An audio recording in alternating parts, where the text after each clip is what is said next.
Welcome to Cobalt Fairy YouTube channel. If you like our channel, please subscribe and make sure to click on the bell icon, so that you won't miss any future audiobooks we'll upload for free each week on YouTube. Seduced by the Brooding Duke. By Scarlett Osborne. Chapter 1. I'm sorry, Your Grace, she's done it again. Alexander Connor, Duke of Farnworth, didn't look up from his desk where he was sitting and looking over papers. He shook his head slightly and took in a deep breath. The odor of malt from the nearby vats tickled his nose as he took in the fragrant air. Where is she now?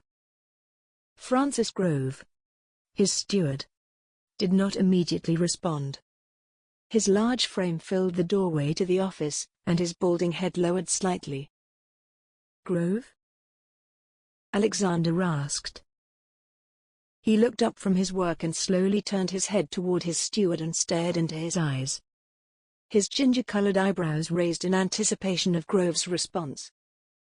Grove wringed his hands nervously and lowered his head further before addressing his young employer. We don't know, Your Grace. Your sister seems to be missing. Alexander knew what this meant. Emily, his 10-year-old sister, was out exploring once again. He had done his best to raise her after their parents were killed in a carriage accident when he was only 16 years old. Emily had only been a babe. Now, almost 9 years later, she had become undisciplined and unruly. Please send Sarah to find her. Alexander responded coolly and dismissively. Sarah, his sister's maid and closest thing to a confidant she had, would be the perfect choice to locate Emily if she didn't already realize Emily was out and about. On your way out, if you see Lord Woodworth in his office, send him in. As Grove backed out of the small, dark brewery office, which was part of a larger structure near the expansive home of the Duke, Alexander shook his head again and sighed. He loved his sister, but knew she needed direction. He was also angry that the staff had allowed Emily out of their sight. They knew she was mischievous, someone should have been watching her. Alexander had received a large order for the creation of ale this morning from a neighboring estate, and he was still working on altering a new formula for a stout that he was sure would be well received, which was why he was in the brewery so early. He had to do something about her, assuming that she returned. Of course Emily will return. She had always been a bit of a worry to him. But she was, after all, his sister. And it was his duty as her brother and the Duke of Farnworth to protect his assets. He also must protect his sister. I have to get help for her. Leaning back into his work, which lay scattered on the desk, Alexander stared at the newest order with a bit of worry. He was an extremely successful brewer, and he had spent most of his 5 and 20 years investing his time and his efforts into this enterprise, which his father had created before Alexander was born. I really don't have time for Emily's nonsense today, nor dealing with staffing issues. This is a big order, and I don't know if I can fill it. Alexander? You called for me? Bernard Tranter, the Marquis of Woodworth and Alexander's business associate and friend, walked into the Duke's office. Yes, I did. Alexander responded with a sigh. Did Grove tell you that Emily has gone again? He did not, but I'm not surprised, replied Bernard with a slight smile. She's trouble, and it's not getting any better. Alexander knew his friend was telling the truth. Emily was trouble, and it was probably his fault. After all, he had put all of his energy into the brewery, and he knew he had pushed his sister's needs aside for several years. Is someone looking for her? Bernard asked as he walked further into the office toward the desk, his fashionable Hessian boots creating an echo with each step. She can't have gone far. Yes, the staff are looking, responded Alexander, hoping that they found Emily soon. She is probably in the fields or running through the orchard. She has no concept of what being a lady means. No disrespect, man, but whose fault is that? asked Bernard, as he pushed his fingers through his waxed blonde hair, slicking it back into place. I know, Alexander responded, still sitting at his desk. As Emily's guardian, technically, it was his responsibility to see to her upbringing. I have done my best, Bernard. Quite. Though, I believe it wouldn't hurt to have some help, you know. Bernard said as he walked closer to Alexander's desk and the piles of paperwork that sat upon it. I'm certainly willing to aid you with that. I know you are right. I do care for my sister, Bernard, but I need help to make sure she becomes a fine lady. You intend to help me find a governess? Asked Alexander, as he glanced back to the ale order, which he now held in his right hand. If that's the help you require, friend, responded Bernard, his dark eyes shining, as he stood directly next to the desk. Though, as I have suggested before, perhaps if you start looking for a bride and settle down to start a family, it would help your sister.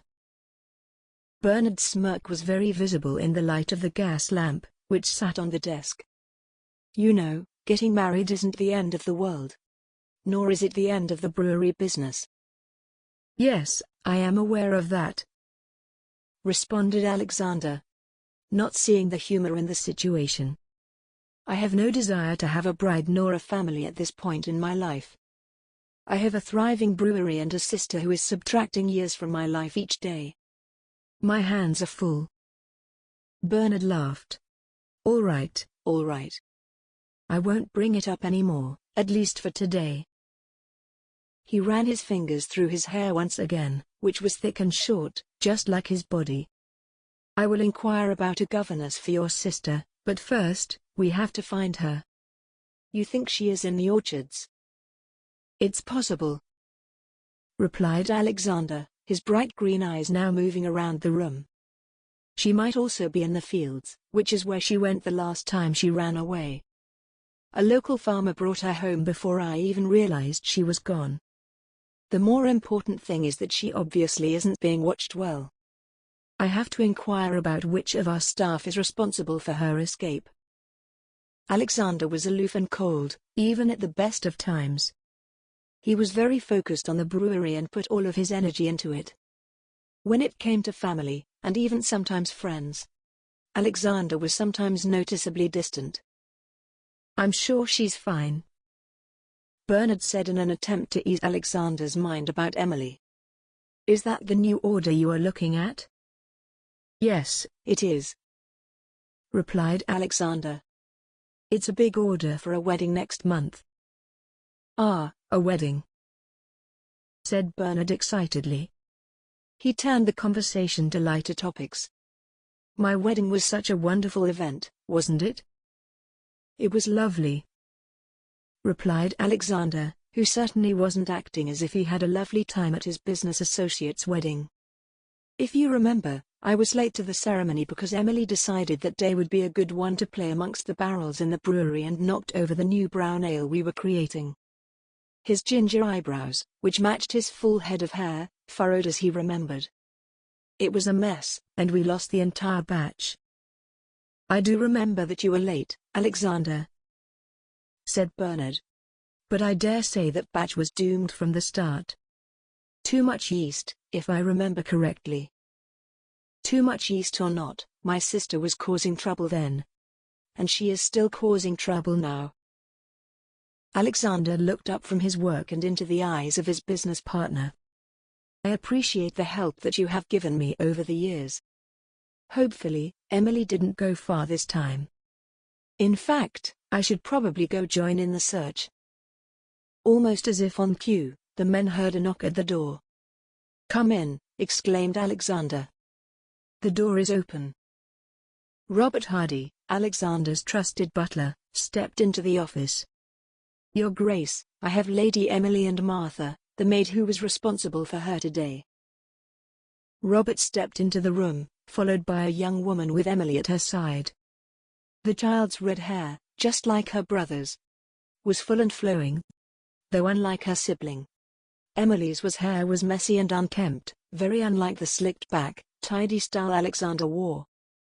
Before Alexander could even begin to speak, Emily began quickly. I didn't run away this time. I was chasing one of the brewery cats, and I got lost. Before she could finish her sentence, Alexander rose from his desk, his long, lean body towering over his younger sister. He looked at her and said, Emily, I don't want to hear it. His cheeks began to redden. You are not to leave the house without my permission until further notice. Is that understood? That's not fair. Emily shouted. I am your brother and your guardian, and this is my decision. I don't know how you got away from the house with no one knowing, but it's not safe, nor proper, for a young lady to be running through orchards and fields like a wild animal. I have decided to hire a new governess. Someone has to teach you how to be a proper lady. Alexander turned his attention from his sister to Martha. Martha, thank you for finding her. However, I am not pleased that she was able to get away from you. I will speak with Mr. Grove about this incident and the future of your employment here. He then turned back toward Emily. We will discuss this further at dinner tonight. I am glad you are safe, but we can't keep stopping our work to look for you all the time. Alexander didn't even wait for a response from his wild sister. Instead, he turned back toward Bernard, who was watching Martha, who gently touched Emily's shoulder and led her through the doorway. I'm happy she's safe, but Emily has to grow up. I'm sorry you had to witness our family troubles, Alexander said before turning his attention back to the long order still in his hands. We will have to check our inventory to make sure we have enough ale for this wedding, he directed. You are always very astute in regards to the brewery, Alexander, said Bernard. I appreciate that, and I am happy to be your business partner. But I am also your friend, and I want to say something to you. I hope you don't take offense. Bernard's voice trembled slightly. Do you think Emily really needs a governess, or do you think perhaps a bit more attention from her only family member could be in order? Alexander remained silent, still reading and rereading the ale order held in his hand. Alexander, I apologize if I was out of line. I can handle my family affairs, Bernard, replied Alexander, his signature aloof nature on display. Yes, of course. You certainly can. It was a suggestion only. Thank you for your suggestion. I will consider it. Can we please get back to this ale order? I am afraid we may not have enough inventory to meet it. Bernard stood up and leaned against the desk where Alexander had taken a seat. Let me see the order. Alexander handed the order to his associate, and then placed his attention to the pile of correspondence sitting on the corner of the old, wooden desk, which had been his father's. I believe there are several smaller orders here, too. You are right. This order is large, replied Bernard. But we should have no trouble filling it. Leave it to me. However, we do need to start creating more batches. We will be low on inventory after filling this order, and the orders that are likely on your desk. Alexander leaned back in his chair. We are probably low on ingredients, too, including malt and hops. I will inquire about obtaining those from the local farmers. Bernard interrupted him. Speaking of local farmers, I forgot to tell you. I was notified that the Irving farm can start selling ingredients again. Make sure to add them back to your list of available farmers. Alexander nodded. I'm happy they have pulled through. The death of their son was very tragic. Yes, they never got justice. I feel sorry for the family. Their young daughter, Laura, is helping run the farm now. Bernard responded. Well, I say young, but she is at least in her early 20s. I saw her recently and she looks quite frail. I don't know her, replied Alexander. I do hope that she can handle the responsibility of running a large farm. We count on them for supplies. Do you have the time? It's 4:30. Bernard responded. I should be heading back to the estate soon. Louisa will be waiting for me. Ah yes, the responsibilities of a married man, said Alexander. You must get home to your wife. Please give her my regards. I will finish up here. Bernard looked down at Alexander and took a deep breath. Will you send the orders to the farmers tomorrow? We need to get these in as soon as we can. Yes, replied Alexander. In fact, I may get to it tonight. Now that Emily is home safe, I can concentrate on this for a bit longer before dinner. Bernard started to walk toward the door, but then stopped and turned toward his business associate. Don't work too hard, man, and take it easy on Emily tonight. She's just a child and she doesn't have any parents. You know what it's like to have parents, and now she has to rely on you. I will talk to Louisa tonight, and we will see if we know anyone who can help you find a governess. In the meantime, I am certainly on your side. Alexander kept his attention on the papers on his desk, but he nodded slightly, and then turned his head toward Bernard. Thank you. I do appreciate it. I will see you tomorrow. Alexander slicked back his ginger hair with his hands, just like Bernard had a habit of doing. The Marquis took his leave, looking happy to head home to his wife. Alexander sighed once again and began to think about how to deal with Emily. Though he was her primary caregiver, Alexander was the first to admit that he was ill-equipped to be her guardian. He never had the option to decide if he would care for Emily or not. He simply thought of it as his duty after their parents passed. Alexander tried, but he had difficulties showing affection to other people. He was the exact opposite of his outgoing sister and his compassionate close friend, Bernard. Alexander had to force himself to show emotion, which he considered to be a weakness. Since his parents had been tragically killed, he had shut himself off from his feelings for the most part. If there was one bright spot, it was his little sister, but even then, sometimes he had trouble showing his fondness for her. As he attempted to focus on the large order he and Bernard had received, he couldn't help but let his mind wander to another task: hiring a new governess. It would be a chore for him, as he preferred to put his efforts into running his brewery and not dealing with the affairs of the home. Thankfully, he knew he could rely on Bernard and his wife, Louisa. Bernard was always there for him and had been for many years. Bernard's only fault, according to Alexander, was pushing him to find a bride and start a family. Alexander stood up from the old wooden desk, opened the door, and stepped out into the entryway of the brewery offices. The entire brewery was housed in a large wooden building on the western side of the Farnworth estate.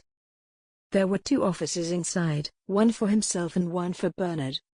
A large entry area where the brewery staff often gathered. And a door leading to a cellar, where many of the ingredients were stored and most of the brewing was done. The brewery and the main house were connected by a country road, though the house was visible from the brewery and vice versa. It took approximately 10 minutes to walk from the house to the brewery. Another smaller, winding road connected to a larger road, which led out of the estate. The Duke walked toward the unlocked cellar door, opened it, and made his way down the stairs into the darkness, the echoes of his boots on the wooden stairs resounding with every step. As he neared the bottom, he suddenly stopped. What was that? Alexander heard a shuffling sound, but with no source of light except the dimming gaslight from the offices above, he couldn't see anything. Not one to be spooked, Alexander called out, "Bernard?" There was no response, nor any other sound. The brewery staff had already left for the day. From the light coming from the open door above, he was able to make out the pieces of paper he had come for hanging from the hook near the doorway.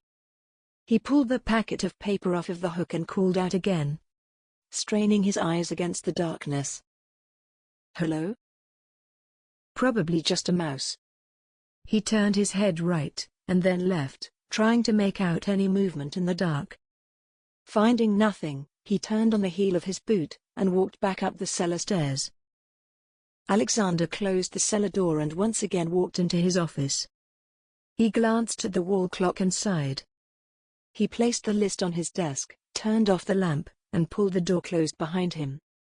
The list of veil ingredient inventory, which he had collected from the cellar, would have to wait until tomorrow. It was time to head to the main house and get dressed for dinner. Chapter 2. Lady Emily Connor sat on the chair in her room staring into the looking glass before her. She had a scowl on her 10-year-old face as Sarah, her maid, brushed out her long, ginger tresses. "I don't know why he is punishing me," Emily said to Sarah, who continued to struggle with the knots in her young charge's hair. "I didn't run away this time. I was chasing that grey cat." Sarah simply nodded as she continued to rub the heavily decorated, mother-of-pearl brush across Emily's head. "I don't like living here, and I don't like living with my brother," Emily announced to the otherwise empty room. It was a large room filled with furnishings that most young ladies could only dream of. Most of the items in the room had belonged to Emily's mother, the late Duchess of Farnworth, which she had inherited upon her mother's tragic death. "Lady Emily, His Grace surely has your best interest in mind," said Sarah, who was trying to alleviate the tension that was quickly building in the room. "Have you decided what you will wear for dinner?" "No," replied Emily, who never paid much attention to social rules or expectations.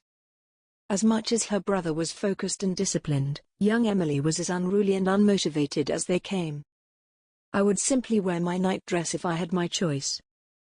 Sarah, who was now used to Emily's scandalous utterings, didn't react. Instead, she looked at Emily and smiled. "I am certain we can find something appropriate to appease His Grace." Emily hunched her back and frowned, crossing her arms in front of her. "I will wear the green dinner gown. I think it looks nice with my eyes." "I agree," Sarah responded. "Your hair is almost perfect, my lady. Perhaps we can find a green bow to match and complete your look." Sarah stepped away from Emily, who continued to stare at herself and her neatly brushed hair in the looking glass, and walked to the wardrobe. As she opened the door, Emily gasped. "Sarah, if I get a new governess, what will happen to you?" Though Emily was mischievous and raised unlike other girls her age, she still appreciated the presence of her maid. "I expect I would still remain in the household, Lady Emily. A governess is not meant to help one dress or brush one's hair," responded Sarah as she pulled a gorgeous green dress from the wardrobe. "I think this dress will do nicely."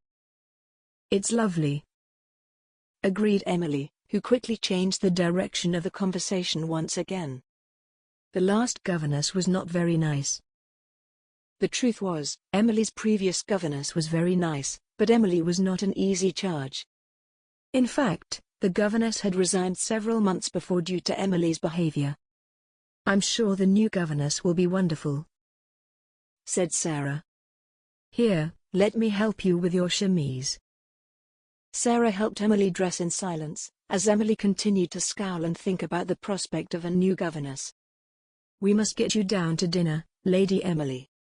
His Grace will be waiting." Emily made her way down the grand staircase and eventually into the dining room.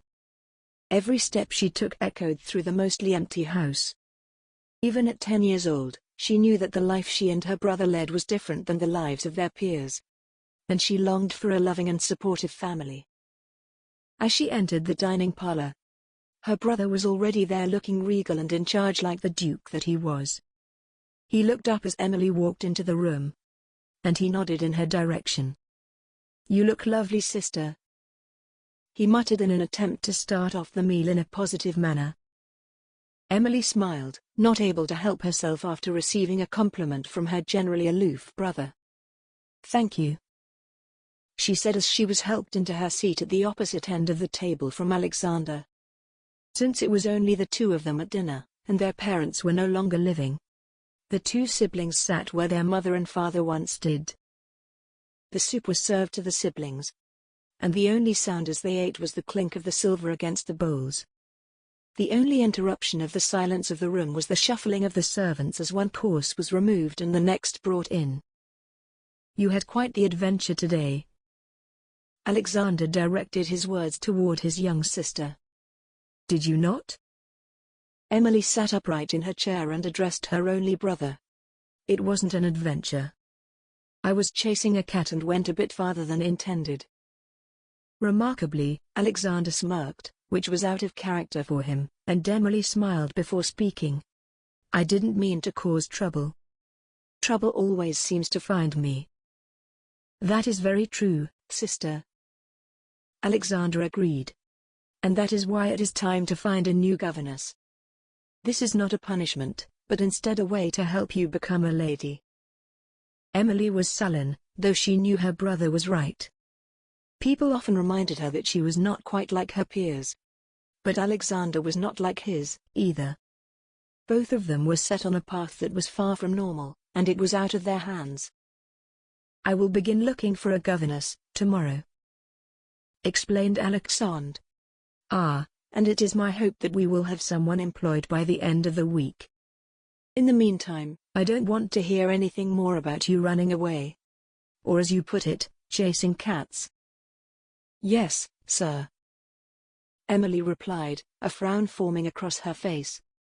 Even the brightly colored pudding that was set in front of her could not turn that frown upside down.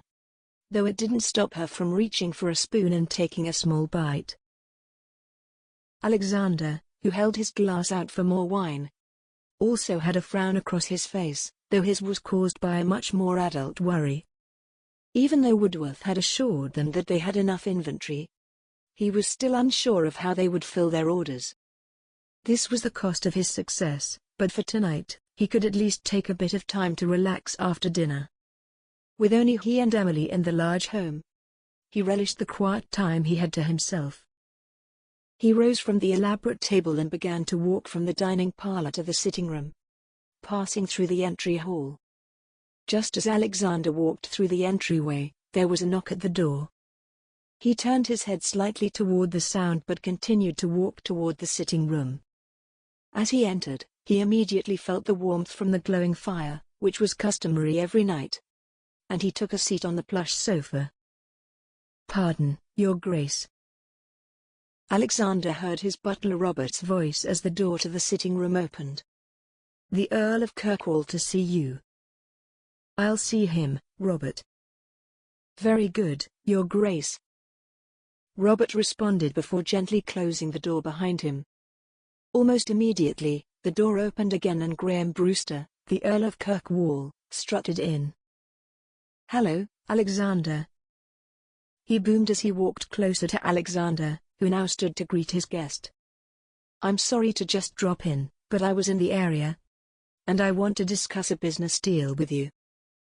Graham and Alexander had been friends since they were boys, and Alexander knew that his former schoolmate was impulsive and loud, traits which had served him well through his life, especially after the death of his sister.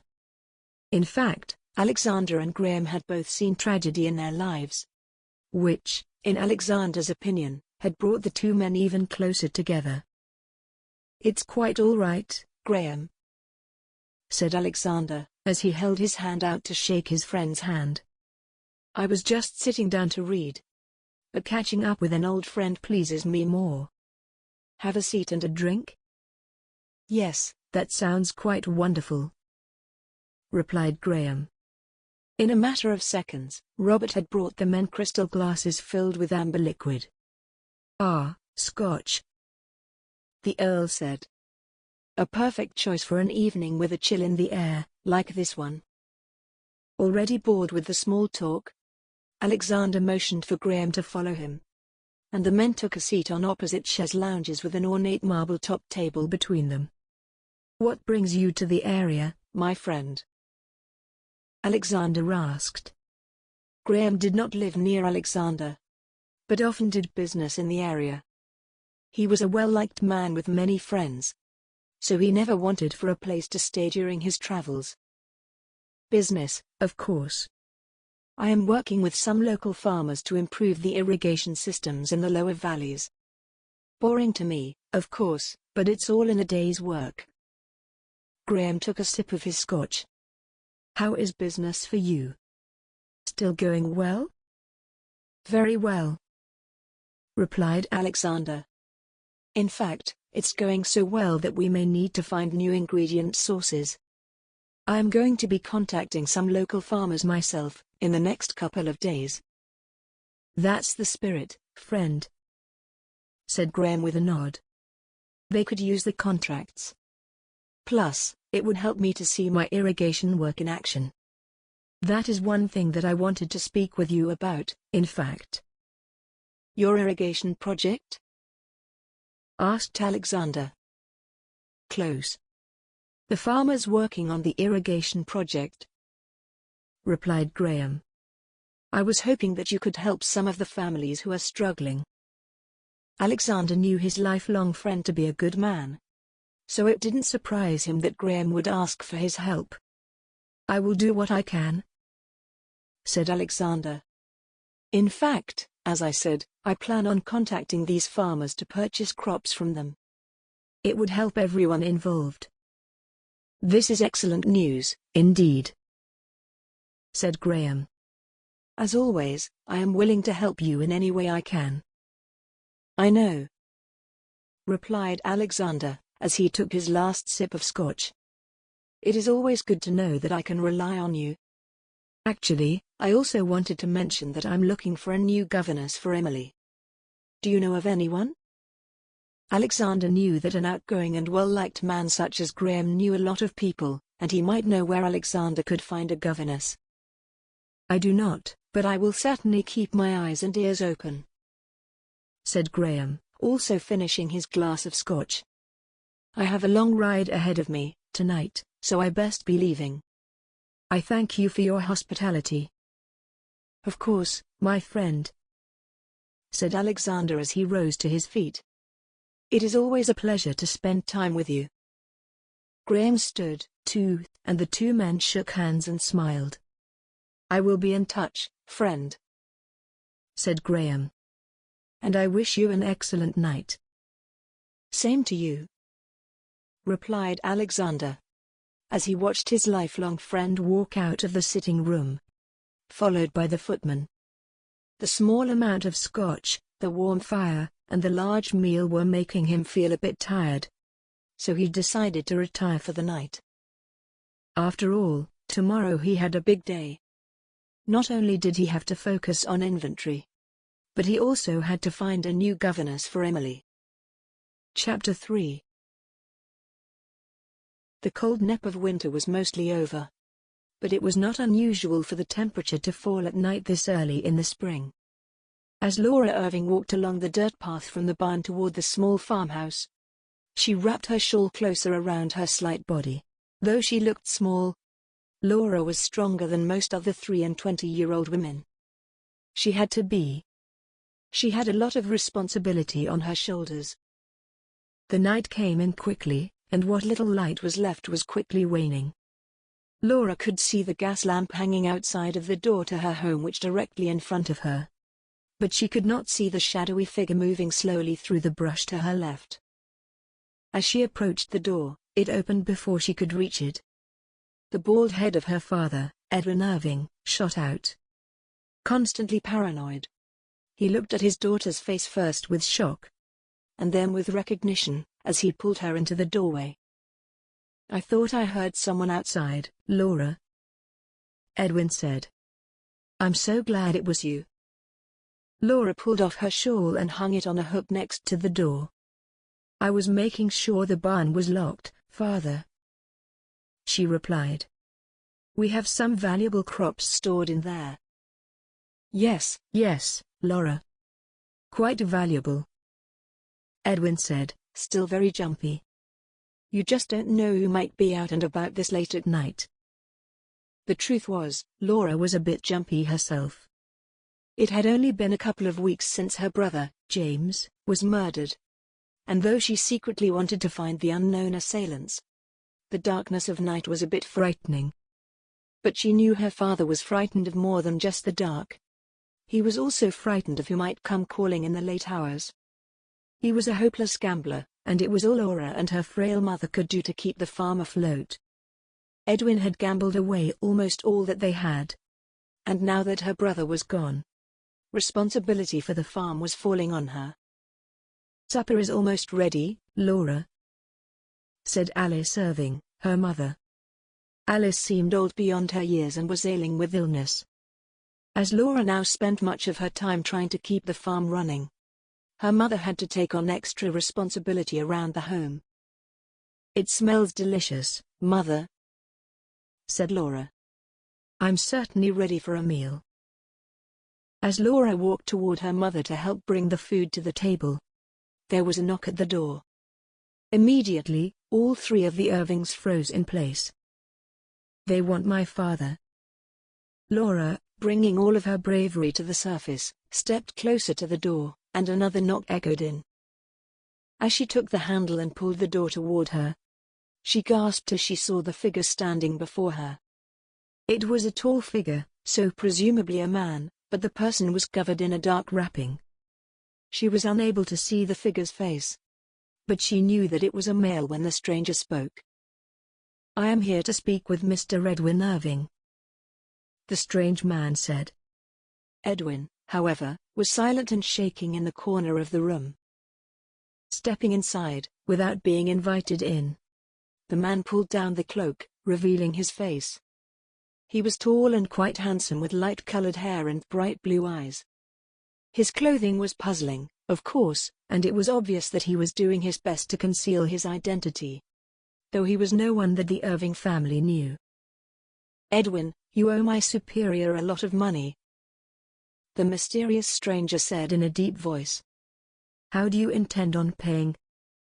"I will get it," Edwin stuttered. "We just have to sell some more of our crops." "Sell more crops?" said the man, with a sneer across his striking face.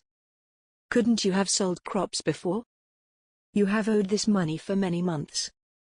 Now, it's due." "I just need time, sir," muttered Edwin, his voice shaking. Laura, who had run over to her mother when the man stepped into their home, held on to Alice tightly, and tried to be brave. "Time is up, Edwin," replied the man softly, as he moved closer to the frightened farmer. "I have a proposition for you." "May I sit?" The mystery man walked to the table and without waiting for an answer, pulled out the chair and sat down. "Please, Edwin, join me," he said, as he motioned toward the table. "Perhaps your lovely daughter and wife should join us, too." Laura and Alice remained standing. The man turned toward the women and said, "It is in your best interest to join our conversation." Laura, realizing that the man was very serious, led her mother to the table. The three Irvings sat in their normal seats, all of them taking note that the stranger was sitting in the chair where James had previously sat. "Wonderful," said the man. "We are all present and accounted for." He looked around the table at the frightened family and continued. "First, I would like to extend my condolences. Murder is a tragic affair that no family should experience." "Right, Laura?" He looked directly into her eyes. "How does he know my name?" "Yes," she said quietly. "We miss my brother very much." "Of course you do," replied the man. "What makes it worse is that you don't know who committed this horrible crime. It's sad that your family must endure the loss of James, but also try to get past all of the debt that Edwin has accrued." Laura was still frightened, and she could see that her parents, especially her father, was panicked as well. The man spoke again. "I may have a way for you to pay the debt back, but it will take the efforts of all three of you to succeed. If you are all in agreement, once you have completed this mission, my superior will consider all of your debts paid." Laura saw her father look down at his hands, and then listened in horror as he said, "We will do anything. We don't have the money to pay." Laura was shocked. How could her father agree to do something when he didn't even know what it was? The man chuckled loudly, as if he saw the threat to her family as a joke, and then said, "Edwin, you don't even know what the mission is. So how can you agree to it? Perhaps if you listen to our plan, you might change your mind. Edwin sat in silence and nodded, still staring at his hands. Laura looked helplessly at her mother, who stared at the stranger with terror in her eyes. The man looked around the table and smiled at the family, and then he began to speak. Your mission is simple and straightforward. All you have to do is kill the Duke of Farnworth. Laura audibly gasped, and her mother cried out. Edwin sat and continued to stare at his hands, displaying no emotion. Shocked? Asked the man, the smile widening on his face. It's really not as shocking as you might think when you understand why you must do this. In fact, it's quite simple. If you don't kill the Duke of Farnworth, you will all be killed in his place. Nothing could have prepared Laura for what the man had just said. And the terrible thoughts of murder and death quickly ran in and out of her mind. She kept waiting for her father to say something. But he just sat in silence while the man continued to speak. I understand your hesitation, of course, he said. It's no easy task to murder a duke. However, I do have some information that might motivate you if you care to listen. At this point, Laura noticed that her father was now staring straight ahead, directly into the man's eyes. It seemed that he was now interested in what the man had to say. Edwin, the man said, directly to her father. Do you think it's time that we inform your wife and daughter about how you dragged James into gambling? Edwin gasped now. No. Please. The man got louder as he said. Or perhaps we should inform them about the debts that he could not pay. That you could not pay. Right, Edwin? Please, sir. Edwin begged. The Duke of Farnworth does not appreciate when debts owed to him are not paid. My superior knows this all too well, as do I on a personal level. James was unable to pay his debts to the Duke. And in return, well, I'm sure you can guess. Right, Edwin? The man said, turning toward Laura's frightened father. Edwin stuttered, Sir? The mysterious stranger continued. Isn't it obvious, Edwin? He began to laugh an evil laugh. The Duke of Farnworth killed James. Once again, the family was shocked. The Duke of Farnworth? It can't be. Laura felt the breath quickly leave her body as she gasped. Along with it came the irrefutable feelings that come with the need for revenge. She saw red, and immediately, she knew that whatever this mystery man asked her to do, she would do it. She had to avenge her brother's death, even if it meant killing someone else. I assume you have a plan? She boldly said directly to the stranger. Yes, I do have a plan, he responded. A plan that, interestingly enough, involves you. Edwin jumped in at this point and said, No, Laura. I don't want you involved in this plan. I have already lost one child. I don't want to risk the life of another. He turned toward the stranger who was still sitting in James's chair, and said, If the Duke must die, it will be by my hand. How noble, Edwin, said the man. Unfortunately, that's not how this plan works. My superior will accept nothing less than the death of the Duke of Farnworth to pay off your debts. And he will only accept that if Laura is the one to do it. Laura could feel the rage boil up inside her. And she didn't even realize it. But she was balling up her fists, tightly. I will kill this man. This Duke. He murdered James. And now I will murder him. She was brought out of her lethal daydream by the wavering voice of her father. How is Laura supposed to do that? She can't very well walk up to the Duke's estate and kill him. Quite an astute observation there, Edwin, remarked the smiling stranger. We have a plan for that, too, of course. Oh, what is the plan? Asked her father. The man replied, The Duke has a young sister, Lady Emily. As you may or may not know, their parents were killed many years ago in a carriage accident. Since their death, it has only been the Duke and his sister at the estate. He has allowed the girl to become quite wild with no regard for rules nor discipline. It recently came to our attention that the Duke is seeking a governess to help tame his sister. The stranger then looked toward Laura and said, "This, of course, is where you come into the plan. You shall be Emily's governess." Laura almost laughed, herself, upon hearing these words. A governess? I can't be a governess. I'm sorry, but I don't see how this plan could work. I am no governess. I'm a farmer. I barely have an education.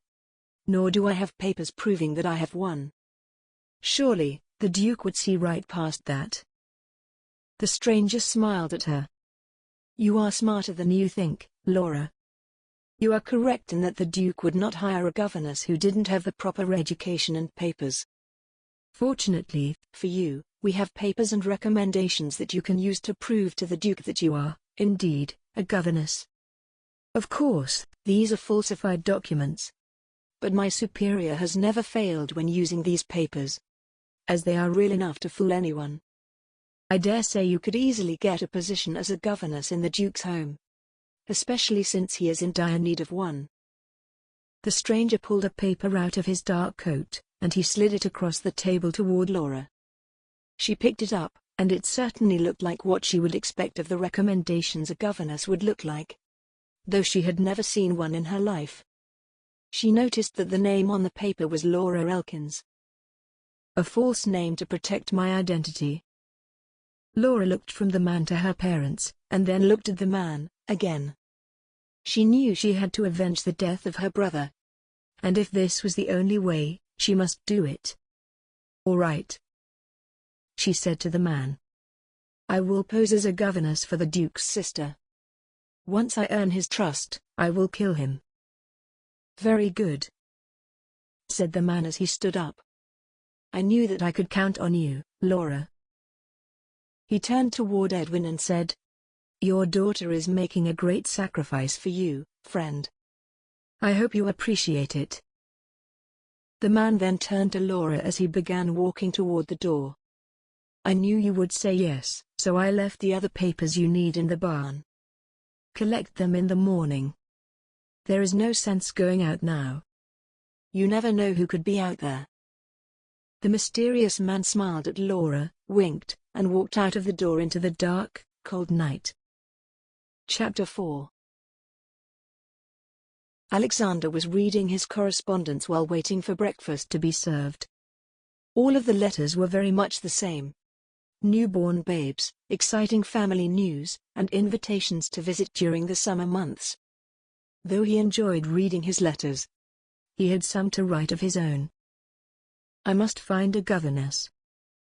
Though he had already informed several people of his intentions, including his own staff, and he also wanted to be sure that he explored every possible option, he decided to write some letters to other people he knew, and to send a letter to the registry office. As he wrote, he realized that he not only had to find a governess, but also get the inventory for the brewery organized. Geomicron D, I'm always working. Good morning. Alexander looked up from his letter writing to see Emily bouncing toward him with an enormous smile on her face. She still wore her dressing gown as she sat down at the table. Good morning to you, too, replied Alexander. You seem happy today. Yes, I am, said Emily, as she took a piece of bread and cheese to break her fast.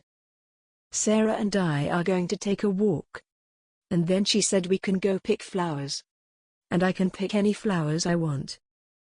That sounds lovely, Emily, said Alexander with a smile. He wanted to give her this time to have fun, as he knew that when the new governess was hired, she would be focusing more on her studies. Alexander also took a piece of warm toast and then sipped on his tea, which had been poured into the teacup that sat before him. I have to walk over to the office. It's getting late. Well, Emily, Alexander said as he stood up from the table. I do hope you enjoy your day. By tonight, we may have a new governess. He saw his sister's smile fade into a small frown as she continued to eat her bread and cheese. He then collected his letters and handed them to the nearest footman with a smile, before walking into the entryway and out the door to his office. "Good morning," said Bernard as Alexander opened the door to the office building.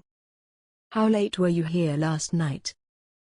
"Good morning, Bernard," Alexander replied. "I wasn't here late, but it was already getting dark by the time I walked back to the house." "Why?" "No real reason. But the cellar door was open when I got here this morning. I thought you might have worked late and simply forgot to close it." Alexander felt a moment of panic. "I'm certain I closed the door." "That is certainly strange," he said, thinking hard about his actions before he left the office the night before.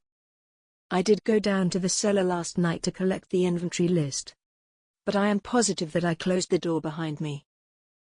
"It's no worry," said Bernard with an optimistic smile. "I'm sure it was an oversight. I know that you generally don't leave doors open, so it certainly stood out to me. I must have left it open," replied Alexander. "It was getting late, as you said. Speaking of the cellar, though, when I was down there last night, there were some strange noises. Have you seen any mice?" Bernard furrowed his brow as he thought for a brief moment.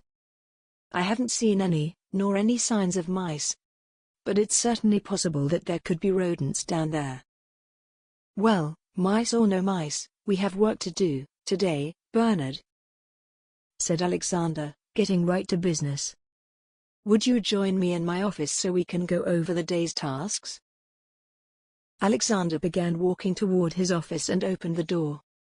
As he walked in, his eyes fell directly onto his desk. "Have those papers been moved? Was someone in my office?" Alexander felt that he must be imagining things. Certainly no one had been in his office. He shook his head slightly, and then turned toward Bernard, who had followed him in. "We have to go over our inventory today and plan what we need for these orders. Also, one of us has to make contact with the local farmers about contracts. I know you prefer to handle the management of the brewery, and we have 2 batches of ale we should start today," replied Bernard. "So, if it's agreeable to you, I will go to walk around to some of the local farms, and you can take care of what is required here." Alexander smiled slightly before looking up at Bernard. "I am very agreeable to that arrangement," he said. Alexander knew that Bernard was offering to go speak to the farmers because Alexander did not like that part of the business.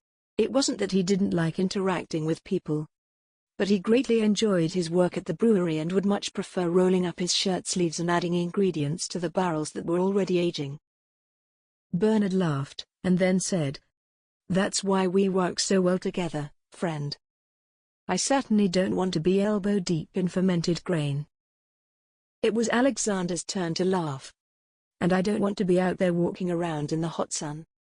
My hair is red enough, my face doesn't need to be as well." Both men chuckled, and Bernard turned to walk out, but then stopped. "Oh, before I leave, I spoke with Louisa last night. She knows a potential governess for Emily. I have the name on my desk. If you like, we can make arrangements for her to meet with you and Emily. She has references and is young, so surely she would be a perfect match." "Ah, thank you," said Alexander. "It would be wonderful to have a governess who comes highly recommended by your lovely wife." "We will always do our best to help you and Emily," replied Bernard with a smile. "I don't know the woman, but perhaps she is even beautiful, too." "Oh, don't start with that again, Bernard," said Alexander. "At least don't get your hopes up." Bernard gave a hearty laugh, and then said, "A beautiful woman in the house is never a bad thing, my friend." I know," said Alexander. "I'm getting to work," he said with a smile. I suggest you get to work, too.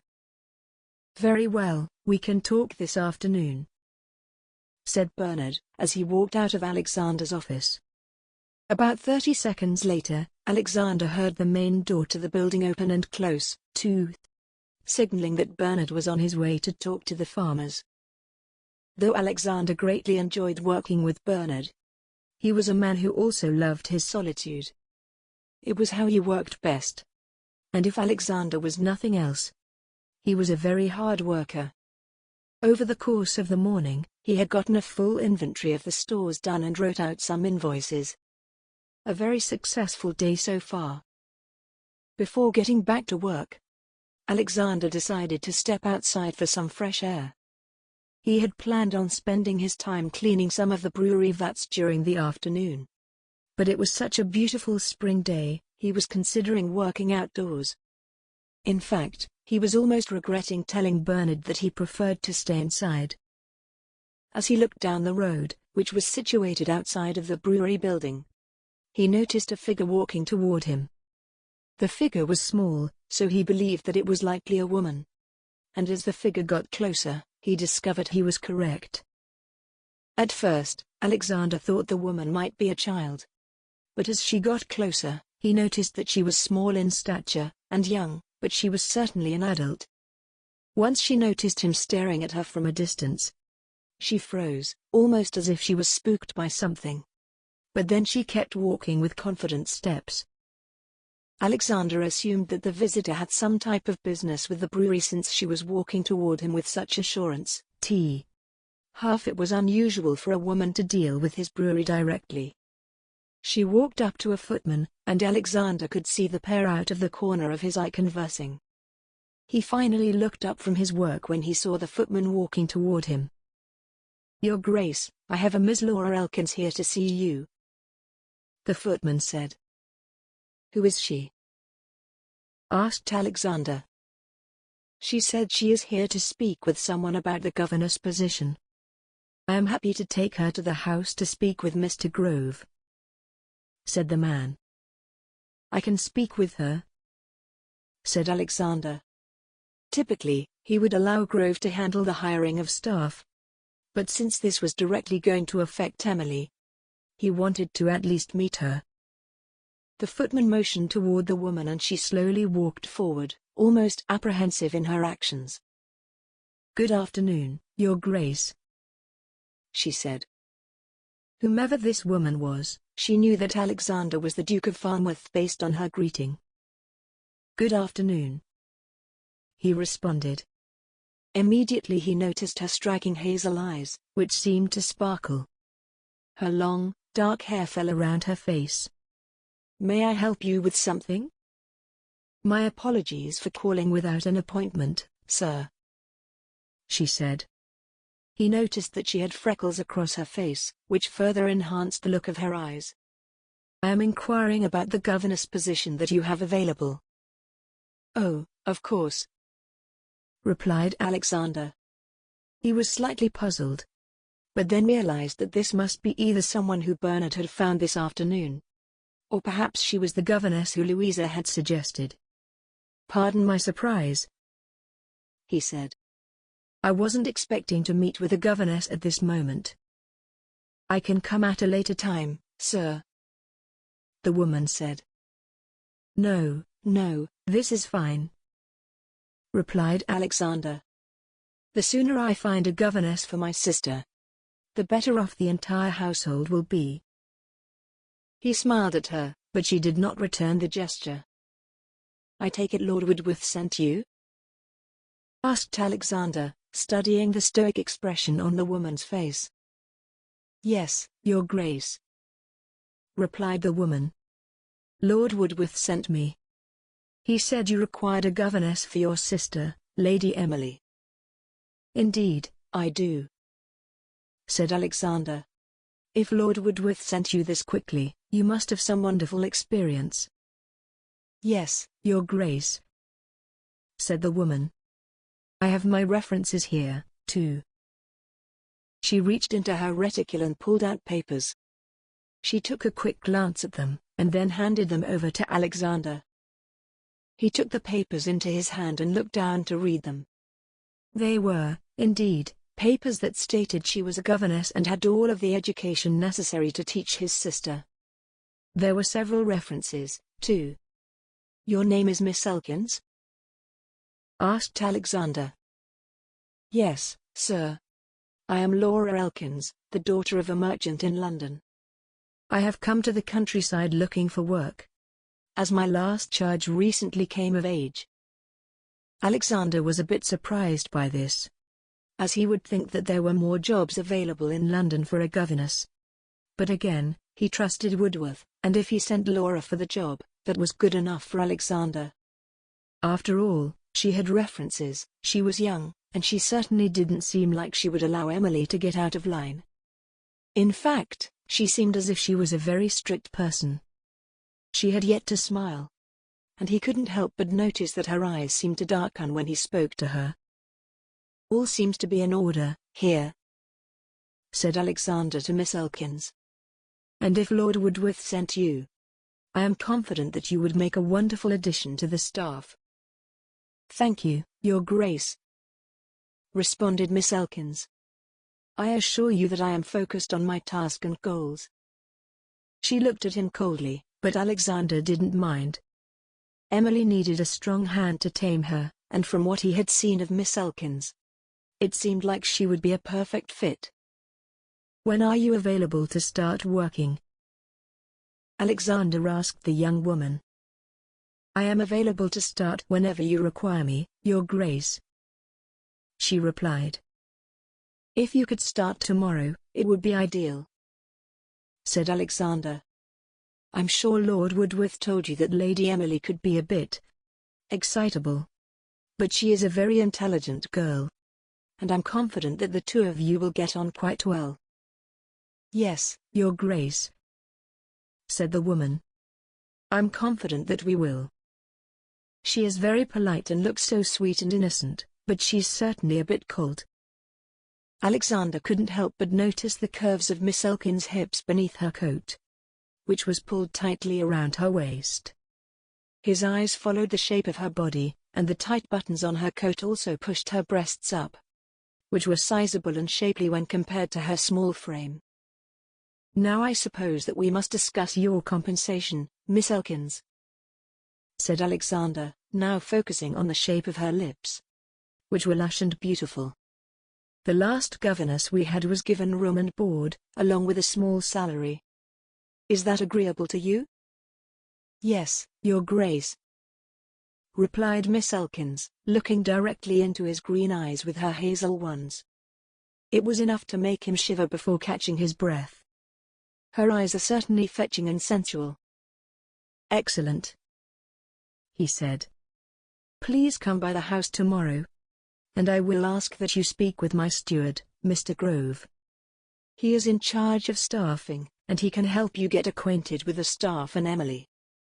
"Yes, Your Grace," said the woman, just as coldly as she had before. Her coldness is attractive. I like a bit of a challenge. "I will come by tomorrow and ask for Mr. Grove." "Splendid," said Alexander. "I will inform Lady Emily of our arrangement, and I will also tell Mr. Grove that he can expect you to call upon him tomorrow." "Thank you, Your Grace," the woman said. "I appreciate the offer of work, and I look forward to meeting Lady Emily." As she said those words, she turned quickly and began to walk away from Alexander. His eyes watched her shapely figure as she took each step, her hips swaying like a pendulum. That is odd behavior to just walk away that quickly. Alexander watched her walk down the road until she disappeared from view. He leaned against the side of the building and felt the warm afternoon sun on his skin. A sense of relief fell over him. Finally, he believed that he found a governess who could control his sister. He looked up at the blue sky, and then pulled his pocket watch out. Woodworth should be back soon. I should see about getting these vats clean. Alexander took one more look at the beautiful afternoon sky, and then walked back into the building. He motioned for two of his brewery staff to come to him. The vision of Miss Elkin's body was still etched in his mind. We need to make sure that these vats are extremely clean. We have a large job ahead of us, and we will need every vat available, Alexander explained. His employees leapt into action, and he was pleased that he could trust them to help with every bit of work that the brewery created. With their help, these extra orders would be filled quickly and efficiently. Alexander was deep into counting the available vats in the cellar when he heard the door open upstairs.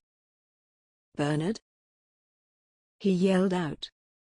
"Is that you?" "Yes," said a familiar voice.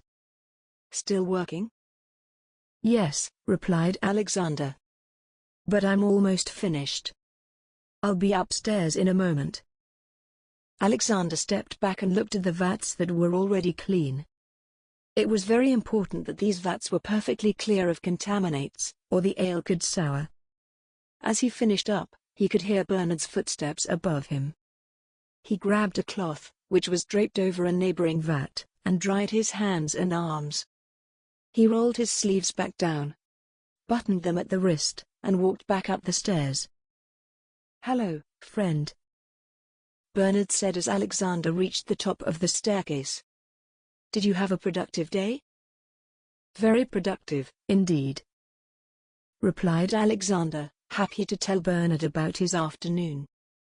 "Not only did I get some of our invoices prepared, and make sure the vats were ready for brewing, but I hired a governess." "Oh, that's wonderful," said Bernard, smiling. "I knew you would find someone. In fact, I told everyone I saw today that you were looking. So it is no wonder that you found someone so quickly." "Yes," said Alexander, grinning back at his friend. "She is young, but she seems quite stern, too, which is exactly what Lady Emily requires." Bernard laughed a jolly laugh in agreement. "I'm very happy you found someone, Farnworth. Now, the big question is this. What is Lady Emily going to say?" he asked with a beaming smile. Alexander was quick to respond. "Emily doesn't have much say in the matter, really." He looked at his friend with a strict look. "This is something she needs, not something she wants." "There's the Alexander the First no," joked Bernard. "I thought all of the smiling happening a moment ago was a bit out of character for you."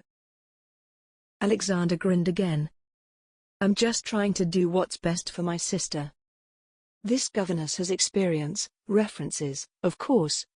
And she just recently lost her previous position as her former charge came of age." "It sounds like you found the perfect governess, then," agreed Bernard, and then he smiled widely. "And it also sounds like she will fit in with your sullen household." All right," said Alexander, again with a smile on his face. "I get what you are saying, friend. I will work on improving my demeanor." "I know you will, friend," agreed Bernard. "Especially now that there is a new woman in the household," he teased. Alexander chuckled. "There are many beautiful women in my household, Bernard. I don't make it a habit of lusting after my staff, though." Bernard laughed, and said, "Perhaps you should, my friend. I have seen some of the women you employ."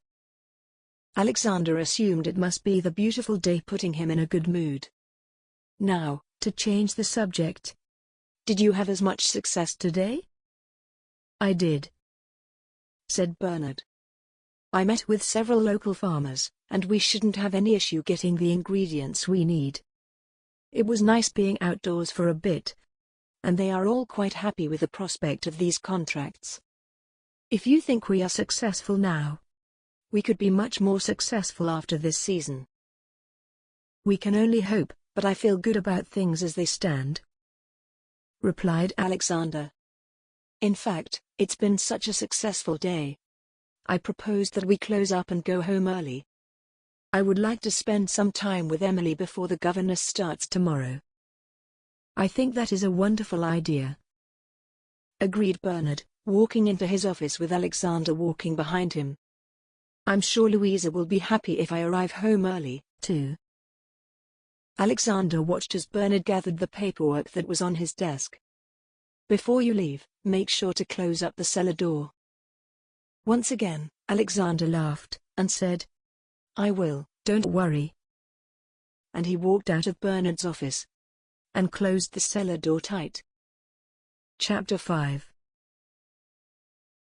Alexander began walking toward the large house to get ready for dinner. The gorgeous day and the fact that he had found a governess for Emily had put him in a wonderful mood. He whistled as he walked and noted that as the late afternoon sun began to go down, there was a slight chill to the air. As Alexander got closer to his home, his mind began to wander. I wonder if Emily will like her new governess. She seems like a perfect choice. Thinking of Miss Elkins made him smile. Strange. He shook his head and kept walking. The shadow of the house blocked the light of the sun. Alexander began to climb the short stairs and raised his hand in greeting as he passed the footman who opened the door for him. Alexander walked through the entry hall, and was almost immediately greeted by his valet, Peter Huntington. Perfect timing, Huntington, said Alexander. Your Grace, you are home early, replied Peter with a wavering voice. Don't panic, Alexander said with a smile. I will meet you to dress for dinner at the normal time. I was hoping to spend some time with my sister before our meal. Yes, Your Grace, replied Peter before walking away. Robert? Alexander called for his butler. Could you ask Lady Emily to meet with me? I would like to speak with her. Of course, Your Grace, Robert said. I saw her with Sarah only a few moments before you walked into the door. Wonderful, agreed Alexander. I'll be waiting for her in the drawing room. Very good, Your Grace, Robert replied as he turned and began walking down the long hallway to collect Emily. Alexander turned the other way and walked into the open sitting room. There was no fire yet, but the room was warm and comforting all the same. As he looked around the room and waited for Emily, Alexander couldn't help but think of his parents. In fact, he could almost see his mother and father sitting in this room, carefree and happy, during his childhood. Things were so different now, and he couldn't help but feel a little sad. Brother. Emily bounced into the room and broke his melancholy thoughts. He smiled at her and nodded his head.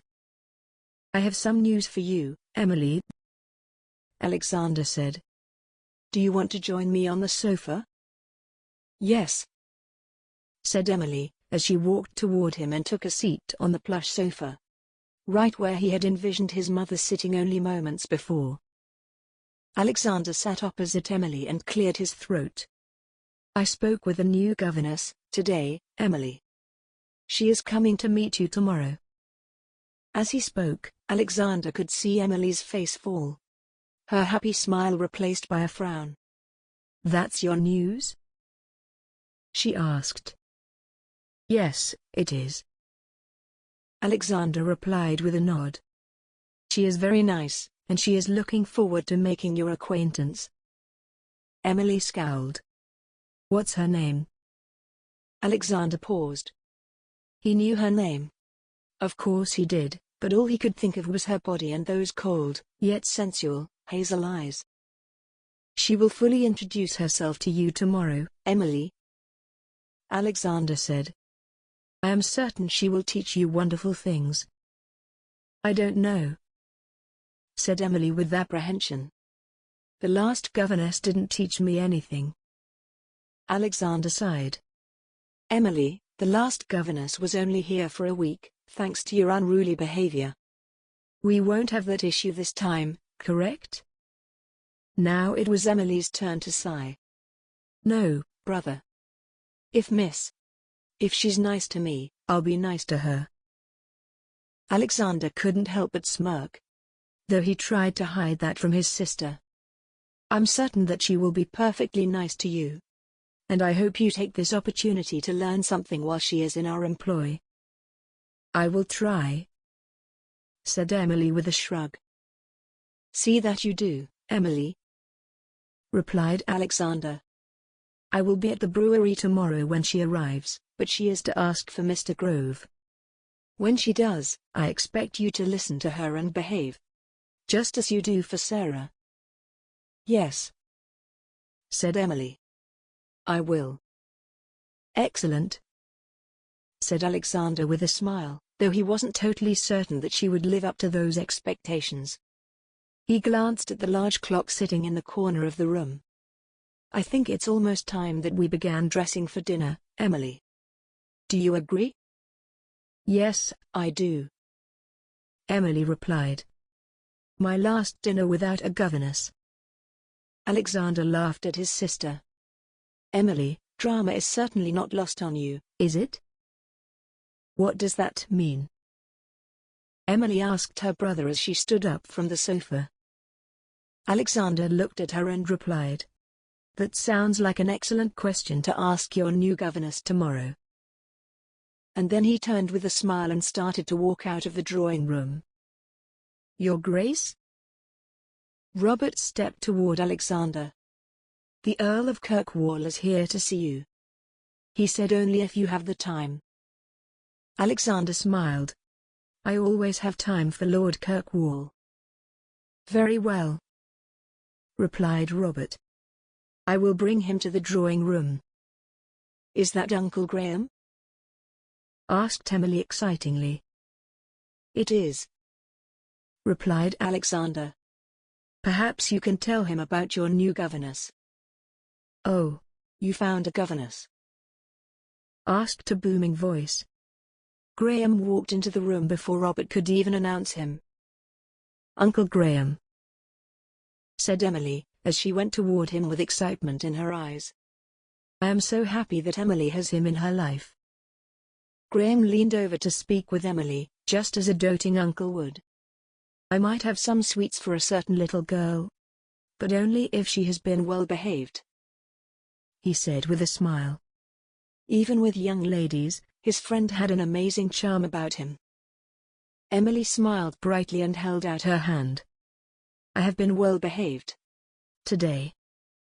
Alexander and Graham both laughed, and Alexander watched as his best friend handed a couple of sweets to his sister. Emily, Alexander said, please save those for after dinner. Why don't you go to Sarah and she can help you dress? Yes, brother, Emily said before walking out of the door. Alexander turned to Graham. Lovely to see you again, friend. Yes, my work has unexpectedly kept me here for a few more days, Graham explained. So, you found a governess? I did, said Alexander. She will starting to teach tomorrow. Wonderful, said Graham. I was hoping that you would have good luck and find someone appropriate for Lady Emily. She seems to have everything we need, said Alexander. And she's very nice to look at, too. That is perfect, my friend, replied Graham. I'm so happy for you and Emily, he said with a look of genuine delight. Would you join us for dinner? Asked Alexander. I would love to, replied Graham. We can talk about this new governess, he said with a wink. Following a lovely, yet uneventful dinner with his sister and his friend, Alexander was finally relaxing alone in the drawing room. A fire was burning hot in the fireplace, and he already had his nightly scotch warming his stomach. Alexander really appreciated these moments. After all, he spent so much time at the brewery. And when he was at home, Emily was flitting about, so he rarely had time to really sit and think. There was still excitement in the air for him. Even though the beautiful spring day, which had put him in such a good mood earlier in the day, had long given way to night. What could this excitement be? He looked around the room and waited for Grove to come in. He had asked his steward to stop by this evening and to discuss the accommodations and plans for Miss Elkins. Alexander could still see her hazel eyes staring back at his, and the delicate freckles which seemed to dance around her nose. When he really thought about it, he could see how a man could find her to be very attractive. Though she was quite small, she seemed to have a big personality, which Alexander liked. He wondered what she thought of him. "Your Grace?" Alexander was struck out of his daydream by Francis Grove, who had just entered the room. "Ah, Grove," said Alexander. "Thank you for joining me." "Of course, sir," replied Grove, standing tall and confident, as a good steward should. "Is this a good time?" "Yes, certainly, Grove," said Alexander, standing to address his most trustworthy employee. "I want to talk to you about the new governess I hired this afternoon." "Wonderful, sir," replied Grove. "I'm sure she will make an ideal addition to the household and have a positive influence on Lady Emily." "We can only hope," joked Alexander, his good mood continuing. "May I ask, sir," said Grove, "will the new governess require accommodations?" "Yes, Grove," replied Alexander. "I was thinking that she could have the same room that the old governess had." "I was thinking the same, Your Grace," agreed Grove. "I will talk to the staff and make sure her room is ready when she arrives." "Thank you, Grove," replied Alexander. "Do you know what time she is set to arrive tomorrow?" asked Grove. "I do not," acknowledged Alexander. "At least not the exact time. I asked her to simply come to meet Lady Emily." "I see," said Grove with a smile. "We will be ready for her no matter what time she arrives." "As I know you will, Grove," Alexander said. "I'm sure you will also make sure that she is comfortable and becomes familiar with the way the household works." "Of course, Your Grace," replied Grove. "Is there anything else?" "I'd like to inform the staff and make preparations for Miss." "Her name, sir?" Alexander chuckled. "Elkins," Alexander said. "Miss Elkins." "Of course, Your Grace," said Grove once again. "I will make sure to help her settle in when she arrives." "Thank you, Grove," said Alexander. "I'm not sure what I would do if you didn't help me with things like this. It is difficult work managing such a large staff." "Indeed, Your Grace," agreed Grove. "But I dare say you do a wonderful job managing your household." "You are too kind, Grove," replied Alexander. "If that's all, I will alert the staff," said Grove. "Yes, it is," said Alexander. "I certainly do appreciate that." "It is my pleasure, Your Grace," said Grove with a slight nod toward Alexander. He then turned and walked out the door, closing it behind him. Alexander took a few steps toward the table that held his Scotch glass. He picked up the glass, and took another sip. He thought about the taste for a moment and decided that the whiskey was sweet yet had a bitter smokiness. Just like Miss Elkins. He lost himself for a brief moment, and shook his head, in an attempt to bring himself back to reality. Perhaps one more pour of Scotch before bed. Laura was nervous. She looked around her small, dark bedroom and took stock of all of her earthly belongings. It wasn't much, and it would easily fit into the small bag that she had borrowed from her mother. She was a farmer's daughter, not a governess. She didn't have the education nor the manners, or so she thought, to work in the home of a duke. However, the Duke of Farnworth had killed her brother, and she would do whatever it took to get her revenge. Laura was young, only 23 years old, but she did know how to read. A local vicar had taught most of the farmers' children how to read, and she loved poetry. She was also fluent in French thanks to her schooling. Laura was also familiar enough with what went on in the big houses to know that she would have to act the part. "I will observe how the others act, and simply follow their lead," She began folding up her best dress to place in the bag when she heard a knock at the door. "Laura?" asked her mother, who was standing in the doorway watching her daughter. "Are you certain that this is the right decision?" "I don't have a choice, Mother," replied Laura with a strong, unwavering voice. "This must be done to avenge James's death. And to stop ours." "Laura, I'm begging you not to go," Alice said, as she pulled her daughter into her arms. The tears welled up in her eyes. Laura returned her mother's embrace. "I must go," she whispered. "I promise I will return to you." Her mother pulled away, tears falling down her cheeks. She took her apron and wiped them away before looking at her daughter and smiling. "I don't know why you want to do this, Laura. But I don't want to lose both my son and my daughter." Her voice cracked. "You won't, Mother. And I feel like I have to do it," replied Laura, placing her hand on Alice's arm. "I have a plan, and I just know it will work. I am small and unintimidating. The Duke of Farnworth has nothing to fear from me. I won't take any time at all before he is comfortable with me in his home. I will learn his schedule and get to know his habits. As soon as I know that he has fully accepted me as part of his household, it will be time to avenge James's death." Alice looked Laura in the eyes, and nodded, before lowering her head. "I'm sure you know what you are doing, Laura." "I don't, Mother," Laura acknowledged. "But I will alter my plan to ensure it is successful. I won't rest until I know the man who murdered James pays for his terrible crime." "I wish you would think about this. But I know your mind is set on it," said Alice, as she walked out of Laura's bedroom and closed the door behind her. Laura took a breath and once again looked at her earthly belongings which were laid out on the bed.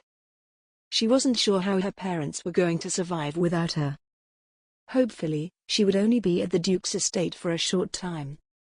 Once she got the task done, she might stay for just a couple of days after, as to avoid suspicion, and then come back home. As she thought about the Duke, the events at the estate played through her mind. Though she believed that he was a bad man, she certainly had noticed his striking green eyes and the way his ginger hair seemed so bright in the rays of the sun. With most of her clothing folded and stored in the bag she intended to take with her, Laura then glanced at the large bundle sitting on the floor next to her bed. It appeared outside near the door to her home this morning, and it had Laura's name on it. She brought it in and placed it in her room, but she didn't have time to examine it until now. The bundle was cube-like in shape, and it looked like several objects bound together by a sizable cloth, and then tied with rough rope. It didn't have any particular odor to it, nor did it seem dangerous in any way. Laura knelt next to the bundle, and she gently began to untie the rope, which held it all together. Laura pulled the rope away from the parcel, and then unwrapped the cloth that surrounded the contents. Inside she found several books and a brief letter. The letter, which was addressed to her, simply said, "This will make your role as a governess believable." Laura looked at the books, one by one, and found a book of poetry, a French grammar book, a writing primer, and a small book of arithmetic. For a brief moment, Laura began to panic, as surely Lady Emily was better educated than she was. But then she remembered. She had no intention of serving as a governess for the long term, and she surely had enough knowledge to pretend for a short time. Laura knew that oftentimes, a governess was alone in the evenings, which could be an opportunity for her to study from these books as to not rouse suspicion. Laura wrapped up all of the books into the cloth, and then used the same rope to tie up the parcel into a neat bundle. She sat the bundle on the floor of her bedroom, and then closed the bag containing her clothing. She would wear her smartest-looking dress tomorrow, when she made her way to the estate, and hoped that it was enough to get past the steward, Mr. Grove. He surely would be interested in any new staff member. So Laura had to make sure she could play the part of the governess. She took one more look at her belongings, and then glanced around her bedroom. After tomorrow morning, she would be in a new place, a new bedroom, and creating a plan to not only save her family, but one that would likely change her life forever. She changed into her nightdress, extinguished the candle which had brightened up her dark room, and fell into the bed for one final sleep until her normal life was all over. As she fell into sleep, she couldn't help but think of the Duke. Chapter 6. Alexander had woken to a dark, dreary day. It was much different than the previous one, and he could already tell, as he stared out the window, that there would certainly be a chill in the air. As he normally did, he sat at the table for breakfast and read through the correspondence that had been delivered by a footman. As usual, it was filled with letters, inquiries about his business, and even a wedding announcement from a friend he knew at university. The springtime was perfect for a wedding, of course, and he would have to make sure to schedule the time to attend. He glanced at the clock in the room, and gently lifted his teacup to signal that he was ready for one more cup before he left for his brewery office. Generally, he would only have one cup of tea before he began his work, but he thought it might be nice to meet Miss Elkins, should she arrive early, for her first day of work. His teacup was immediately filled, and a new plate of toast had appeared at its side, even though he hadn't indicated that he wanted another piece. The staff really cares for Emily and I. Where is Emily? The young student hasn't yet appeared this morning, has she? Alexander asked the nearest footman. No, Your Grace. The footman replied. She must be having some nerves about her first day with the new governess, then. Alexander said out loud, but not to anyone in particular. Sometimes it was lonely living alone in a large house, especially when there were other people there, yet people who didn't necessarily engage in conversation. Though he was nice to his staff, given his general brooding nature, he wouldn't think of getting into a conversation with them about anything personal. Alexander sighed and took another sip of tea. He looked at the clock again, and then took another look out of the window. At this point, he was simply wasting time, so he decided that it was time that he took the walk to the brewery offices. He would meet Miss Elkins again later in the day, he was sure. He stood up and addressed the footman. If Lady Emily doesn't arrive soon, please have Sarah bring her down for breakfast. I want her to have a good start to her day. Yes, Your Grace, the footman replied. Alexander placed his cloth napkin, which had been sitting on his lap during his meal, on the table, and walked out of the dining room. Another footman was waiting by the entry door as he walked in and pulled the door open so that Alexander could walk through. The rain was coming down slightly, so Alexander asked for a hat before he left. Though he typically wouldn't wear a hat to the brewery since it was on his own property, he also didn't want his hair to become messy due to the weather. It's getting late, I really need to get to the brewery. Alexander stepped out into the rain, and the slight wind was cool against his skin. He deliberately looked down the road to see if he noticed anyone coming toward the large home, but the thoroughfare was uninhabited. He took a deep breath and began the short walk to the brewery, the rain falling around him as he walked. His walk was uneventful, and he was happy to open the door to the offices and get out of the rain. The odor of fermented malt and barley hit his nose immediately, and he felt a sense of calm wash over him. This was short-lived, however, as Bernard came bounding from his office to the entryway. I'm so happy to see you, Alexander, Bernard said with a slight panic in his voice. We have a slight problem. Well, a big problem. What's happening? Alexander asked with concern. The ale for the wedding order, said Bernard. It's gone. What? Said Alexander. What do you mean, gone? The barrels are gone. All of the barrels we had set aside, said Bernard. Unless you moved them? You came last night and moved them, right? No, said Alexander with panic in his voice. I did not move them. What could have happened? Did someone take them? I don't know, replied Bernard. I can just tell you they are gone. When I arrived this morning, the door to the building was slightly ajar. When I walked in, I didn't immediately notice that anything was amiss. But then I noticed that the barrels were no longer where I remembered them to be. As he spoke, he wrung his hands nervously. All right, said Alexander, trying to remain calm. We can deduce that someone has taken the barrels. Likely more than one person, since we know they are quite heavy when filled. The short-term solution is to immediately start making more ale. We will barely have time to do it before the wedding. Bernard shook his head. That is another problem we need to talk about. He paused. We are still very low on ingredients. We will not have enough to make our typical ale, which is what the order is for. Alexander tried to hide his panic. Missing this order would be a disaster, and all other thoughts that had occupied his mind earlier in the morning were now very far away. What can we do right at this moment, Bernard? Alexander asked his business partner. We can start boiling the water and add the ingredients we have, replied Bernard. It won't make much, but we can get started. That is our best plan, acknowledged Alexander.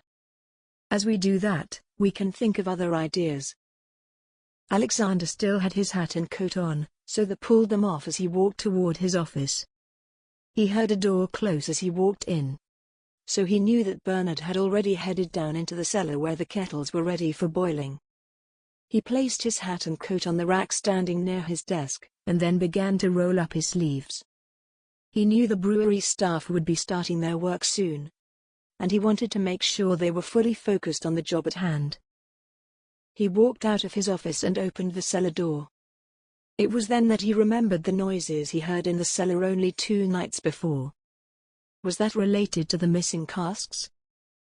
As he walked down the stairs into the cellar, Alexander's mind wandered. What if he had stopped a thief the first night? But then the same thief struck again the following night. With the other crimes happening in the area, such as the unsolved murder of the Irving boy, anything was possible. Alexander reached the dirt floor of the cellar, and he saw Bernard working quickly to fill the kettles they had available with water and various other ingredients. Do you need a hand? Asked Alexander, walking toward his partner. Yes, I do, replied Bernard, as he struggled to fill the kettle with several liters of water. Thank you. Alexander helped to ease the weight of the water barrels, and helped Bernard fill the kettle. The fire underneath was beginning to get hotter, and he could feel the sweat dripping from his neck down his back. Let's get these batches started, and then we can try to come up with a plan for the rest of the inventory we need, said Bernard in a strained voice. I can't help but think something, Bernard, admitted Alexander. I keep thinking that the noises I heard in the cellar the other night might have been a person and not a mouse. He watched Bernard's face change as he took in that information. I haven't seen any signs of trouble here. But I also didn't see any evidence of mice when I came down here yesterday, said Bernard. The worry settled into Alexander's mind. He felt taken advantage of and angry. But he also had to focus and do all that he could to remedy this problem. He wiped the sweat from his brow with his arm, and helped Bernard lift the next kettle onto the fire to begin boiling.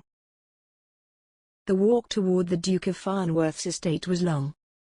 It wasn't long in distance, but Laura was doing all she could to slow the amount of time it took to walk from her family's farmhouse to the Duke's large home. She was also carrying her bag of belongings and the bundle of books presumably left by the stranger. It wasn't that she felt scared or nervous, nor was she doubting her decision to carry out the plan to both get her revenge and save her family. Laura simply knew that her life was going to change greatly, and she was holding on to every second of the life she was leaving behind for as long as possible. It was a grey day, and the weather matched Laura's mood. But she had to put a smile on her face quickly. as she was meant to appear happy for her new position. She also wanted to quickly bring Lady Emily under her wing and make the young mistress like her. This would make it easier to get close enough to the Duke to eventually complete her lethal plot. She could see the large building before her, much larger than the cramped farmhouse she lived in with her parents. Even with James gone, it was still a small dwelling for 3 people. The farm was actually quite successful, and her father was an excellent cultivator. But he had gambled away every bit of profit that came in. She looked up at the sky again as she approached the house and noticed that the late morning sun was trying its best to peek through the clouds. A sunbeam made it through the mist, and she briefly felt the warmth as it hit her cheek. Perhaps this ray of sun was a good omen of things to come. Laura stepped up to the large door, unsure if she should knock or wait until someone noticed her presence. She didn't have long to make a decision as a tall man pulled the door open and greeted her. "Good morning. May I help you?" he asked. "Yes, my name is Laura Elkins," she said, remembering the full surname the mysterious man gave her. "I am the new governess. I am to speak with Mr. Grove." "Yes," said the man. "We have been expecting you, Miss Elkins. My name is Robert Hardy, and I am the Duke of Farnworth's butler." He opened the door wide and motioned her inside. She walked into a large entry hall. It was like nothing she had ever seen before. The walls were ornately decorated and carved with beautiful designs. There were large, very detailed tapestries hanging from the impossibly high ceilings, and a coat of arms directly in the center of the far wall. She immediately felt intimidated, as she knew she didn't belong in this type of luxury. Laura was brought back to reality by Mr. Hardy, who said, "I will let Mr. Grove know that you have arrived." She nodded at him, and then immediately allowed her eyes to take in the entry hall once again. She was shocked by the sound of a voice as she had been so engrossed in her surroundings. "Miss Elkins?" She saw a large man with a balding head standing before her. He was impeccably dressed, and nothing was out of place. Laura nodded. He said, "I am Mr. Grove. I am here to help you settle in." "Thank you, sir," she said. "Mr. Grove is fine, Miss Elkins," he said as he motioned for her to follow as he walked through the entry hall and into the main hall. If Laura thought the entry hall was extravagant, nothing would have prepared her for the main hall. There was a commanding staircase leading up to the 2nd floor straight ahead of her. To her left, double doors were shut tight, but to her right, she could see the open doors of the dining room. And a young girl with bright ginger hair was sitting alone. That must be Lady Emily. She didn't have a chance to see much more because Mr. Grove was now leading her up the stairs. She couldn't believe the lush carpet under her feet as she took each step. It was, as she could imagine, what it would be like to walk on a cloud. There was way too much to see in this house, and Laura knew that she had to pay attention to the job at hand. She also had to remember how to get back to her sleeping quarters, as she couldn't expect Mr. Grove to lead her everywhere. At the top of the stairs, there was a long hallway to both the left and the right. And in front of the stairs was a large, marble statue. It was pointing toward the left, and Laura was happy to see that as it would be easy for her to find her way without Mr. Grove leading the way. The pair walked in silence, passing several closed doors until they reached the end of the hallway. At this point, there was only one door left, and Mr. Grove reached out and turned the knob, opening the door. "The schoolroom and your sleeping quarters, Miss Elkins." Laura stepped inside and noted immediately that the room was much drabber than the rest of the house. There was a thin rug on the floor, and the walls ceiling were a neutral grey color. A small table sat in the center of the room with 3 chairs pushed under it. A fireplace, which was not lit, was jutting out of the wall directly across from the door, and on the left wall, there was a piano and globe. A closed door was on the right. Mr. Grove broke the silence and said, "Here is the schoolroom, Miss Elkins. I hope it is adequate for your needs." His Grace is a reasonable man and quite accommodating to his staff. So please feel free to share any concerns. Yes, thank you, Laura replied, really not knowing if the room would really be adequate for a governess or not. and she was a bit surprised to hear that the Duke was a reasonable and accommodating man. If you follow me through this door, I can show you to your sleeping quarters, Mr. Grove continued. He opened the door and motioned for Laura to enter. She did and could see the entire room thanks to the light coming in through the expansive windows. Though it was certainly less decorative than the rest of the home, it was the most beautiful room that Laura ever had the pleasure of living in. In fact, this single room was almost as large as her entire home back at the farm. "It's lovely," said Laura to Mr. Grove. "I'm sure it will work perfectly. I will give you time to settle in a bit, and then I will send Lady Emily up to the schoolroom," Mr. Grove said as he took his leave. "I'm sure you are eager to get started with her." Laura simply nodded and set her bag and the bundle on the dresser. She couldn't believe that just this morning she had woken up in a small, barely standing farmhouse, and now, she was standing in this grand home with these fine things. It was all a bit overwhelming, but she knew she had to keep her mind on her goal. Now, what does a governess actually do? Laura started by picking up the bundle and walking out of the bedroom, closing the door behind her. She placed the bundle on the table in the center of the room, and carefully untied the rope and removed the cloth. She folded them both up neatly and sat them on the desk, which she had failed to see before, as it was hidden by the entry door. She also noted a bookcase filled with at least 100 books. More books than she believed she could possibly read in a lifetime. Though Laura could read, she was slow and took her time.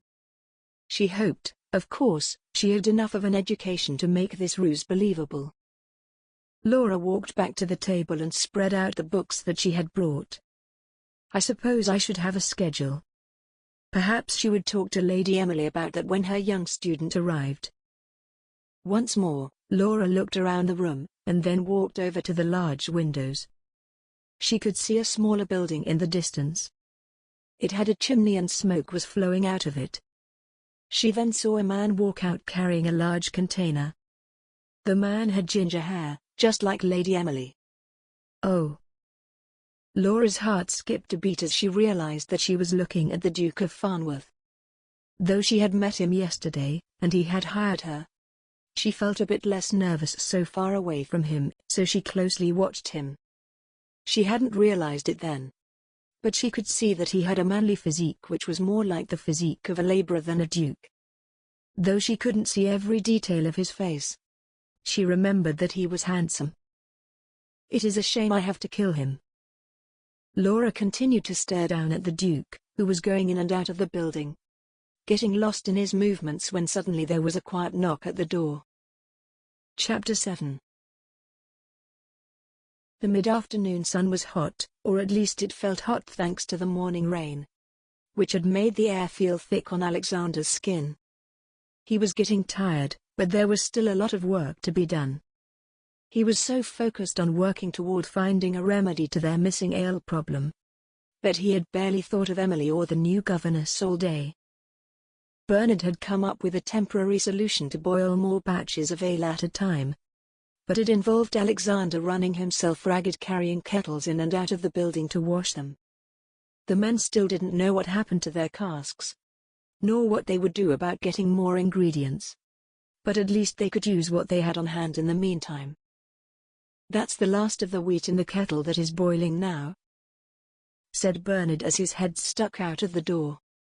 "We can't do much more this afternoon without ingredients except let these cool and place them in the casks with the yeast." Alexander nodded. "I understand. You can leave for home if you want. I can look after things here."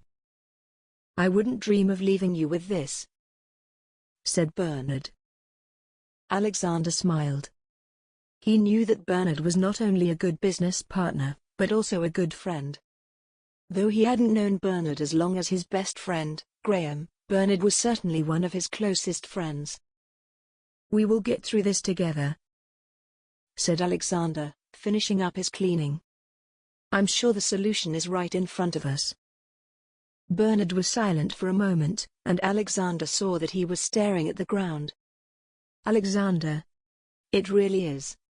Right in front of us. Bernard looked up and ran back into the building as he said, "Come with me. I have an idea."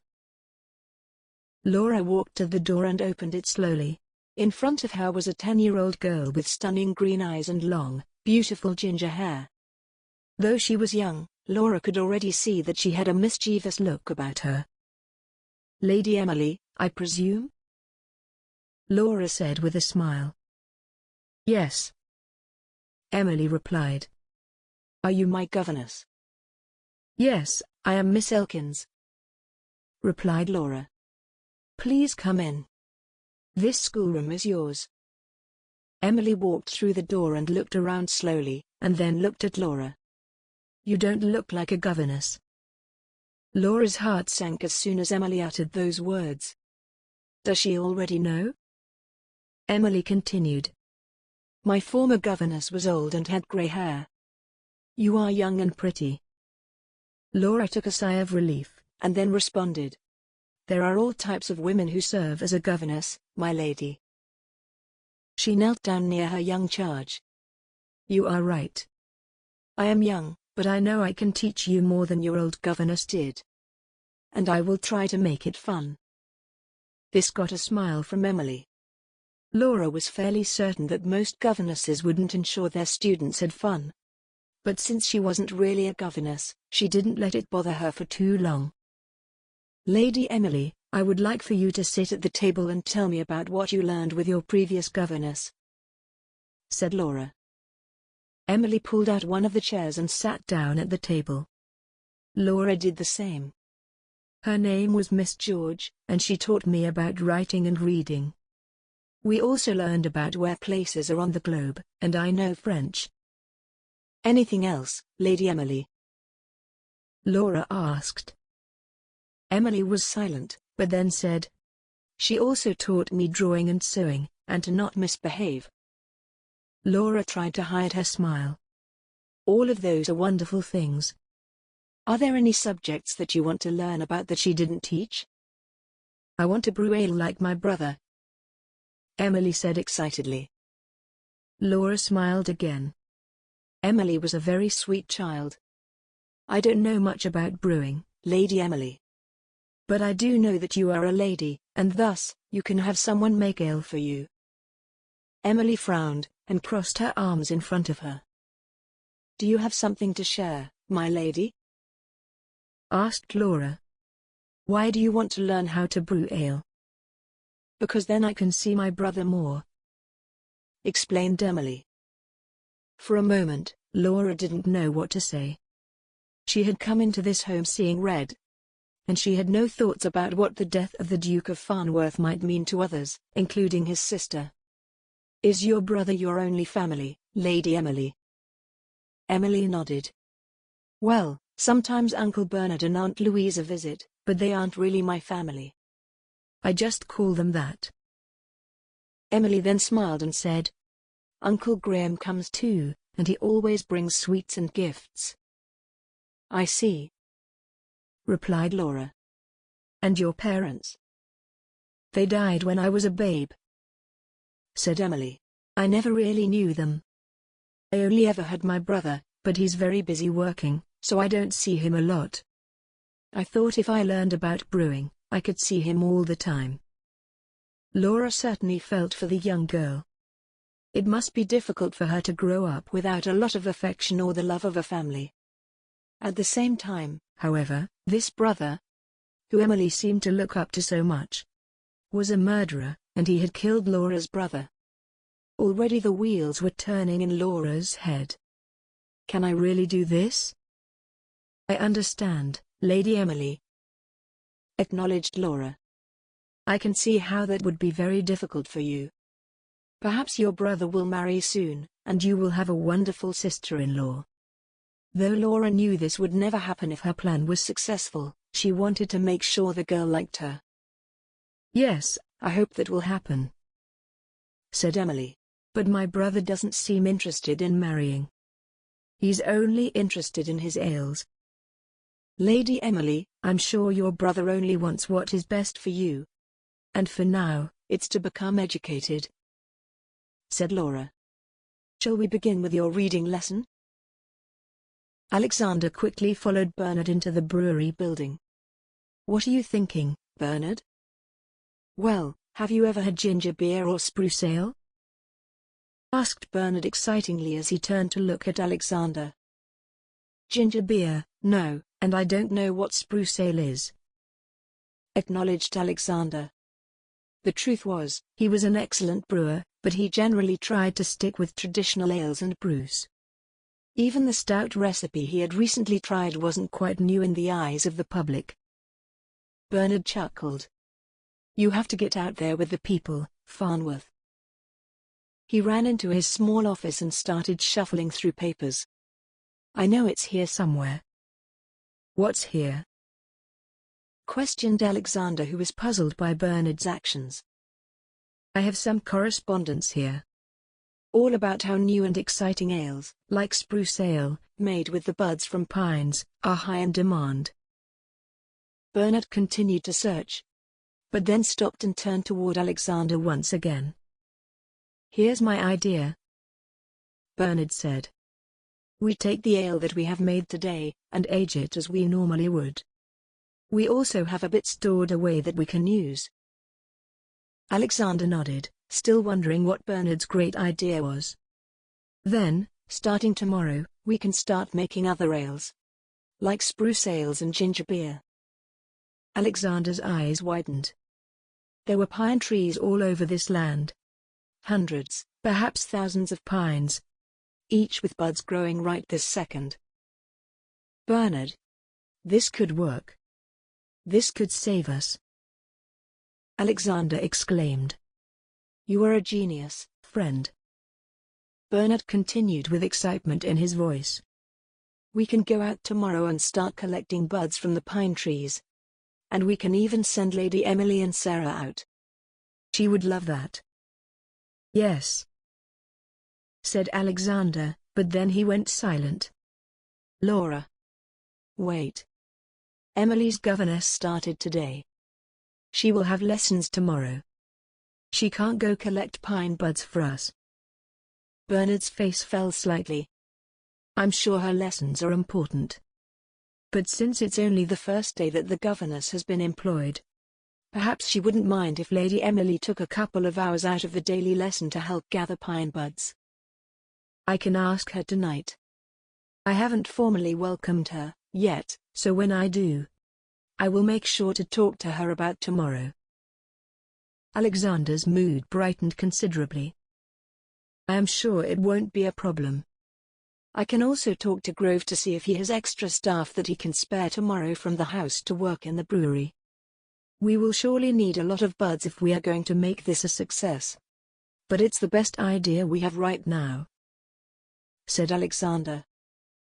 "I agree," said Bernard. "And I look forward to getting started tomorrow. Why don't you head home?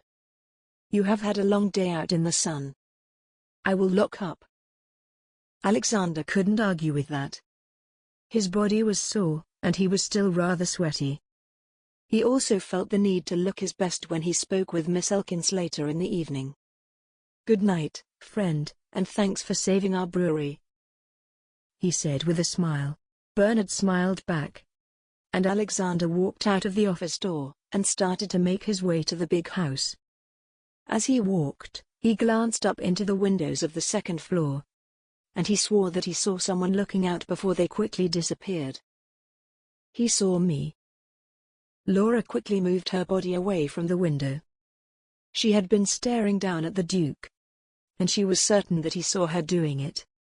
She wasn't quite sure why she was watching him, but she did know that she felt nothing but hatred for the man. Her lessons with Emily had gone well, and she really thought that the girl was very smart and intelligent. At the same time, however, Laura could see a bit of a wild streak about her, which was not unlike Laura herself at that age. Laura moved away from the window and began to tidy up the schoolroom. Though she was not a real governess, she understood based on her limited knowledge that they generally did not have a lot of interaction with others after the learning day was over. She was also beginning to get hungry, but she wasn't sure if she was supposed to eat with the rest of the staff or if she ate alone. Laura continued to clean up the schoolroom, and she figured that she should probably spend the rest of the evening planning for Emily's lessons for the rest of the week. She also wanted to think about how she could get Emily to trust her and how long that might take. Although it was only her first day in the estate, she felt as if she was on the right path. When another hunger pang hit her, Laura decided to walk down to the main floor and see if she could find Mr. Grove. There, she could ask him about her dining arrangements. She quickly checked her appearance in the looking glass, which hung on the wall, and opened the door to the hallway. Laura stepped out through the door and made her way down the hallway. She was still a bit shocked by the lavish decor of the home. She continued down the corridor and came to the stairway. She didn't see or hear another person, though that didn't surprise her as the home was so large. As Laura made her way down the stairs, she finally heard noises coming from the dining room. She came to the bottom step and was going to make her way toward the noise when Mr. Grove took a step out of the doorway. "Oh, you startled me, Mr. Grove," Laura exclaimed, holding her hand against her heart. "Apologies, Miss Elkins," Mr. Grove said. "I was just coming to speak with you. I wanted to make you aware of your dining arrangements." "Thank you, Mr. Grove," said Laura, doing her best to remember her manners. "I was wondering about that, myself. Our previous governess preferred to eat alone in her sleeping quarters. The other governess we had often ate with the rest of the staff," explained Mr. Grove. "The decision is yours. Where did you prefer to eat during your last assignment?" Laura paused. She had not been prepared for this question. On one hand, she had never eaten a meal alone. But on the other hand, she knew she was only here in the house for a short time. So she didn't want to get too close to the staff. She also didn't want to arouse any suspicion. And she wasn't certain that she would fully be able to hide her true intentions. "At my last assignment, I ate in my sleeping quarters. So I would prefer to do that again, if possible," Laura explained to Mr. Grove. "Wonderful, Miss Elkins," replied Mr. Grove. "I will have dinner sent up to you when the rest of the staff takes their meal."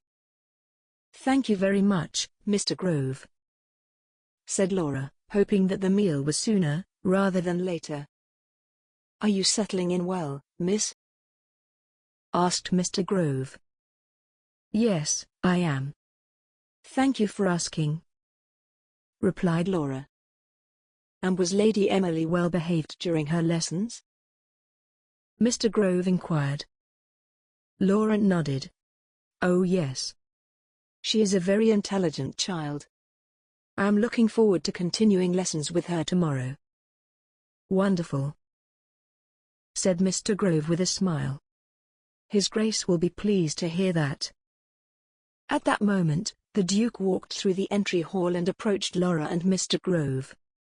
Her heart almost jumped out of her chest. "I will be pleased to hear what?" he asked. "Welcome home, Your Grace," said Mr. Grove. "Miss Elkins and I were discussing Miss Emily's lessons." Laura stood still and saw the Duke turn his head and look at her. He asked, "Did my precocious sister do well?" She could barely stand to look into his eyes and respond. This man had her brother's blood on his hands. "Yes, Your Grace," Laura responded quietly. "She is a very intelligent girl." She saw the Duke smile at her, and she could tell that he was thinking about what to say next. After a brief and awkward silence, he said, "I was hoping that you and Lady Emily might be available tomorrow afternoon. We have a small job at the brewery that we require help with. I have to take her from her lessons, but I think she would enjoy an afternoon outdoors." Laura was not going to give this evil man any pleasure if she could help it. Your Grace, Lady Emily is far behind where she should be in her lessons. And I don't know if taking time away from her lessons so soon is prudent. She studied his face to attempt to gauge his reaction, but his response came quickly. Of course, Miss Elkins. The Duke responded. She wondered if he had briefly forgotten the name she had given him. It is best for my sister to continue her lessons as planned. He smiled at her once again. Miss Elkins. The Duke continued with a smile. If it would please you, I would invite you to join Lady Emily and I in the sitting room this evening after dinner. Now it was Laura's turn to pause and try to come up with a quick excuse. The lessons? Thank you for asking, Your Grace. But I must admit that I am not feeling well this evening. She could tell the Duke was surprised that she had declined the invitation, but the less time she had to spend with this man, the better.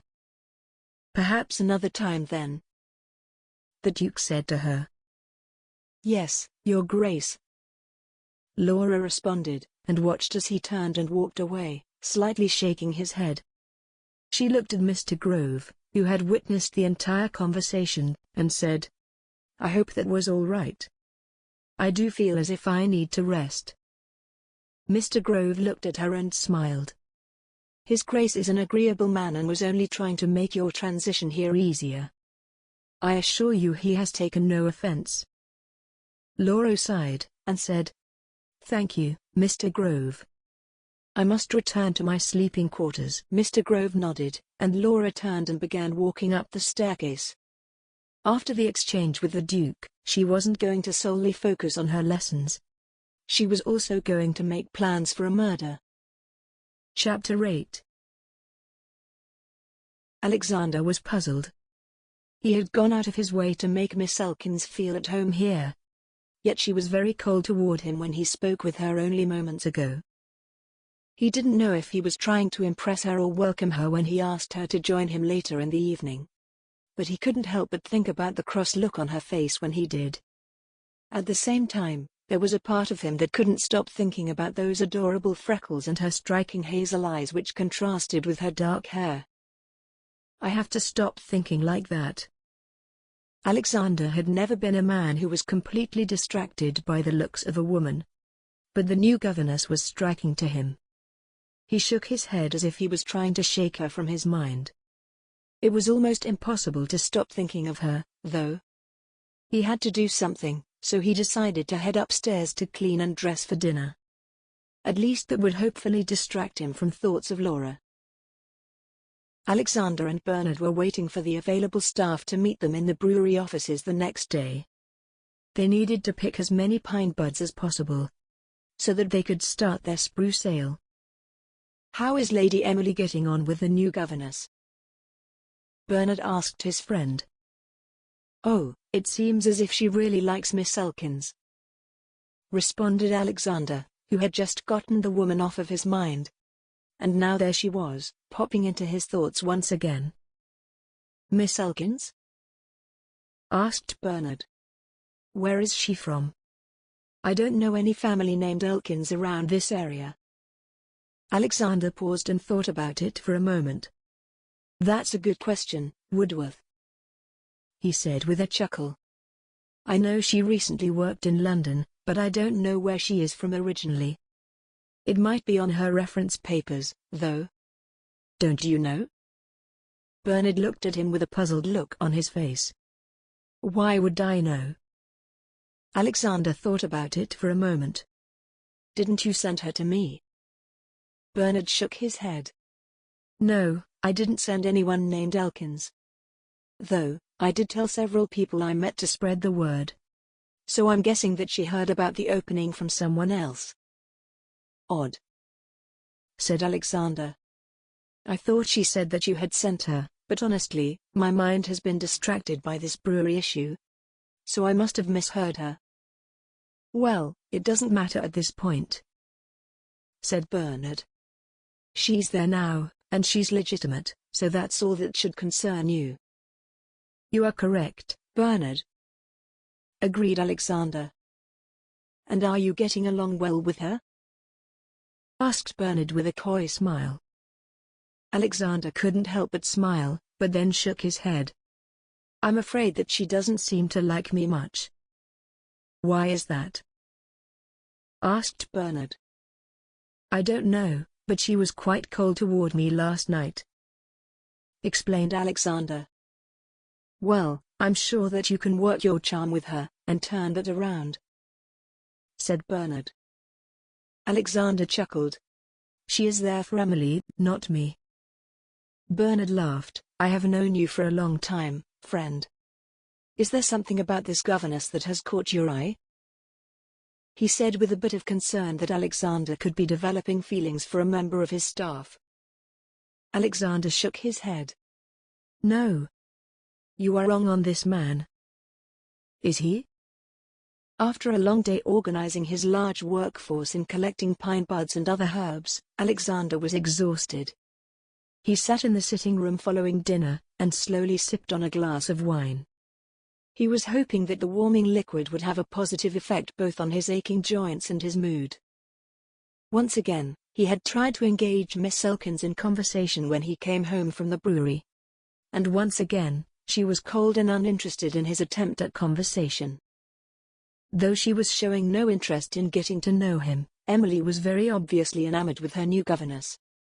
She talked about Miss Elkins non-stop during their mealtime, and actually seemed excited about the prospect of her lessons.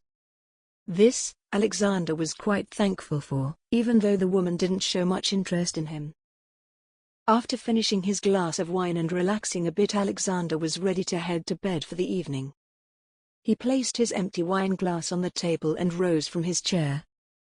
He motioned to the footman standing in the corner, letting him know that he could put the fire out, and then walked through the doors into the entry hall. The house was silent and mostly dark, and he made his way toward the staircase and began to walk up the stairs.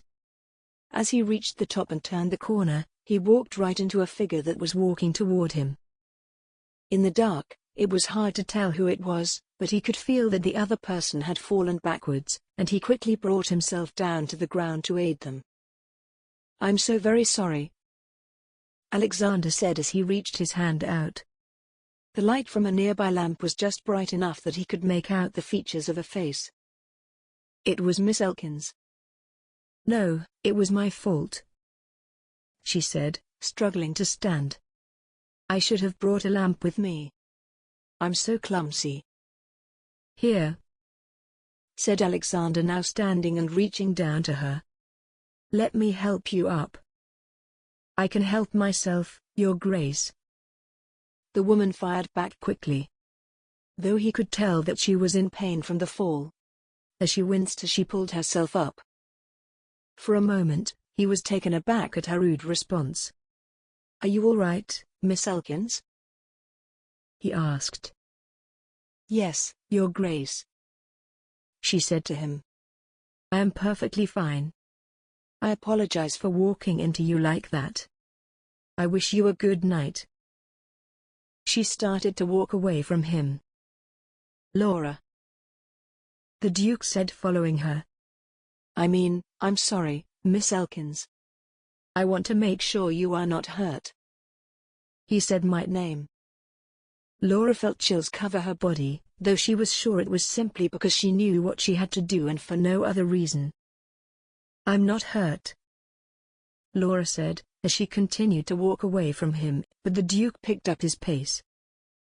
Please, Miss Elkins, Alexander pleaded once again. I want to speak with you for a moment. He didn't care if anyone could hear him.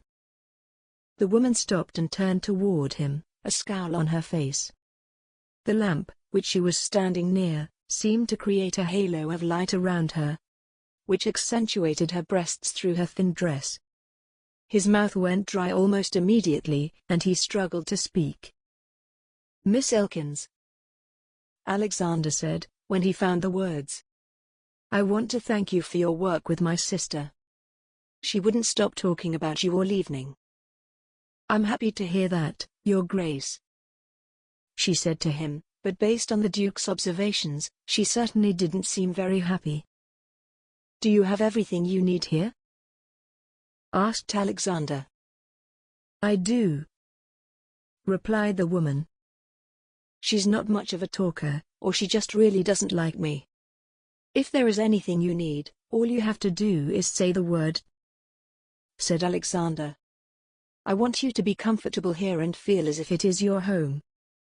I have everything I need, Your Grace, said Miss Elkins.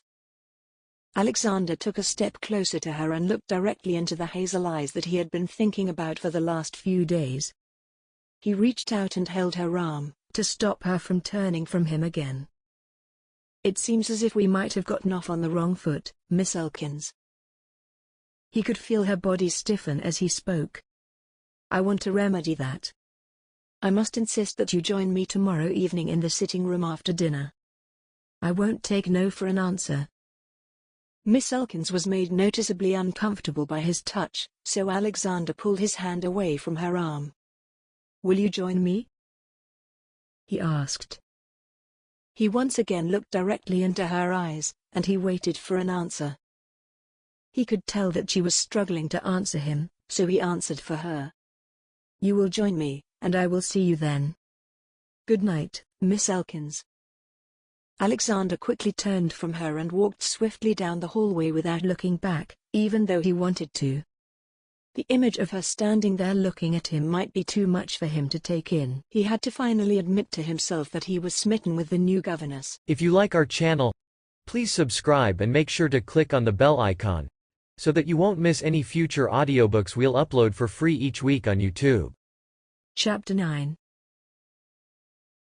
Laura could barely sleep throughout the night. Every time she closed her eyes, she saw the Duke's face. She could see the brightness of his green eyes as he had stared directly into hers. And she could feel the strength and roughness of his hand where he had grabbed her arm. She sat up in the bed and could see the sun rising through the window pane. Laura knew that she must get up and get dressed to get her day started, as Emily would be coming to the schoolroom before she knew it. However, she also felt a sense of dread. She had to see the Duke later in the evening, and she didn't know how she felt about that. As Laura got up from the bed and began to brush her long, dark hair, she couldn't help but to feel some nerves in her stomach, too. She was here to enact revenge for her brother's death, but her instincts were saying she might not be on the right path. Is it possible the Duke didn't kill James? Laura thought about this for a moment. Thus far, she had mostly felt hatred toward the Duke. But he didn't seem like the type of man who could commit a murder. His staff seemed to like him, he had been nothing but nice and hospitable to her. And she had seen no sign that he was involved in any type of gambling or illicit activities. Laura continued to ready herself for the day, choosing a smart, brown and grey dress, which she didn't even realize made her eyes sparkle. She also spent just a bit more time on her hair, just in case she ran into the Duke this morning. She could tell that she was starting to change her mind about him. But, if he was innocent, who had killed her brother? Just then, Laura heard a noise in the schoolroom, which adjoined with her sleeping quarters, and she knew her breakfast had arrived. She took one more look in the small looking glass that hung on the wall, and then walked into the schoolroom to break her fast. Alexander sat in his office at the brewery and stared blankly at the paperwork in front of him. He was exhausted. He had slept terribly, and every time he closed his eyes all he could see in front of him was Laura's shapely figure. He knew he should think of her as Miss Elkins, but he suddenly loved the way the name Laura sounded as it swam through his head. Alexander, he heard someone say. Do you have the order for the Russell celebration? What? Alexander asked, as he turned to look at his business partner. The Russell order, said Bernard with a smile. Do you have it? Oh, yes, I'm sure of it, replied Alexander, caught off guard.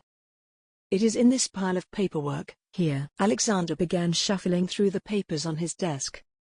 Between the paperwork for the brewery and his responsibilities as the Duke of Farnworth, Alexander was often struggling to keep up. Oh, here it is, Bernard, Alexander said excitedly. The Rutley order. He handed Bernard the paperwork with a grin. Are you all right, friend? Bernard chuckled. I need the Russell order, Not the Rutley order. Alexander shook his head and laughed. Of course. I'm sorry, I didn't sleep well last night. And my mind is not caught up with the day yet. He shuffled through the paperwork and quickly found the correct order, handing it to Bernard. Here, Alexander said. My apologies. No apology necessary, friend, Bernard replied. What had you up so late last night? I'm not sure, lied Alexander, knowing perfectly well why he tossed and turned. Laura. Well, I hope the fog lifts soon, said Bernard.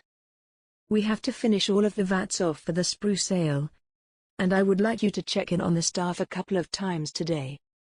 I may have to head out to some local farms again to restock a few things. It's nothing pressing, but it is necessary. Of course, replied Alexander.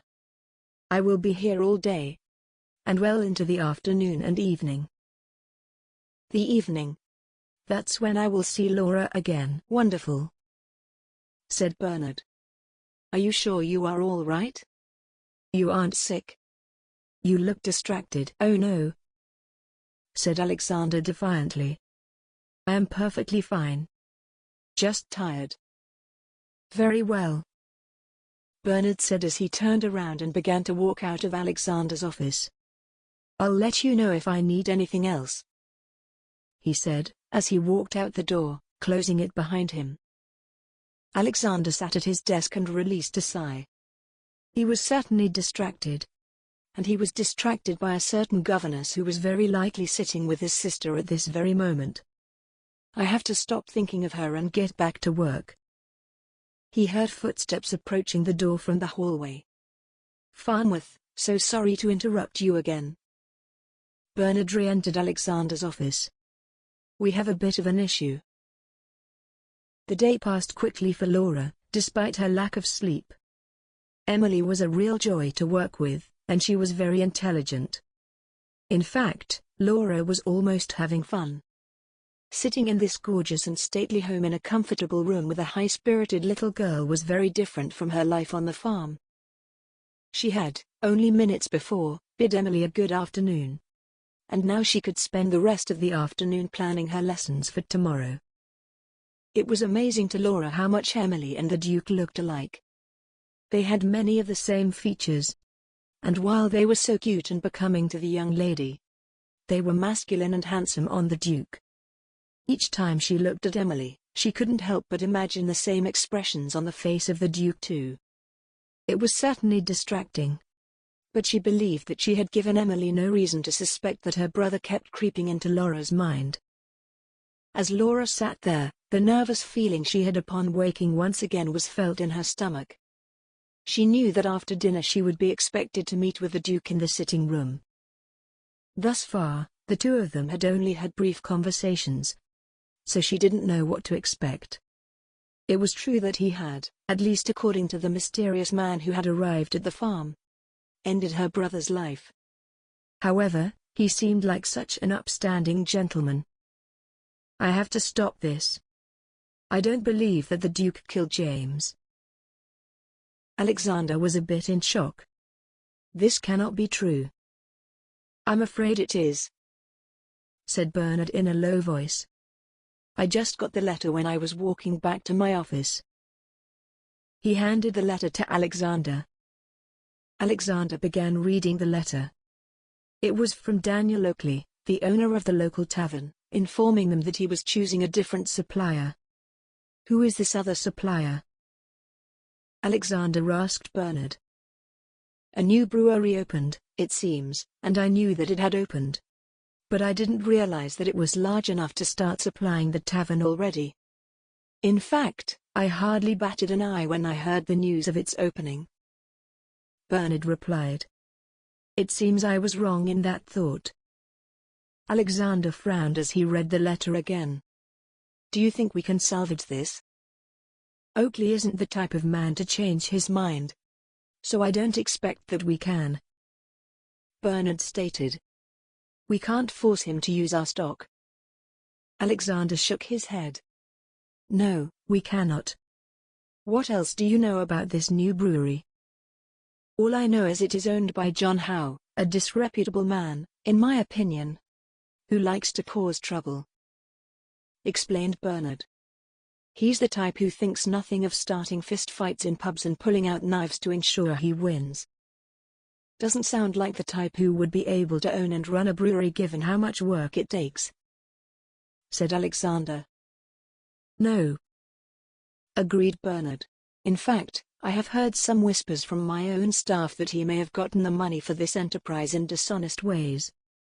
I have also heard that he and his gang are really into gambling and betting. We should keep a close watch on him," said Alexander, still frowning and staring at the note in his hand. "We can't afford to lose customers, especially from rival brewmasters who have nefarious reputations." Laura could barely eat. In a matter of hours, she would be convening with the Duke in the sitting room. And if truth be told, she was terrified of the prospect. She knew that she had a job to do, but she was certainly having mixed feelings about it. If truth be told, she actually felt a bit foolish. Even if she wasn't here under false pretenses, what would the Duke possibly see in her? She was a farmer, she was not well bred, nor did she see herself as extraordinarily beautiful. She wouldn't have a chance in the world with the Duke of Farnworth. As Laura sat there and pondered all of this while staring at her mostly full plate, she couldn't help but think about the mysterious man and the threat that he had placed on her family. She made a decision.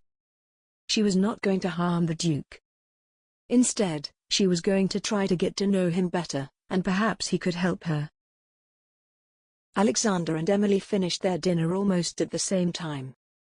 They had chatted about the day, Emily had shared some exciting updates on her lessons, and Alexander had done his best to distract himself from the few things that were weighing heavy on his mind, the rival brewery and his upcoming conversation with Laura. Alexander glanced at the clock, which sat against the wall. He had asked that Laura be brought to the sitting room at 8 o'clock. So he had only about 30 minutes to wait. He stood up from the table, bid Emily good night, and made his way through the dining room, into the hallway, and finally into the sitting room. Like clockwork, his nightly glass of scotch was already poured and waiting for him. He settled into a chair, and he was happy for the fire that burned in the fireplace. Though they were solidly into spring, the nights were still quite cool. Alexander was a man who knew what he wanted, and he chased success like a fox chasing a hare. He was comfortable in most business situations, and in his role as the Duke of Farnworth. But, as he stared at the clock and sipped on his scotch, he realized that he had no idea how to act around Laura. Miss Elkins. The door to the sitting room opened suddenly and Robert Hardy, the butler, stepped in. "Your Grace," Robert said. "I'm sorry for the intrusion, but the Earl of Kirkwall is here to see you." "Graham? What does he want?" "Please see him in," Alexander replied as he stood. Graham walked through the door of the sitting room and Alexander could immediately see that the usual jovial and charming man that he knew was wearing a despondent look. "My friend," Alexander said, as he walked toward Graham with an extended hand. "Welcome." "I'm so sorry to intrude," said Graham with a grim tone. "I was sitting and eating dinner alone tonight, and I realized that today is the anniversary of Joan's death." Alexander's face fell. "I didn't realize. I'm sorry." "Oh, no need to apologize, friend," said Graham as he took a seat near the chair Alexander had occupied. "You wouldn't have remembered." "I wouldn't have remembered your sister's death?" Alexander asked, puzzled. "No, the date," explained Graham, as he took a glass of scotch from the footman who presented it to him on silver tray. Alexander sat down and looked at his friend. "Has it already been 3 years, or is my mind deceiving me?" "It has been," said Graham with a downcast, slow nod. "I wanted to be with someone who knew her, and toast to her memory." Alexander squirmed a bit in his seat before lifting his glass. "To the memory of Joan. May she rest in eternal peace." To Joan, said Graham, raising his glass to meet Alexander's. Joan had loved Alexander, that he knew. In fact, she had come on quite strong to try to win his heart. But he had been uninterested in his best friend's younger sibling. "Thank you, friend," said Graham, after he had swallowed his scotch in one swift drink. He held out the glass and the footman filled it up with more amber liquid. Alexander glanced at the clock once again.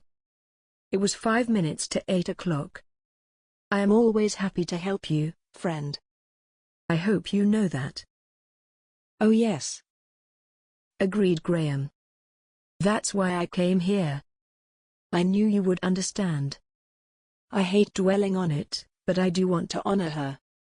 It is probably best that I focus on the present, though. So, let's change the subject. How are things at the brewery?" "Not very well, I'm afraid," said Alexander. "The business is fine, of course, but we just got word today that we lost a big customer." "I'm sorry to hear that," said Graham. "What happened?" "Rival brewer," explained Alexander. "I'm sure this won't be the last client we lose. Woodworth suspects that the man is a bit despicable in his business practices. We can't and won't sink to that level." "Good for you, friend," said Graham. "You have always been an upstanding gentleman." "I appreciate that," said Alexander with a smile. "It's nice to have the support of lifelong friends." "Always," agreed Graham, as the familiar, charming grin emerged on his face. "More scotch?" Alexander nodded, and the footman quickly came to fill his glass. "Thank you," he said as he watched Graham get his glass filled for the third time. "I'm sure we will figure it out," said Alexander, as he glanced at the clock once again. Almost on cue, there was a knock at the door. It opened and once again, and Robert stepped into the room. "Your Grace, Miss Laura Elkins to see you." "Please bring her in," said Alexander, briefly noticing Graham's demeanor was greatly improved at the mention of a woman entering the room. Alexander saw the shape of Laura walk through the door, but it was almost as if he was temporarily blinded by her physique. The dress she wore was tight around the hips and the fabric seemed to hug her breasts perfectly. For a moment, he couldn't register anything but the shape of her body as she moved. "Alexander?" Alexander was brought out of his spell. "Aren't you going to introduce me? I really wish Graham wasn't here right now." "Oh, yes," said Alexander, finally coming to his senses. "This is Miss Laura Elkins, Lady Emily's governess. I asked her to join me tonight in the sitting room." "The pleasure is mine," said Graham, greeting Laura. Based on the smile that covered Laura's face, Alexander couldn't help but notice that Graham had charmed her almost instantly. He had always had a gift with ladies, a gift that Alexander could never dream of having. "It is nice to meet you," Laura said with a shaking voice. "Is she nervous?" "Please join us, Miss Elkins," Graham boomed, showing the signs that his previous glasses of scotch were going to his head. "I would love to learn more about you. His Grace has hardly mentioned you. And he certainly hasn't mentioned your ravishing beauty." Alexander could feel his cheeks flush. And he was certain that they were as red and bright as his hair. This is not going as planned. Chapter 10. Laura could not believe what was happening. She was in the sitting room speaking with a charismatic man. And she couldn't help but smile at him. She had come here with the intention of speaking with the Duke, but instead, he seemed uninterested in her. He was simply sitting in a chair, sipping on his drink. And almost looked as if he was brooding. "How do you like working with Lady Emily?" The man, who had introduced himself as the Earl of Kirkwall, asked her. "She is a wonderful child, my lord," said Laura. "She is very intelligent, and I am enjoying her daily company." She couldn't help but keep turning her head to see all of the glamorous items in the room. Paintings, statues, and ornate furnishings were everywhere her eyes moved. "Lady Emily is lucky to have you, I'm sure," said the Earl. "I dare say my friend Farnworth is lucky, too." He laughed. Laura blushed. "I enjoy working here very much. I'm almost thinking I should find myself a governess," Lord Kirkwall said with a loud howl of laughter. "Do you think that's a good idea, Farnworth? And I don't even have a child to educate." Laura could tell that the Earl had been drinking. But there was something very likable about him. Even though she was slightly uncomfortable in this situation, he seemed like one of those people one would just want to spend time with. "I'm sure Miss Elkins has lessons to work on tonight," said the Duke suddenly. "Perhaps she should go back to her quarters." Laura turned quickly toward him, and she could tell that he was very serious.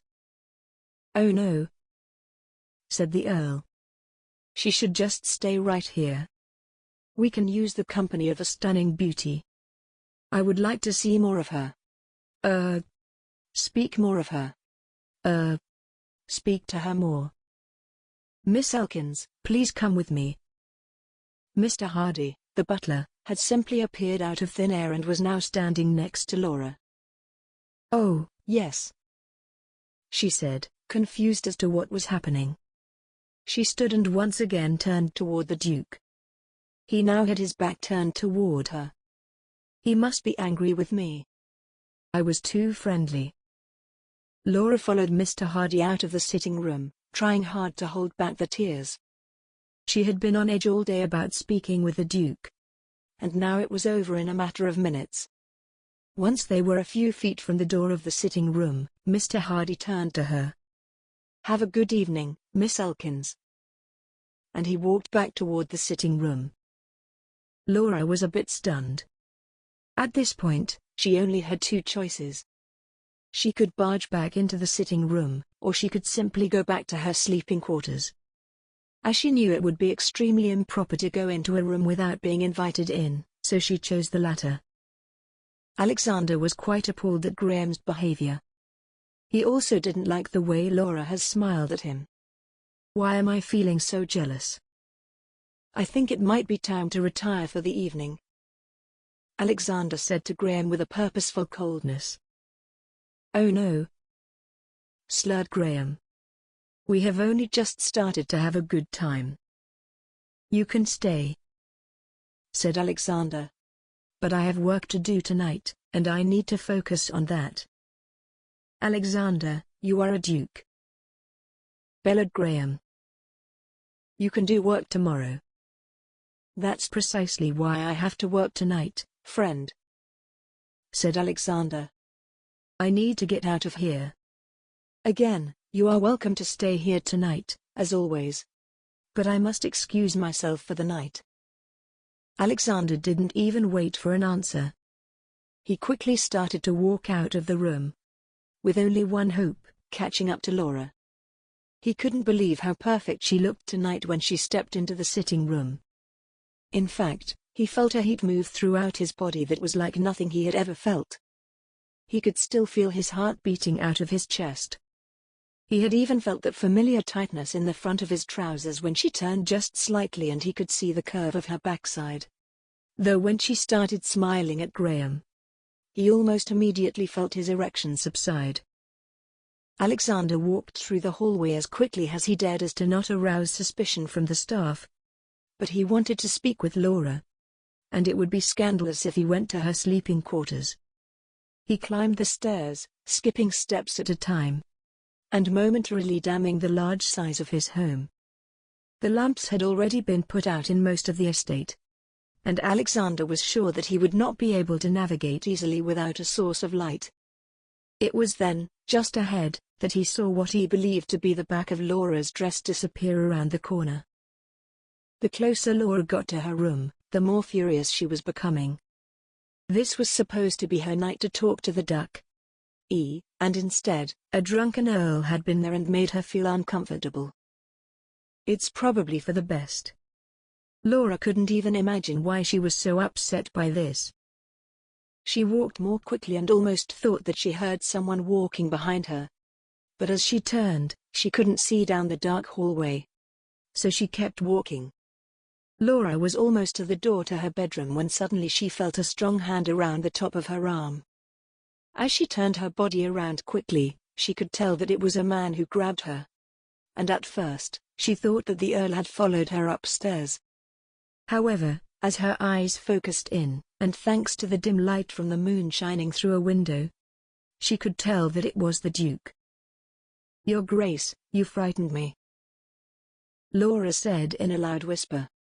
"What are you doing?" "Please," the Duke said, loosening his grip, yet not letting go of Laura's arm. "I'm sorry about Lord Kirkwall.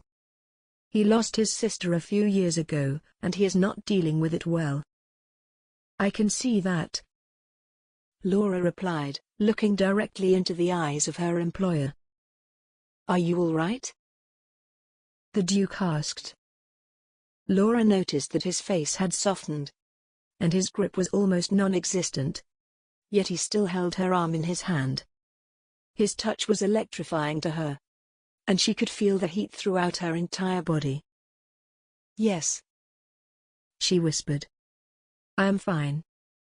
Laura couldn't stop looking into his eyes, and it seemed as if time was standing still.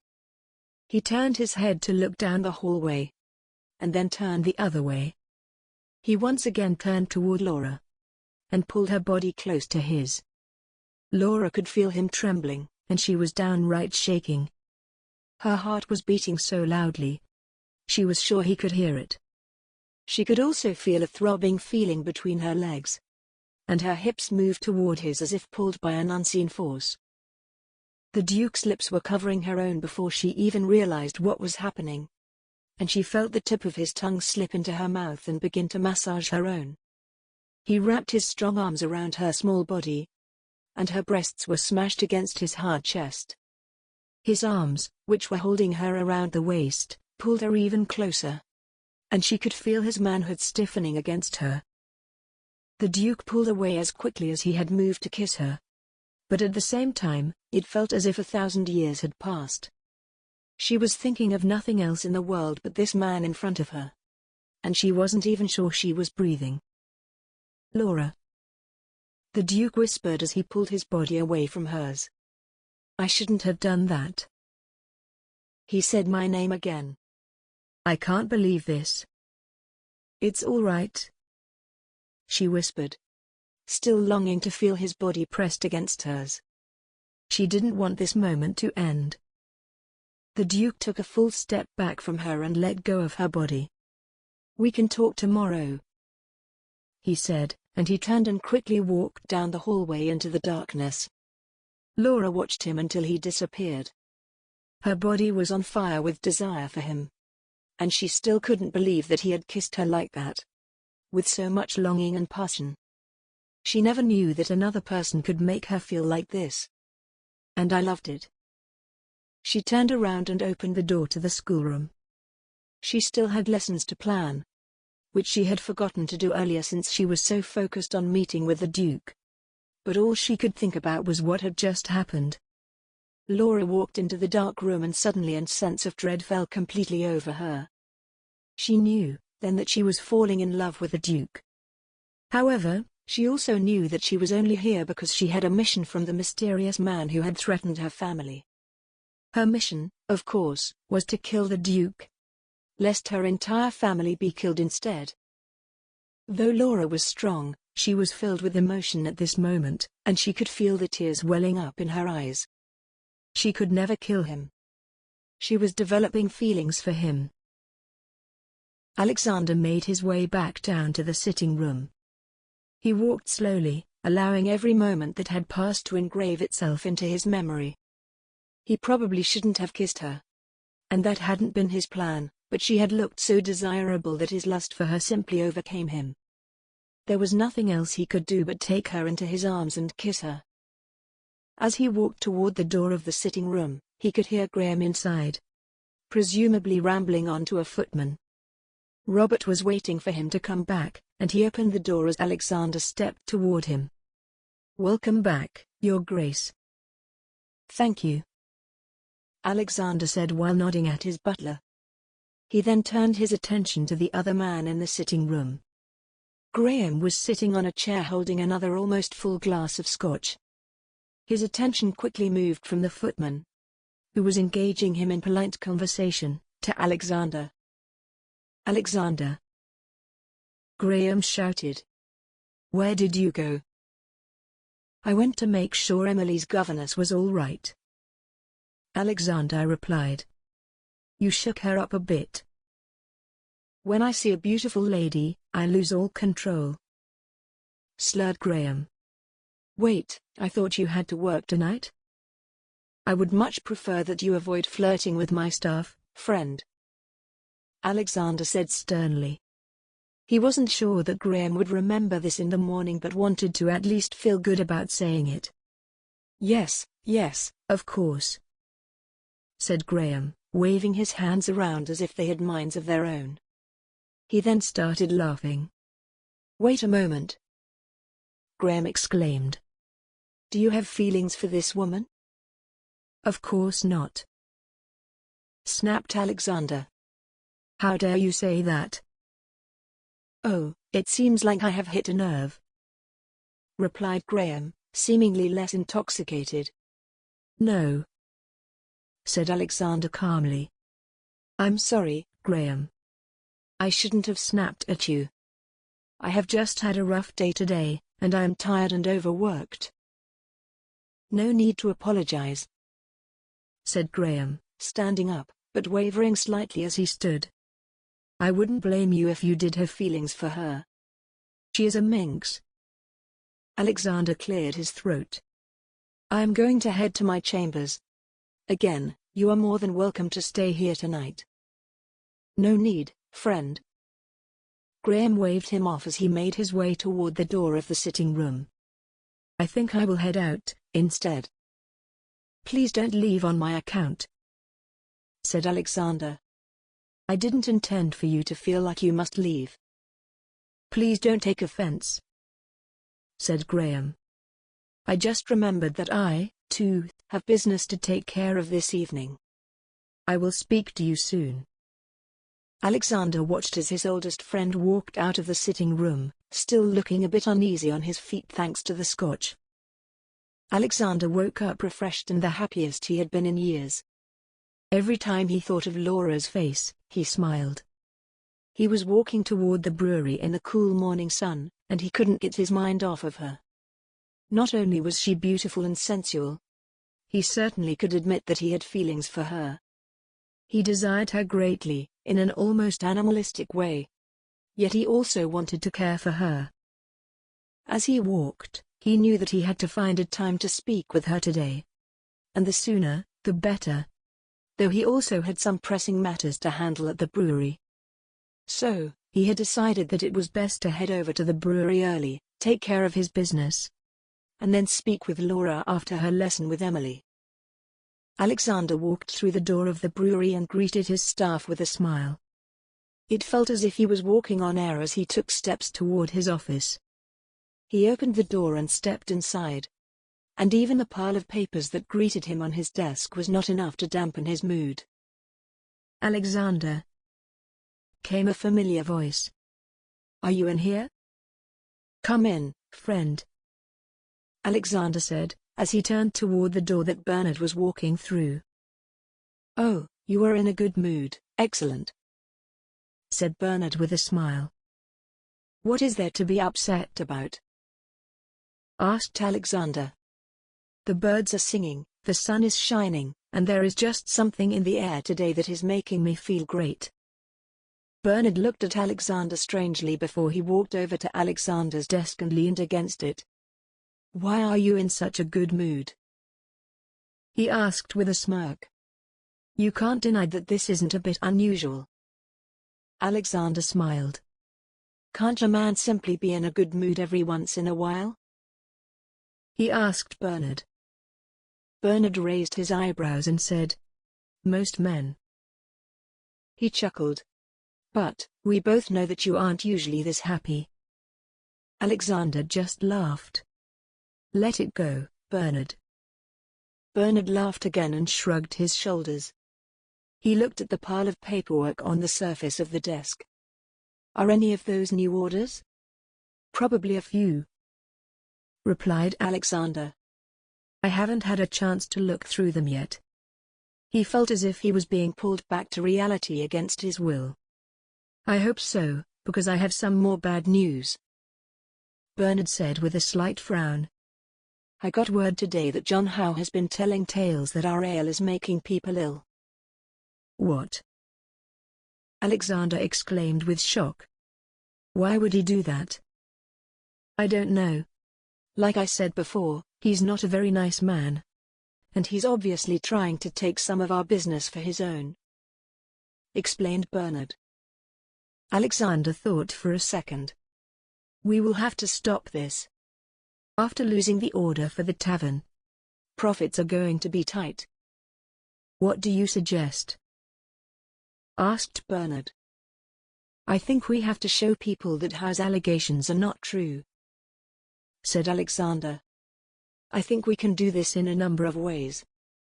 First, we should make sure we are doing this legitimately. We don't want to disparage his brewery. I agree with that, said Bernard. People would think we are just trying to get revenge. Yes, agreed Alexander. I also believe that we should start spreading the news that we have spruce ale. I keep hearing that people are very interested in it, and that it is becoming quite popular in London. Oh, excellent idea, said Bernard excitingly. We don't have a lot, but we have enough for the wedding and for a few smaller orders. I will make sure we start producing more, too. That sounds excellent, Alexander said with a smile. We don't have to sink to his level. I shall speak with Kirkwall, too. I'm sure he would be happy to spread the word since he works so closely with the farmers and laborers thanks to his irrigation project. Wonderful, said Bernard. And in the meantime, perhaps you should go through those orders and see what we need.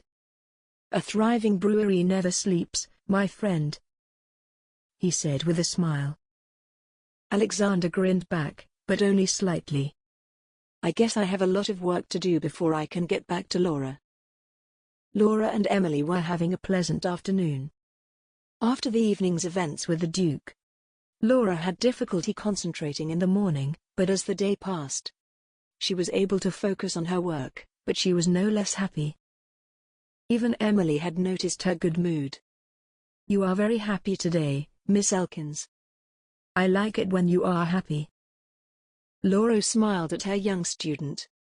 I am happy, Lady Emily. It is a gorgeous day, and I have a wonderful student. Why shouldn't I be happy? Emily laughed. Yes, I agree. Your student is wonderful. My student would be even more wonderful if she paid more attention to her accent marks during her French lessons, Laura said, as she leaned over and corrected Emily's work. The accent should be over the E, not the A, she said. Here, I fixed it, said Emily. Finish the rest, and then we can start your final lesson of the afternoon. Suddenly, there was a knock at the door. Laura walked over to it, secretly wishing with all of her might that it was the Duke. She took a breath, pulled the door open, and came face to face with a footman. An urgent letter for Miss Elkins, he said, as her heart dropped. Had something happened to her mother? Her father? Laura took the letter from the footman.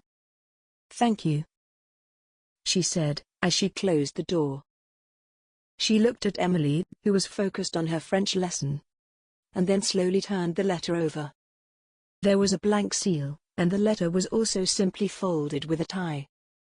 She pulled the knot, flipped the letter over once again, and opened it. Why is this taking so long? You know the consequences. Your mother will be first if you don't act. Laura's heart sank immediately. This letter had to be from the mysterious stranger who had visited her home and forced her to come here. If she didn't kill the Duke, the stranger would kill her mother. How long did she have? Miss Elkins? Emily asked with apprehension. Are you all right? What? Yes. Yes, Of course. Laura said. Thank you. you look sick. Emily said. Are you sure you are all right? Laura took a breath. Now that you mention it, I do feel a bit ill. she walked toward Emily, hiding the note in her hand. I think, perhaps, we will skip our final lesson today. I will go and lay down after cleaning up. Emily looked at Laura with concern in her face. Should I tell someone? Oh no. It's really nothing, said Laura, smiling at the caring girl. I think I just need to lay down. I promise I will be fine. All right, said Emily, not quite convinced. I will see you tomorrow, Miss Elkins. And I promise I will work on my accent marks. Laura chuckled. I am sure you will do better tomorrow, Lady Emily, she said, as she opened the door to the hallway. Have a good evening. You too, Miss Elkins, Emily said as she bounded out into the hallway. Laura closed the door behind her and took in a deep breath. What am I going to do about this? Alexander? Alexander could hear Bernard walking into the brewery. I'm down here in the cellar, replied Alexander, loudly. He had spent most of the day supervising his staff with inventory, and he certainly hadn't intended on staying so late. Alexander could hear Bernard's boots echo off of the wooden steps leading into the cellar. When Bernard saw Alexander, he said, "How did the day go?" "It was fine," Alexander answered. "We got most of the inventory done, and I am just finishing up before heading home to dinner." "Excellent," replied Bernard. "My day was uneventful as well, which is certainly a good thing." He chuckled. "Indeed," agreed Alexander. "Nothing more about John Howe?" "Nothing at all," explained Bernard, who was now looking over the work that Alexander and his staff had done throughout the day. "It was very delightful, in fact. I even spoke to several people about putting in orders for our spruce ale. That will certainly hit Howe where it counts." Alexander laughed. "The spruce ale should be ready in only a matter of days, so that is also good news." "Excellent," said Bernard, smiling widely. "Even though this day started off a bit unfavorably, it seems as if our good luck has returned." "Agreed," said Alexander as he pulled down his sleeves, which were rolled up onto his arms. "With that, I shall head home to prepare for dinner." "I will finish up here," said Bernard, "and then head toward home myself." "Good night, Bernard," Alexander said as he made his way up the cellar stairs. He walked across the building to his office, took a quick peek inside to make sure all was well, and closed it behind him. As he turned toward the door to walk out, he saw a quick movement, heard a crack, and then everything went black as he fell. Chapter 11. The doctor is here seeing to him now. The words from Mr. Grove, the Duke's steward, hit Laura's heart like a hammer might hit a nail. He had just announced that the Duke had been attacked at the brewery. His business partner, the Marquis of Woodworth, had been down in the cellar when he heard a commotion above. By the time he made it upstairs, the assailant was gone, and the Duke was laying crumpled on the floor. "We are keeping the family in our prayers," Mr. Grove said, as he addressed several staff members, including Laura. She was trembling with fear for him. Who would hurt the Duke? It was then that it dawned on her. The mysterious man. Laura didn't even realize it, but she had gasped aloud as she thought about this. And the woman standing beside her, whom she believed to be the housekeeper, Mrs. Cook, patted her on the shoulder. "It's a shock to us all, Miss Elkins," she said. Laura just nodded. The man whom she cared for had just been attacked, and she was terrified that something worse would happen. She knew that the mysterious man wanted the Duke to die, and she couldn't help but see the connection between this attack and the reason she was here. We will surely keep all of you informed of his condition as the hours pass, Mr. Grove continued, but Laura wasn't paying attention to most of his words. She was still stuck on the fact that someone had attacked the Duke. The small group of senior servants began to go back to their duties, so Laura took that as a sign that she should make her way back to her chambers. She started to walk toward the stairs when she heard someone call her name. "Miss Elkins? A moment of your time, please." Laura turned and Mr. Grove was standing in front of her. "I wanted to speak with you about Lady Emily." "Oh, of course, Mr. Grove," replied Laura. "I can't even imagine what she might be feeling right now." "Yes, it's true," said Mr. Grove with a depressed look on his face. "That poor girl has lost her parents, and today, she almost lost her brother." Hearing those words shook Laura to the core. So much so, that she felt lightheaded, and then felt herself begin to sway before slightly moving her feet to correct her balance. Mr. Grove continued. "I was able to briefly speak with His Grace, and he asked me to give a message to you." Laura's heart skipped a beat. "He said to tell you to please keep Lady Emily's lessons as normal as possible," said Mr. Grove. "He wants to keep her on a routine whilst he recovers." "That's all?" Laura asked without thinking. "Pardon?" asked Mr. Grove. "I'm sorry," Laura said, catching herself. "I just meant if there was anything else that His Grace requires for Lady Emily's lessons." "Oh, I misunderstood," said Mr. Grove with a slight smile. "No, he did not give any other instructions." "Thank you, Mr. Grove," said Laura, trying to remain calm. "I will make sure that Lady Emily's lessons remain on schedule." "Wonderful," said Mr. Grove. "Is everything else going well with the position?" "Oh yes," replied Laura. "Everything is going very well." "That is very good to hear," acknowledged Mr. Grove. "Please, also keep His Grace in your thoughts and prayers." "I certainly will," said Laura with a nod. "You don't even know how much I will be praying." Alexander's head was pounding. He had no memory of the attack at all. The last thing he remembered was closing his office door and getting ready to head home when everything went black. The next thing he knew, he heard hushed voices, felt people moving around him, and then the pain came in a wave.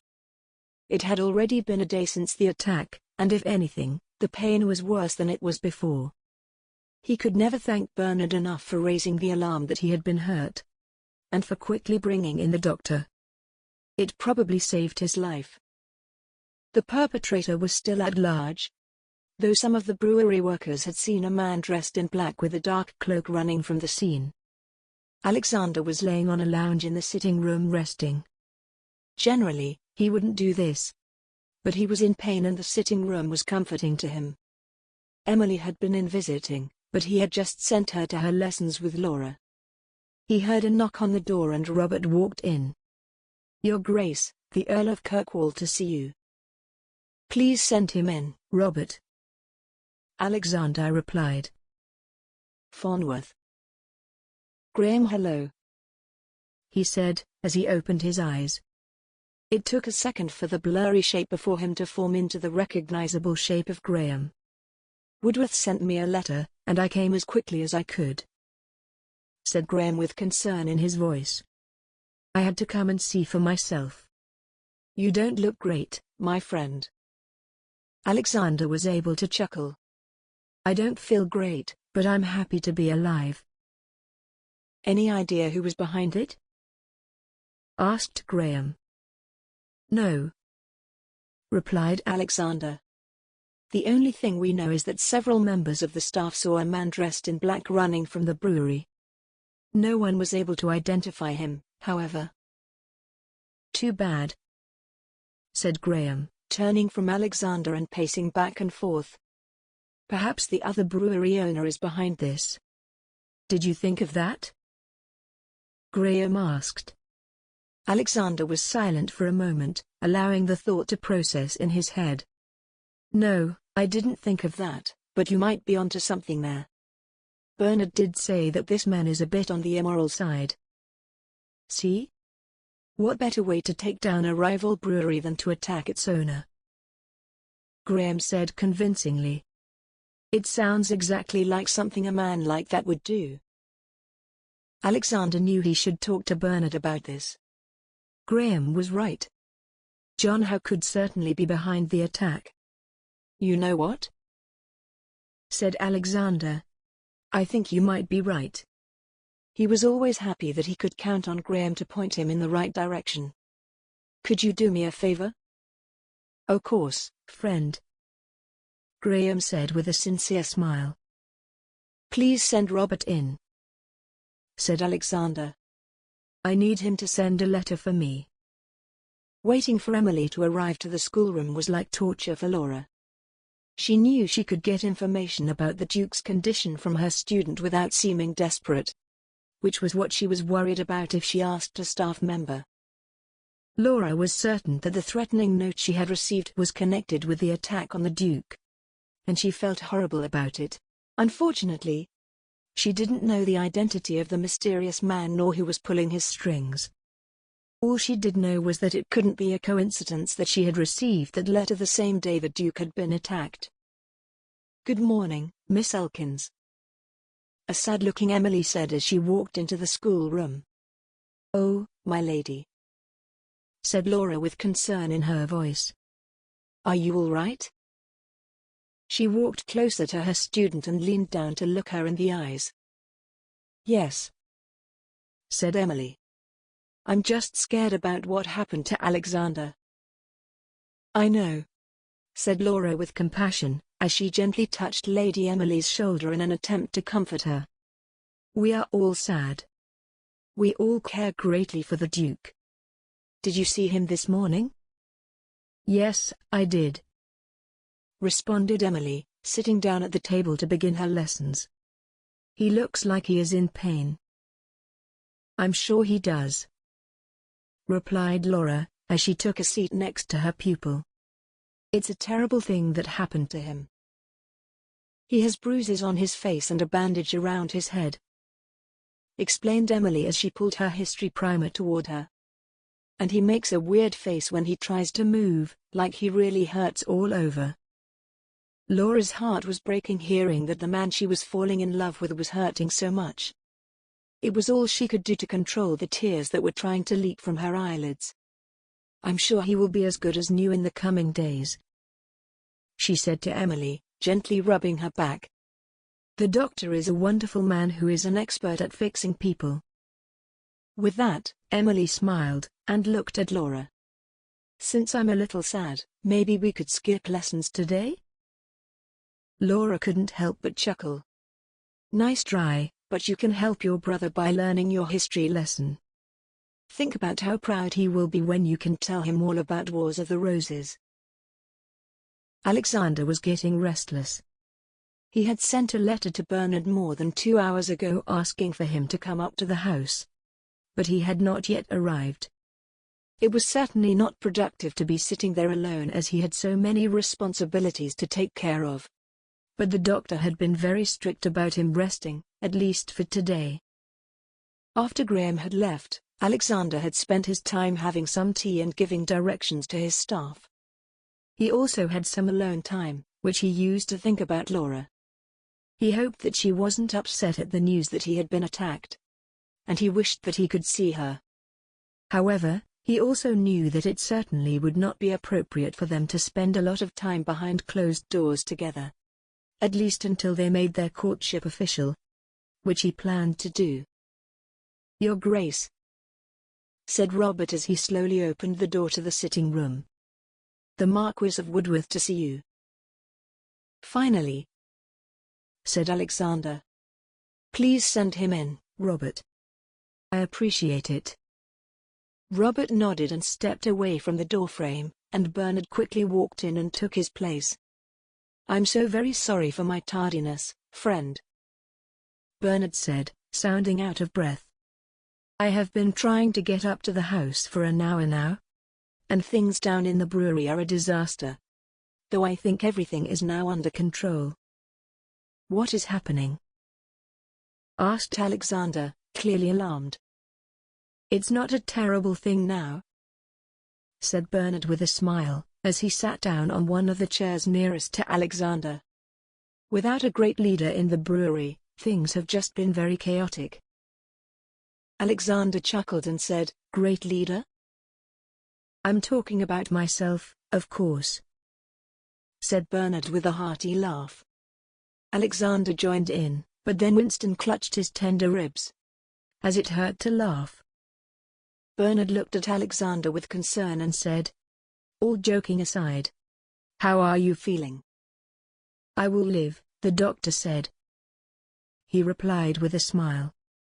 But I am a bit sore, of course. Bernard nodded. Yes, I can imagine that would be the case. Is there anything I can do for you? Yes, there is, in fact, responded Alexander. That's the exact reason I asked you to come here. I hate calling you away from the brewery, especially when I am not there, either. But I have strict orders to stay in the house today. And I don't think this can wait. What is it?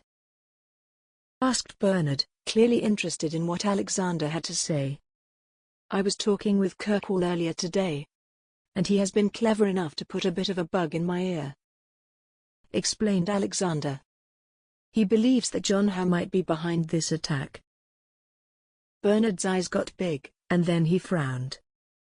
Well, that would make a lot of sense, wouldn't it? Of course, it doesn't make me happy, though. You really didn't see who the attacker was? Asked Alexander. Bernard shook his head. I didn't.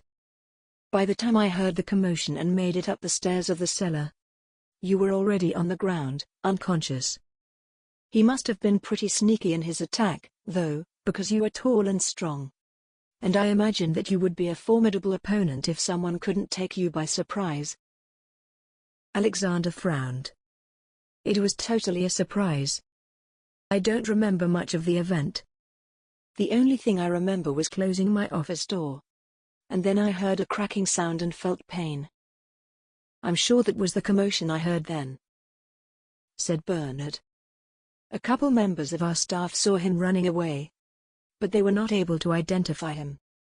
He was wearing all black, and he wore a black cape and hood.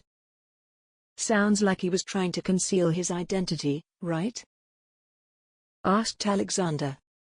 Which could also mean that he could be part of John Howe's brewery. I mean, he wouldn't want our staff to know who he was. No, he certainly wouldn't, agreed Bernard. What do you think we should do about it?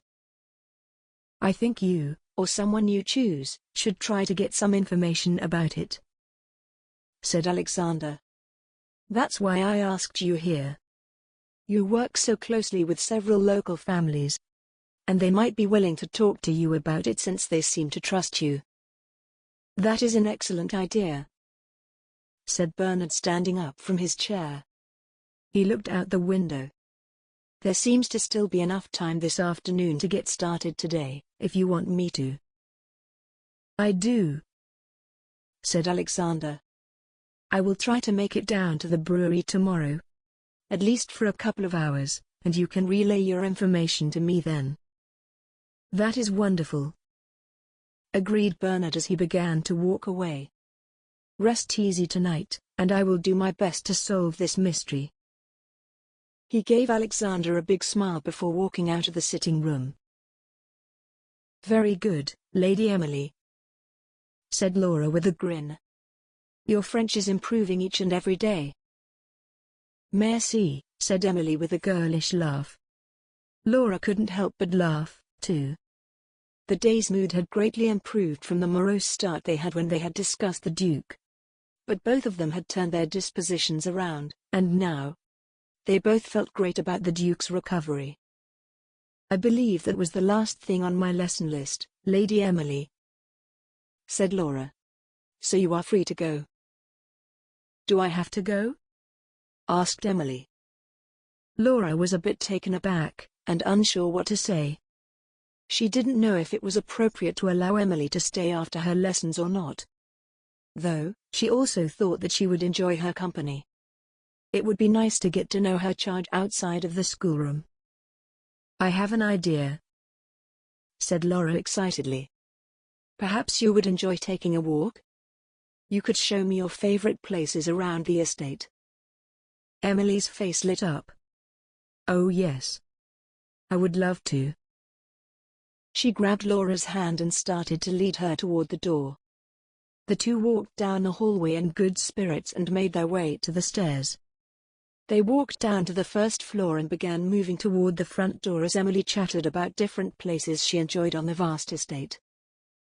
"Can we stop to see Alexander?" Emily asked. Laura's heart jumped. "Yes, please. We don't want to disturb His Grace, Lady Emily," Laura explained. "I want to see him, but I am very nervous." "It's all right," said Emily, as she let go of Laura's hand and skipped ahead toward the door to the sitting room. Robert Hardy was standing outside of the door and smiled as Emily approached. "Do you wish to see your brother, my lady?" "Yes, please," replied the girl, as Laura found herself standing directly behind her. Mr. Hardy looked at her and smiled. "You too, Miss Elkins?" Laura just smiled and nodded in response. "One moment," said Mr. Hardy, before opening the door and disappearing inside. Laura could hear him speaking. And then the door opened again, and he ushered them in.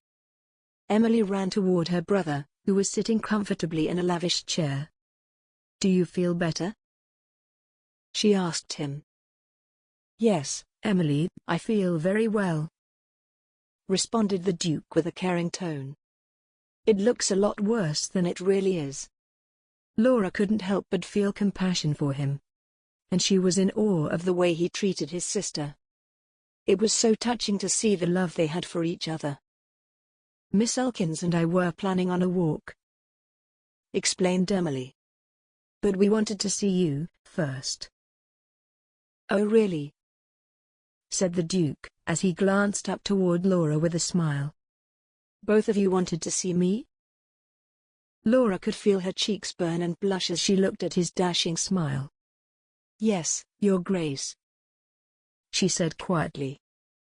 The Duke turned toward his sister and said, "I know you were planning on a walk, Emily, but I have a favor to ask instead. Would you help me today, and go on a walk another day?" Emily stood for a moment to think, and then said, "All right, but only because you are hurt." The Duke laughed and said, "I would expect nothing less, little sister." He then motioned toward paperwork that was sitting on a nearby table. "I need to get those papers to Uncle Bernard at the brewery. He was just here, and I forgot to give them to him. Would you like to take them?" "Sure," replied Emily, seemingly excited to help her brother. "You have to rush, though," explained the Duke. "He won't be there long." "I'll go right now," said Emily, walking toward the table to pick up the papers. "Would you take Sarah with you?" asked the Duke. "Just in case you stay too late and it gets dark. Oh, and please make sure you are back to dress for dinner." "Yes, brother," Emily said, as she turned and walked out of the door with the paperwork. The Duke then turned to Laura and said, "Please, Miss Elkins, sit. I would like to talk to you." Laura nodded, and sat in the chair next to the Duke. She could tell that he was a bit uncomfortable, but she was too. The last time they had seen each other there had been a passionate exchange. She sat and began to wring her hands in her lap. "First," said the Duke, I want to make it clear to you that I was just as surprised as I expect you were about what happened between us. Laura nodded, still feeling the nerves shoot through her body. Secondly, said the Duke, I want to tell you that I am happy that it happened, and I hope that you are, too.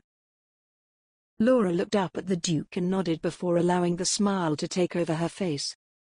Yes, Your Grace, it was lovely, though unexpected.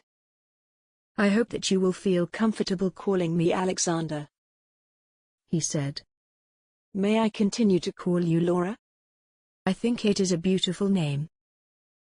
Her blushing was quite obvious, she felt. She hoped he couldn't hear her heart as it attempted to beat out of her chest. Laura nodded, and said, Yes, You're Alexander. She loved how his name sounded. Alexander smiled and said, I'm glad we have that all taken care of, Laura. I would really like to get to know you better. I would like to get to know you better, too, replied Laura. She felt like she was being very dull. But her mind was filled with thoughts of him. And it was almost as if she was incapable of forming complete sentences. Wonderful, said Alexander. I was hoping that you would say that. I'm still a bit sore today, but perhaps you may want to trade your walk with Emily for a walk with me? Perhaps tomorrow? Laura smiled widely. I would love that, she replied. I will try to get a walk in with her, too. I wouldn't want her to feel left out. Alexander smiled back at her. I appreciate your attention to my sister. She needs a solid figure in her life who she can be friendly with. Sarah is wonderful, but at the end of the day, Sarah is her lady's maid. You could be much more. In fact, I hope that you will someday. The blushing returned to Laura's cheeks as she heard Alexander speak those words. I hope so, too.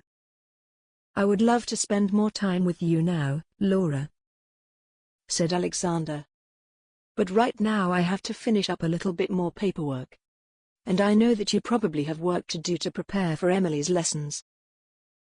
Yes, said Laura, understanding that he was a powerful man with many responsibilities. I am glad that we were able to speak about this. She was unable to remove the smile from her face. Perhaps you could join me later? Asked Alexander. Yes, I would like that, said Laura. Both of them simply stared and smiled at the other for a brief moment, and then Laura stood. She could see Alexander shift to stand, too, but she quickly said, Please, stay seated. I will speak with you later. I am looking forward to it, said Alexander, beaming. She grinned back, and then walked out of the door to the hallway. Her heart was beating, she was blushing, and the happiness she felt inside of her was about to erupt. As Laura walked back up to the schoolroom and her sleeping quarters, she couldn't help but to allow her mind to wander as she considered what a relationship with Alexander might be like. Would he court her? Would they marry? Would they have a family? What would her parents think? What about his title? She opened the door to the schoolroom and sat down at the desk. She knew she had to concentrate on planning lessons for Emily. But instead, she kept thinking about the handsome man she just had the pleasure of interacting with. Her heart was full. And it seemed as if nothing in the world could ruin this wonderful day. Suddenly, there was a loud knock at the door. As she pulled the door open, her heart skipped a beat. But this time, it was in fear. It was the same footman who had delivered the threatening letter to her before. An urgent letter for you, Miss Elkins. She reached out for it with shaking hands. Please. Not again. The letter was identical to the one she had already received. She looked up at the footman and said, Who is this from? I don't know, Miss Elkins, he said. I was only tasked with delivering it to you. Oh, thank you, Laura said, blankly. She was afraid to read it. The footman nodded and turned to leave. Laura turned back toward the schoolroom and closed the door behind her. The day had gone so well, as had her exchange with Alexander. The letter looked identical to the other one from the outside. It was folded in the same manner, and it was tied in the same way. She slowly pulled the string, and it came loose in her hand, which was shaking more than it had before. As Laura unfolded the note, she could hardly read it because her hands were shaking so much. It took a moment, but she finally allowed her eyes to focus on the words that were written on the page. Since you have not done your task, my hired man took a turn but failed. Next time, he will succeed. Have you checked on your mother? She gasped and brought her hand immediately up to her mouth to stop herself from screaming. She read the note again, and she knew what she had to do.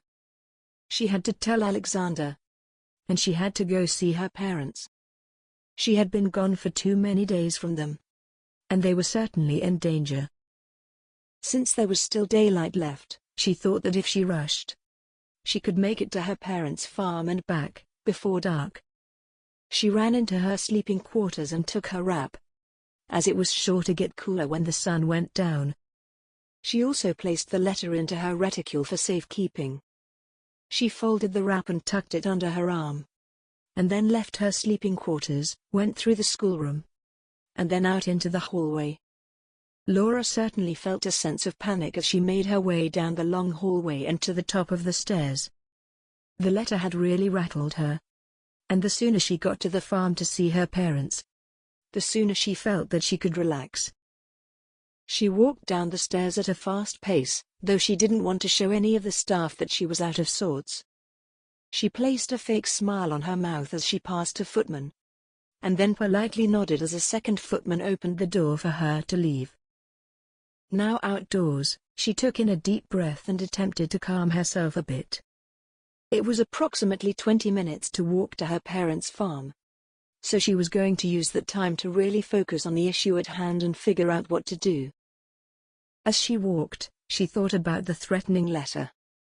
It certainly frightened her, and she feared for her family, Alexander, and even herself. She also knew that her growing feelings for Alexander were getting in the way. If this mysterious stranger was serious about his threats, could she really allow her feelings for Alexander to get in the way of her family's safety? She was more than halfway to the farm and the sun was beginning to fade. The upcoming twilight made Laura anxious, as she realized that she would have to get back to the estate in the dark. She would ask her father to walk her back, if he is still in good health. As she continued to walk, Laura also thought about how she would tell Alexander about all of this. Her feelings for him were apparent to her now, and she could see herself falling in love with him in the future if their relationship continued to grow. There was a lot against them, including the fact that he held a title and typically wouldn't be with a governess. She kept replaying their passionate kiss in her head and their recent conversation, and all of that just made her want him even more. She could now see the farm ahead of her in the waning light, and her thoughts shifted to her family. There was a light coming through the window as she approached, so she felt a bit calmer knowing someone was inside. Laura walked up to the door and knocked gently. She didn't want to simply walk in as to not frighten her parents. She knew that if she was on edge after the stranger's visit that her parents must be too. The door opened a crack, and then she heard a gasp before her father pulled the door open wide. "Laura!" he exclaimed as he pulled her into his arms. "What are you doing here? Did you do it?" Laura shook her head with tears in her eyes. She was so happy to see her father. "I haven't done it, father." Edwin nodded at his daughter. "I'm happy about that, Laura. I truly am. But, father, I have to tell you and mother something," said Laura. "Where is she?" "She should be back in soon." "She was out at the barn doing chores," replied Edwin. At that moment, Laura's mother, Alice, walked through the door, and a look of shock crossed her face as she saw her daughter. "Laura!" she shouted, as she ran to her child. The two women embraced, and Laura couldn't help but notice that her mother, who was already looking old, seemed to have aged even more in the days that Laura had been gone. "Why are you here?" Alice asked, looking at Laura, and then at her husband. "Did you?" Laura interrupted her. "No, Mother, I didn't, but I have to talk to you and Father about something connected with the Duke." A look of concern washed over Alice's wrinkled face. "Perhaps we should sit down." Laura nodded and took her seat at the table. She couldn't help but have a flashback of the last time she sat in this seat, when she was given the task of eliminating Alexander. Edwin and Alice took their seats, too, and then Edwin said, "Daughter, tell us. What is concerning you?" Laura looked at her parents and swallowed hard. "Have either of you heard from the man who was here? Have you received any letters or correspondence?" "No," said Edwin. Alice shook her head. "Good," said Laura with a sense of relief. "I did get a letter from someone, and it is worrying." She pulled the letter from her reticule and slid it across the table to Edwin. She watched his face as he read it, and then watched as he handed it to Alice. She gasped as she read the last line. "What?" asked Alice to Laura and Edwin. "He is after me now." "Mother, we are going to get to the bottom of this," said Laura. "I am not going to let anything happen to you. I'm going to tell the Duke." "Wait," said Edwin. "Let's talk about this. The note says the hired man failed? What does that mean?" Laura looked at her father and started to explain. "As you know, I was sent to the estate to kill the Duke. But I haven't done it yet. The Duke has been attacked by an unknown assailant, and this letter all but confirms that it was done by the same person who sent me the note." Edwin nodded and looked at Alice. "You haven't noticed anything unusual, dear?" Alice shook her head. "No, Edwin, I haven't. Nothing has seemed out of place." "All right," said Edwin. "We have to decide what to do. We cannot put you in danger," he said to Alice. "And I don't think that you should do as the stranger has asked," he said to Laura. Both women nodded in agreement. "My idea is this," said Edwin. "Alice, you and I should leave the farm for a few days. We can go stay with my brother. It's not ideal, since we are coming up on planting season. But I would rather be late on putting in our crops than put our lives in danger. Laura, you must talk to the Duke and share all of this information. Is he an understanding man?" Laura was silent for a moment, and then said, "I can only hope that he will understand this situation." Edwin nodded and looked at the window.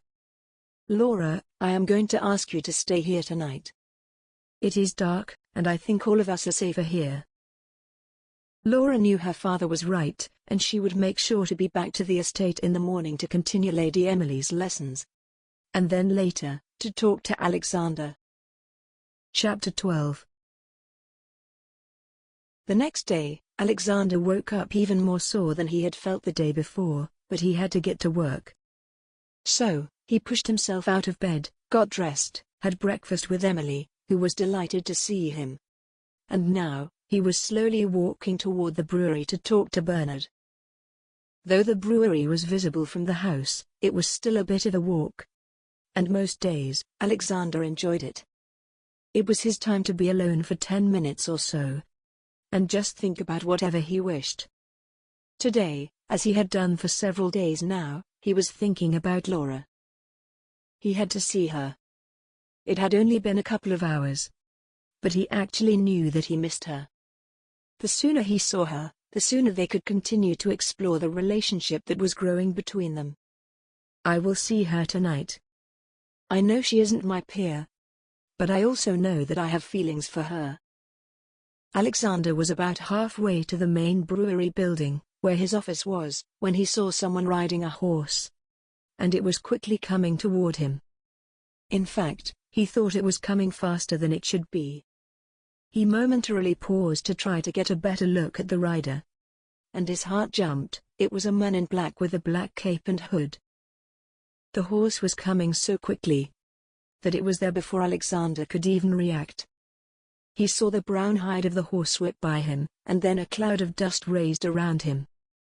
A second later, he felt the weight of another man push him down to the ground. He was laying on his stomach against the dirt road, and the man was straddling him and holding him down. The man certainly had the upper hand, and Alexander knew it. He couldn't fight with his face in the dirt, so he gathered up all of his strength and was able to buck the man off of him, at least momentarily. It was only a moment before the man jumped on top of Alexander once again. This time, however, Alexander was on his back with the free use of his arms. Though he couldn't see the man's face as he wore a black mask, he could see that he certainly was all dressed in black. And in his right hand, he held a long, sharp knife. "It's over, Duke," growled the man. Alexander struggled to recognize the voice, but he didn't know it. "Who are you?" Alexander yelled, now holding the man's wrists to keep the knife away from his sensitive skin. "Your worst nightmare," the man said with an evil laugh. "Haven't you guessed, Duke?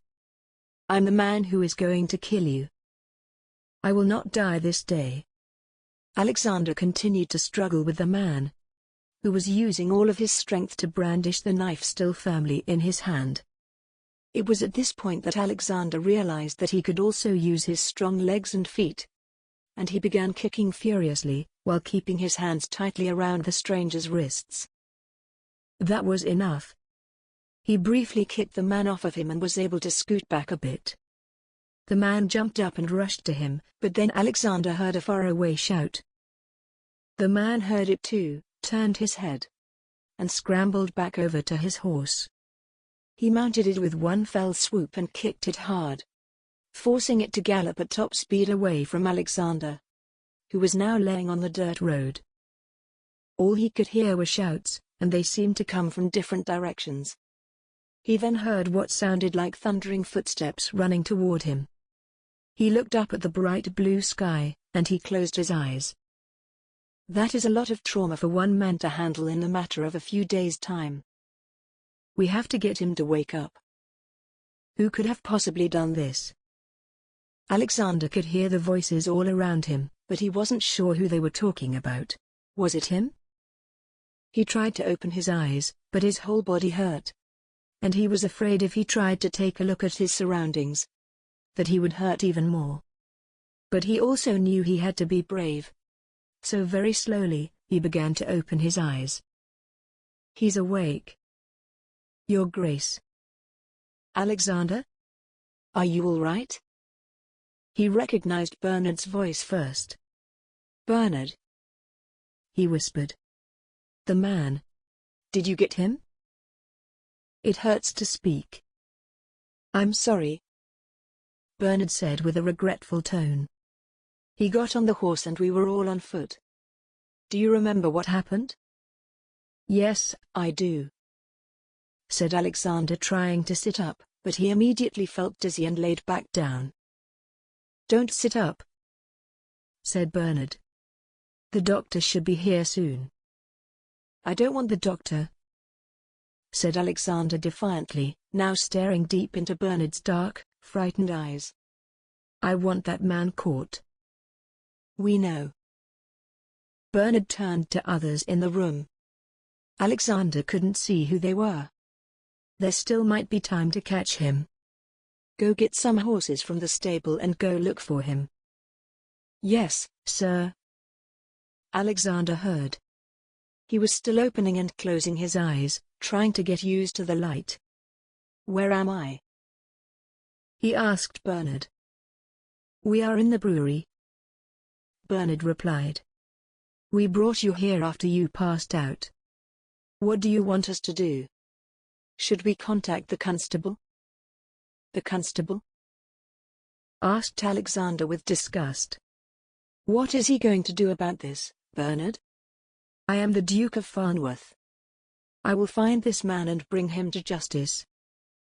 Laura had made the walk from the farm earlier in the morning and was now sitting in the schoolroom and watching the clock. It was strange for Emily to be late, and Laura was very eager to finish her lessons for the day so she could talk to Alexander. She was hoping he would be available to see her tonight. Looking at the clock again, she noticed that Emily should have been there 15 minutes ago. Perhaps I should go look for her. Laura stood up from the table and walked to the door. She opened the door and stuck her head out into the hallway. She looked down the long corridor to the left, which led to the staircase, but saw nothing. She looked down to the right, where Emily's and Alexander's bedrooms were located, and saw a group of housemaids huddled in a small circle.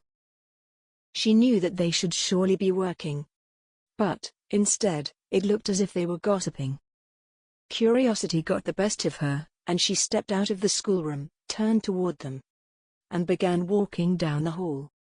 As she got closer, one of them noticed her, and immediately nudged the housemaid next to her. Their talking, which was fast and whispered, ceased. "Beg pardon, madame," said the housemaid facing her. Laura looked at her strangely. She had certainly never been called madam before. "I am Miss Elkins, Lady Emily's governess. She is late for her lesson." "Oh, she is with Mr. Grove. His Grace has been attacked again, and Mr. Grove is taking Emily to see him." Laura gasped. "Attacked? Again?" With a shaky voice, she asked the housemaid, "Is he all right?" Another housemaid piped in.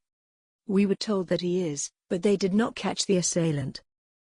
"Thank you," said Laura quietly. She turned quickly and started to rush back down the hallway. She darted into the schoolroom, and she had barely closed the door before the tears started to fall. "I have to tell him today." Alexander once again found himself in a sitting room, staring into the fire. He was furious that someone had tried to attack him again, and he vowed to himself that he was going to find out who was responsible. He had sent Bernard out to see if anyone in the local area had seen the rider, and several members of his staff were out looking for him too. Try as he might, Alexander was unable to place the voice of his attacker, and all he could see behind the mask was that he had brown eyes.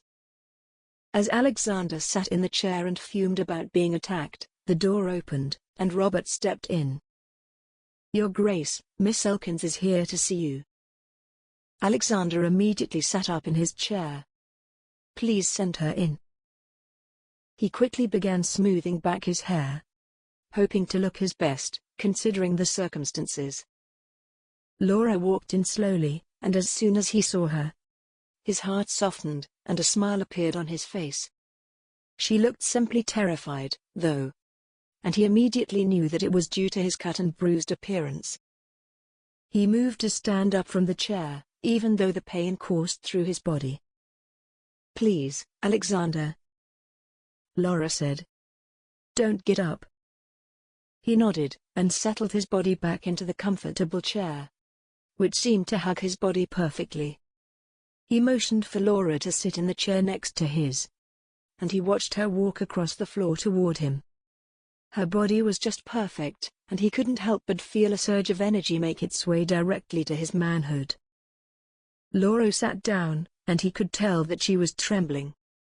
Seeing this was breaking his heart, and he reached over and took her hand in his, not caring about the footmen standing in the corners of the room.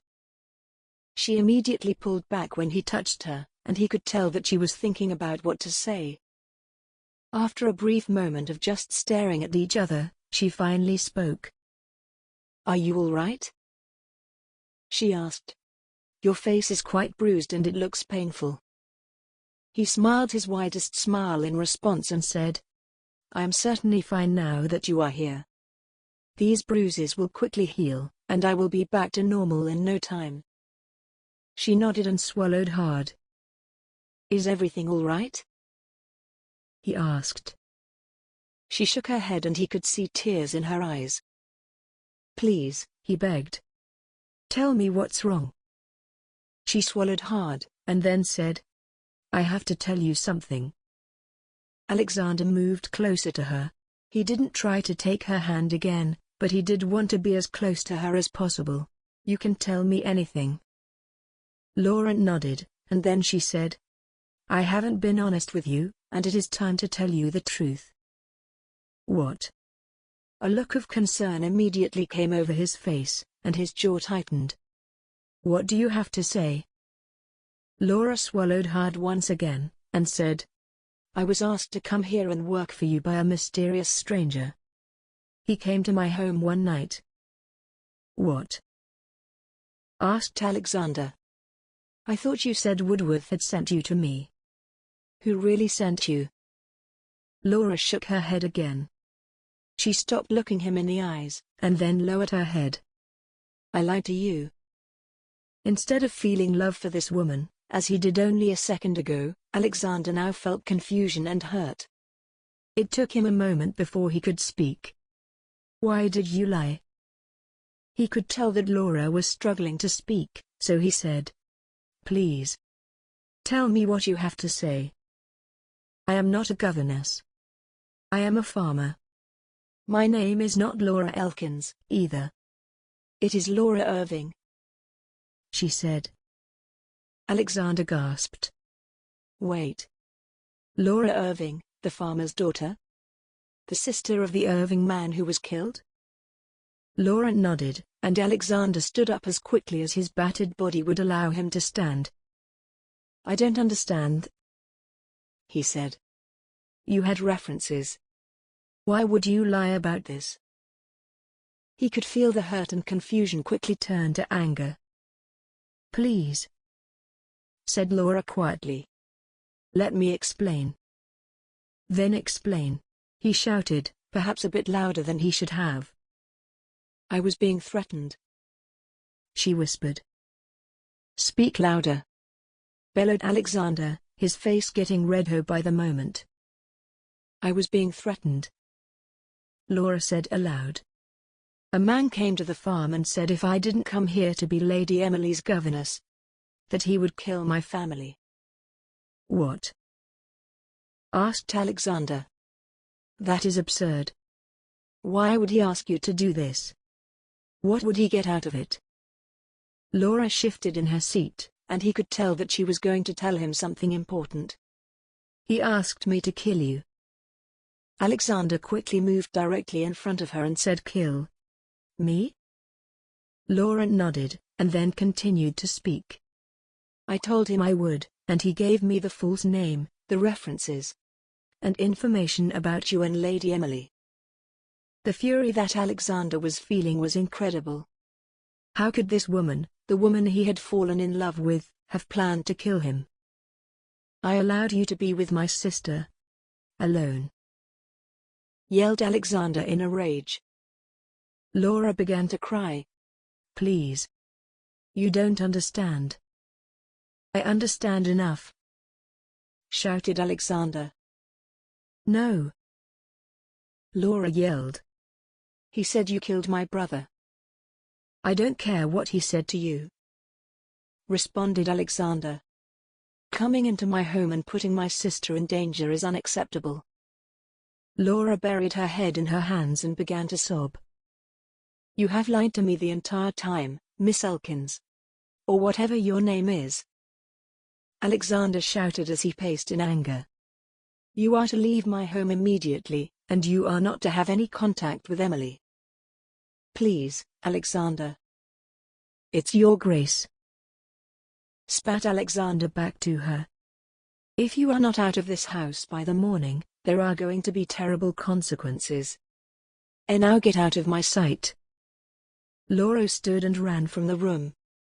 Alexander was fuming and filled with rage. He picked up a small vase and, forgetting the pain running throughout his body, whipped it against the wall where it shattered into pieces. She had betrayed him. She had put him in danger, and he would never forgive her. Chapter 13. Laura had never run so quickly in her life. She didn't care who saw her, and she didn't care what happened. She loved him, he hated her, and she was devastated. She took the stairs two at a time, and then turned toward the schoolroom. When she got to the top of the stairs, she barely noticed the maids watching in shock as she tore down the hallway. She got to the schoolroom, opened the door, rushed in, and closed it tightly behind her. She fell against the door and collapsed into a heap as emotion took over. After crying for a few minutes, she realized something. She never told him that they were still after him, though he might have realized it by now. Should she go back? Should she leave him a letter? She had to tell him. Even though he hated her, she still had feelings for him. And she could never live with herself if something happened to him. How would she do it? How could she get a letter to him? She knew that it would be only a matter of time before the staff knew that she wasn't supposed to be there. And she also knew that she had to leave by morning. The sun was already setting, so she had to think fast. She also, sadly, knew that she would have to pack up her belongings and leave the estate. Her heart was broken into pieces. And all she wanted to do was cry. But she also wanted to save the Duke's life. Laura pulled herself up from the floor and straightened her dress. Her hazel eyes were still wet with tears, and her face glistened with moisture. She picked up a piece of paper from the table in the schoolroom and began writing a note. All she wrote was, "I cannot say I'm sorry, enough. Protect yourself. They are not going to stop until you are dead. L." She folded up the note, and then tied it with a small string. Now, she had to get it to him. Laura walked into her sleeping quarters and walked over to the corner where she had stored her bag. She opened it and saw 3 coins. She took one of the coins and held it in her hand. She knew that this was the only money she had to her name. But her love for the Duke was stronger. Laura turned back to the door and walked through the schoolroom, and then opened the door, hoping to see a housemaid. She looked to the left, and then to the right, but the halls were empty. She felt a lump begin to form in her throat. If she couldn't find a maid to get this note to a footman, Alexander could be killed at any time. She stepped out into the hallway and began to walk toward the left. She knew that Emily's and the Duke's quarters were in that direction, and she hoped that she could find a housemaid still working. Since it was getting late in the day, however, she wasn't sure if they would still be in this area of the house. Laura was almost at the end of the hallway and about to give up, when she heard a noise behind her. She quickly turned and saw one of the housemaids she had seen earlier in the day. "Excuse me," she said with a forced smile. "I have to go be with my family due to an emergency. I need to share the news with His Grace. But I don't have time to go speak with him. I must leave immediately. I have written a note, though, and I was hoping you could deliver it to a footman to give to him." The housemaid looked very confused, and Laura thought that no one had probably ever asked her to do something like this before. Laura held the tied-up note out to the housemaid, and nodded at her, urging her to take the note. The housemaid slowly reached out for it, still not sure if she should take it or not. Laura could see that this might not be as easy as she thought. So she held out her other hand, turned her wrist, and opened her hand to show her palm. In the center of her palm was the shiny coin. She looked at the housemaid, whose eyes had gone wide, and nodded at her once again. In a brief second, the housemaid had taken the letter, taken the coin, and was quickly walking away from Laura. Laura could do nothing but stand there and hope that the letter got to the Duke. If it was intercepted, the poor maid would probably be excused from her duties. But Laura was at the point where she had nothing to lose. And even though the maid might lose her job, at least the Duke would know once and for all that he was still in grave danger. Alexander was fuming. He was pacing the sitting room in a rage. How dare she lie to me? It seemed as if all of the feelings he had for Laura had totally disappeared. She came here to kill him. How could he not demand she leave his home?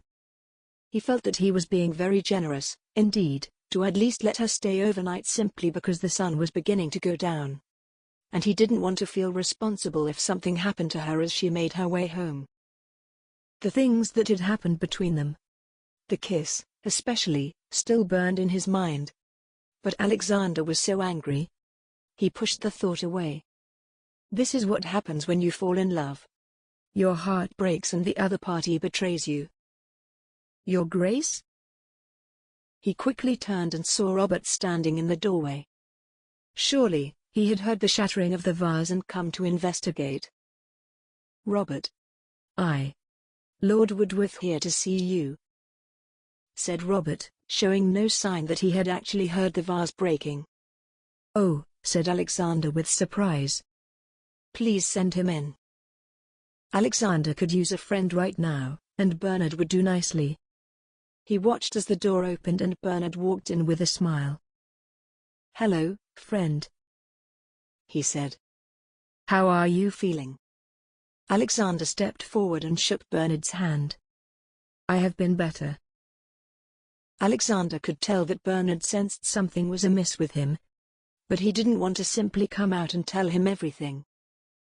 Please have a seat, Alexander said. Would you like some wine? Ale? Yes. Wine sounds wonderful, Bernard said. I get enough ale at the brewery. Alexander chuckled and said, I'll have the same. He turned to the footman and nodded. He then turned back toward Bernard. Did you get any more information about the rider who attacked me? Asked Alexander. Bernard shook his head. We couldn't find him. A couple of farmers said that they saw a figure dressed in black crossing their fields on a horse. But no one was close enough to see him. It would not have mattered, said Alexander solemnly. He was wearing a mask, too, so even if they saw him close up, they would not have been able to identify him unless the mask was removed. Bernard sighed. I'm sorry he got away. I can only wonder if it is the same person who attacked you in the brewery. And if they are connected to John Howe's business. The footman brought 2 glasses of wine on a tray and presented it to the men. They each took a glass of the burgundy liquid and took a sip. I will have to be more careful, of course, said Alexander matter-of-factly. Someone is certainly out to hurt me. Suddenly, he remembered his conversation with Laura. Bernard, I have something to say, said Alexander. Oh? Asked Bernard. Emily's governess, Miss Elkins, came to me today. She admitted something shocking. And now I am wondering if it is all connected, explained Alexander. Bernard leaned forward, clearly interested in what Alexander was about to say. She said that she was approached by a stranger. He gave her false documents claiming that she had a history being a governess. What? Bernard said, obviously surprised. There's more, admitted Alexander. She said that the man threatened her and said she had to kill me. No, said Bernard loudly. This is hard to believe. I know, agreed Alexander. She said that he told her that I had killed her brother. Oh, and the governess? Her name isn't really Miss Elkins. It's actually Laura Irving. Wait, said Bernard excitingly. Laura Irving? The farmer's daughter. Alexander nodded. Yes, one and the same. Wait, said Bernard, waving his hand in front of him. Are you telling me that Emily's governess is Laura Irving, whose brother James was mysteriously killed? And now she is here to kill you because she thinks you killed James? Alexander nodded again and took a sip of wine. Precisely. Bernard shook his head. Alexander, he said looking at his friend. This doesn't make sense. Who is this man? Why would he tell her that? Alexander shrugged. I don't know, but I am now wondering if this is all connected to the attempts on my life. It certainly could be connected, said Bernard. Where is Miss Elkins? Miss Irving now. I hope she is busy packing up her belongings. said Alexander. I told her she had to leave by morning. Bernard seemed a bit shocked. I understand that this is upsetting, but it sounds like she was caught up in this, too. Perhaps you made that decision too quickly. Alexander quickly and firmly said. No. Fine, said Bernard. I can appreciate your hesitation. It is just a shame because it seemed as if she had made a great impact on Lady Emily's life. She made a great impact in both of our lives, said Alexander, not realizing what he was saying. Bernard certainly seemed to notice, though, and he looked at his friend and business partner strangely. Alexander realized that he had slipped, and a quick feeling of panic set in. Alexander, are you saying what I think you are saying? Asked Bernard. Alexander remained silent and took another sip of his wine. He looked downward toward the floor and tried to think of a white lie. But nothing came. He looked up at Bernard and said quietly, I am falling for her, Woodworth. Bernard's eyes widened as much as they physically could, and then his face fell. I have been wishing for you to find love for many years. Now, you have possibly found it, with a commoner, no less. And this happens. Alexander could do nothing but nod. Now that he had said it out loud, he was filled with such mixed feelings about Laura and this situation. At the same time, he had made his decision, and he couldn't go back on it now. Bernard, too, didn't seem to know what to say. The awkward silence filled the room. Finally, he spoke. Alexander, I am sorry this happened. I can't imagine going through this. It makes my relationship with Louisa seem rather perfect, though we have the same struggles as other couples. As a married man furiously in love with his wife, however, I have something to say to you. I think you should talk to her before she leaves. At least listen to her side of the story. Alexander shook his head. I appreciate your concern and your opinion, Bernard, but my decision has been made. Bernard nodded and he finished his glass of wine. I understand. He looked at the clock in the corner. I want to stop back at the brewery before heading home, so I should take my leave. Bernard stood up and placed his empty glass onto the table. He looked at Alexander and said, Stay safe, friend, and I will see you tomorrow. Alexander nodded and took the final sip of his wine. The footman walked over and refilled the glass. I might as well have another. Your Grace? Alexander turned the door to look at Robert. Bernard stopped before walking out of the room. The Earl of Kirkwall is here to see you. First Bernard, and now Graham. Please send him in, said Alexander. Alexander took a sip of his wine, and within a moment, he heard Graham walk into the sitting room. Alexander, Graham said. Oh, and Woodworth. Noticing Bernard standing near the door. Seems as if all of your friends have come to support you. Alexander smiled and nodded. I guess it takes a man getting attacked for him to really find out who his friends are. Graham chuckled loudly. Now. I didn't come here to see how you were doing. I really came to see you because I heard something about John Howe's brewery, and I thought you might want to know. It makes it even better that Woodworth is here.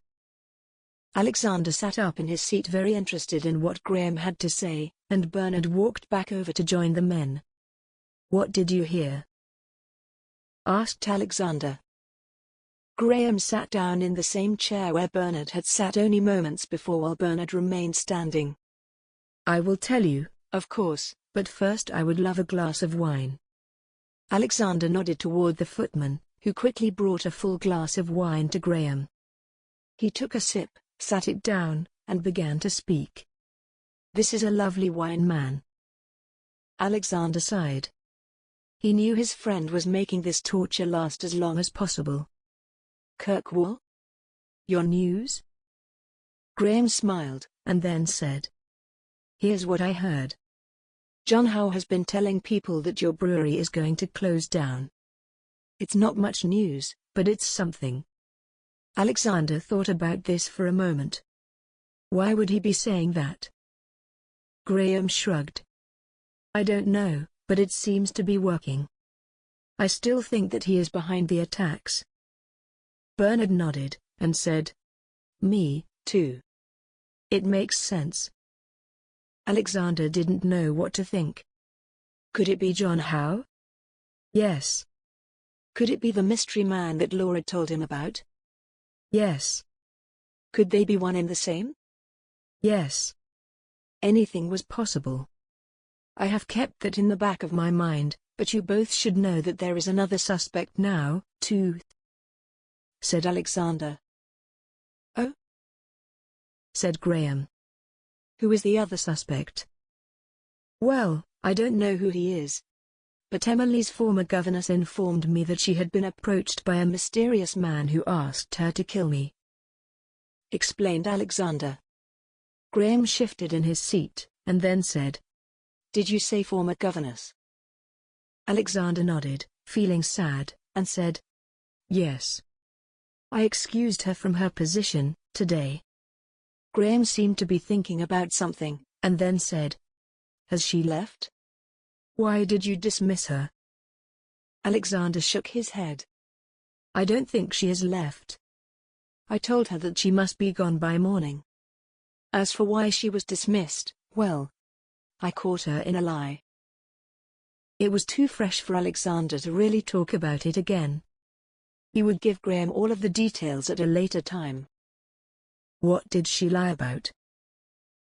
Said Graham, acting very surprised. Her name, for one. She's not Laura Elkins. She's Laura Irving, the farmer's daughter. You might even know her family. Oh, yes. Graham said. I don't know her personally, but I am familiar with her father, Edwin. I can't have a farmer's daughter teaching my sister how to be a lady, said Alexander. Sad news, said Graham. She seemed to be a nice woman. I'm sure you can find someone else, though. Alexander nodded slowly, and tried to think about how to change the subject. Would either of you like to stay for dinner? I'm sure Emily would love it. He then turned to Bernard. You could send word to Louisa and have her come, too. It would be nice to have a few other people here tonight. I must go home tonight, said Bernard. But I appreciate the invitation. He then turned toward Graham. Kirkwall, is this all you know about James Howe? Yes, said Graham. Though I have also been privy to some information that he gets involved in schemes that he often can't find his way out of. Like attempted murder schemes? Asked Bernard. Possibly, said Graham. Interesting, said Bernard with furrowed brows.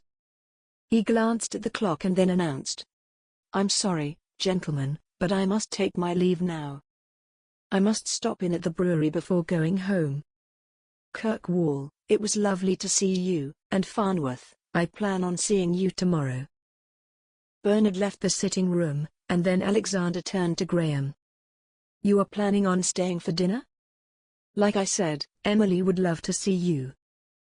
Of course, said Graham. I'm sure I have some sweets for her in one of my pockets, too. If not, I have a bag in the carriage which is sure to have some sweets. She will probably need them, sighed Alexander. I must inform her at some point about her governess. Laura still couldn't stop the tears from coming. Though it had been several hours, and it was now getting late, she was still so sad about Alexander's response. She was hoping, by now, that he had received her letter, and would come through the door at any moment to thank her for the warning. But he hadn't, and as the minutes ticked by, she was losing hope. Her bags were packed, except for the night dress she planned to wear that night, and the dress she would wear tomorrow. She had done her best to clean up the schoolroom, and even left a note on the table for the next governess to explain where Emily was in her lessons. She had cried through most of this, only drying her tears when her dinner arrived, which still sat cold on the desk. She wasn't sure how she was going to tell her parents that she had failed, and if the mysterious man was going to make good on his threats. She might not even make it home in time. She thought about simply leaving the estate tonight and going home. But not only was it very dark out, it was also pouring rain, which it often did at this time of the year. So, she really had no choice but to wait for the morning. Laura felt as if she would always wonder what if when it came to the Duke. He would always be the first man she ever saw the possibility of a future with. And thanks to her foolishness, being with him would never come to be. She kept going through the events of the day, and she wished that she had never told him the truth. However, she knew if she didn't tell him, he could be in great danger. At least he knew. If losing his affection was the sacrifice she had to make to keep him safe, it was worth it to her. She closed the door between the schoolroom and her sleeping quarters, and slowly removed her clothes before pulling her nightdress over her head. She knew she wouldn't be able to sleep well, but there was now a chill in the air, so she might as well get under the blankets and try to rest. As Laura was walking toward the bed, she thought she heard a noise in the schoolroom, so she paused. She waited a moment, but not hearing it again, she slipped under the covers. Chapter 14. Emily hadn't taken the news about Laura leaving very well.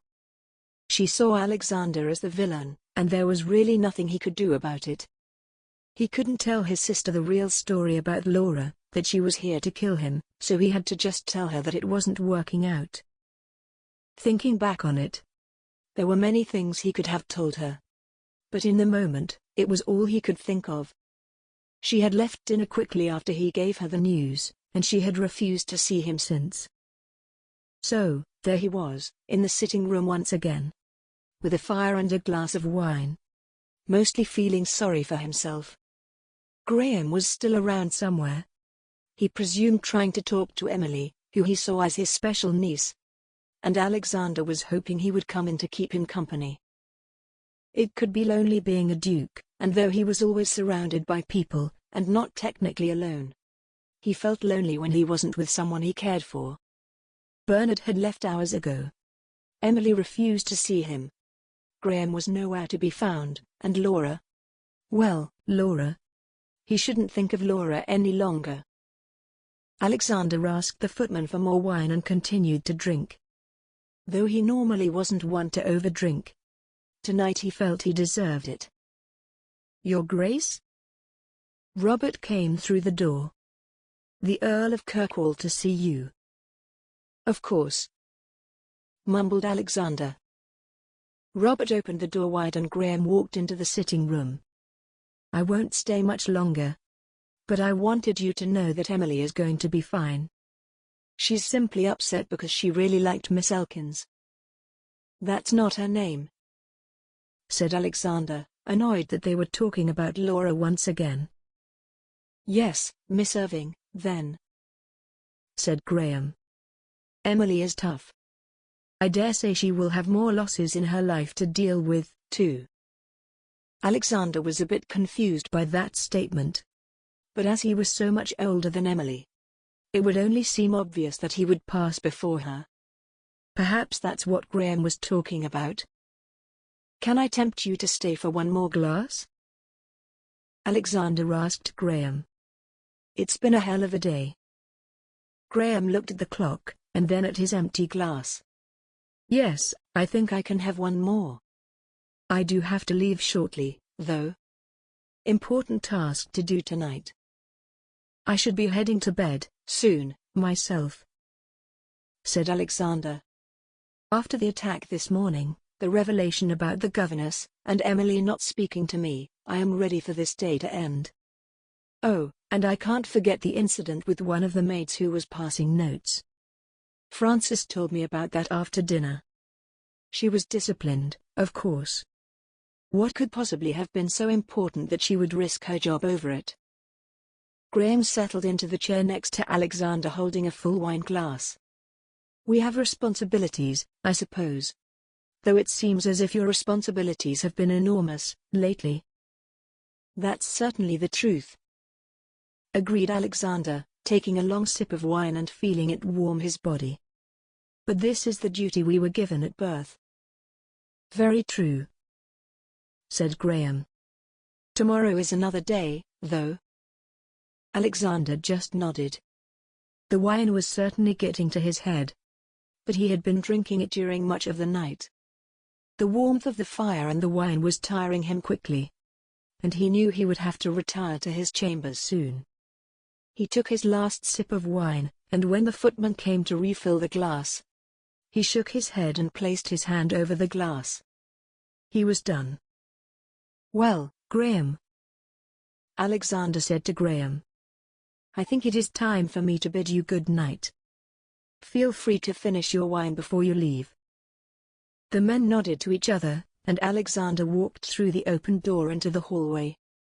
Most of the lights were off as he walked through toward the stairs, and he couldn't help but note the similarities between this night and the night where he and Laura had kissed.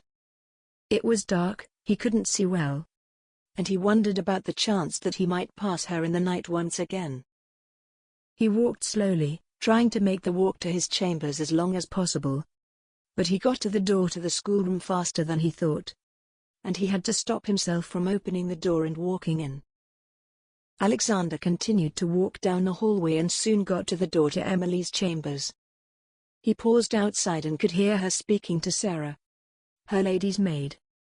She didn't sound like she was crying, so he believed she would be fine tonight. Sarah was a trusted member of his staff, and she knew Emily best. He continued the short walk down the hallway from the schoolroom and Emily's chambers until he reached his own door, opened it, and walked in. Laura was tossing and turning. It seemed like every time she would close her eyes, she could only see a vision of Alexander. She pulled the blanket up around her head and tried to find sleep again. She was consistently moving between being asleep and being awake, and she was coming in and out of a dream. She could see Alexander in front of her, and he was smiling. His ginger hair was almost shining in the bright sun, and his green eyes were sparkling with love for her. He pulled her into him and began kissing her passionately. In her dream, she could feel his body react to her touch, and she yearned to feel him inside of her. Suddenly, Alexander grabbed her violently, and in her dream, she could see his face abruptly change from loving to angry. Though she was dreaming, she could physically feel his hands gripping her arms. It hurt so badly that it shocked her awake. It wasn't Alexander at all. She struggled against the large figure who was now holding her down in the bed. He hit her across the face with his fist and covered her mouth with his other hand, stopping her from screaming. From the light coming in from the window, she could see that the attacker was a man and he was clothed all in black with a hood over his head. It wasn't bright enough in the room to see his face. The man hit her again, and Laura felt wetness slowly dripping from her forehead. Blood. He was straddling her now, holding her down, and covering both her mouth and nose. She was struggling against his weight, but he was much larger than the small-statured woman. Though Laura was strong, she was no match for her assailant. He stopped hitting her momentarily and covered the top of her chest with his arm, so she couldn't sit up. He kept his hand over her mouth, but moved it slightly, so that she could breathe out of her nose. "You didn't do your job." The man snarled and pushed down on her chest even harder. Laura couldn't see his face because of the hood, but his voice sounded familiar to her. She first thought that it was the mystery man who had come to the farm, but she didn't think that this man sounded like that man. She was terrified and still trying to struggle against his weight, but she was quickly losing her strength. "I asked you to kill the Duke, but you didn't," the man said quietly, as to not wake anyone else up. "Now, I will have to do it myself. But, before I do, I'm going to kill you." Laura's eyes widened, and she could feel her heart trying to pound right out of her chest. The man shifted his weight a bit, and where he had been straddling her around the waist, he moved his body closer to her chest. Now with the full weight of his body on top of her, there was no possible way that she could sit up. She could barely make out his movements in the dark room. He removed the arm that was holding her down but tightened his grip around her mouth. She could see him reach around behind him, and then she saw a reflection of light. It was a knife, and it was only inches from her neck. The man leaned forward, and she could smell alcohol on his breath as he spoke. "Are you ready to die, Laura Irving?" He laughed quietly, and then spoke again. "If you would have just followed the orders you were given, none of this would have been necessary. Now I have to kill you both. I'll kill you first, take your body to him, and after he suffers a bit, I'll kill him." The man gently ran the edge of the knife along her neck. It wasn't enough to cut her, but she could feel the coldness of the metal against her skin. He quietly laughed as he did it. It seemed like a game to her. "I have been waiting for this day for years, and now it's here," he said to her quietly. "I supposed I should thank you for this before you die. It's all his fault. And now I will make him pay by first killing the woman he loves and then killing him." The man held the knife high and readied it to stab Laura. The quick movement made his body shift. And right at the same time, Laura bucked again, in one final attempt to get him off of her. This made him lose his balance, and he instinctively moved the hand that was covering her mouth to catch his body. With nothing covering her mouth for a brief moment, Laura screamed. Alexander shot up in his bed with a start. What was that? Did he hear something? Did someone scream? Was it Emily? Laura? Suddenly he heard it again. He scrambled off of the bed and flew through the door into the hallway. Everything was dark except for a sliver of light coming through the door to the schoolroom, which was slightly opened. "Laura!" he yelled, as he ran down the hallway, his nightshirt flapping. Alexander pushed the door to the schoolroom open and entered the darkness. It was empty, but he could hear a loud commotion in Laura's sleeping quarters.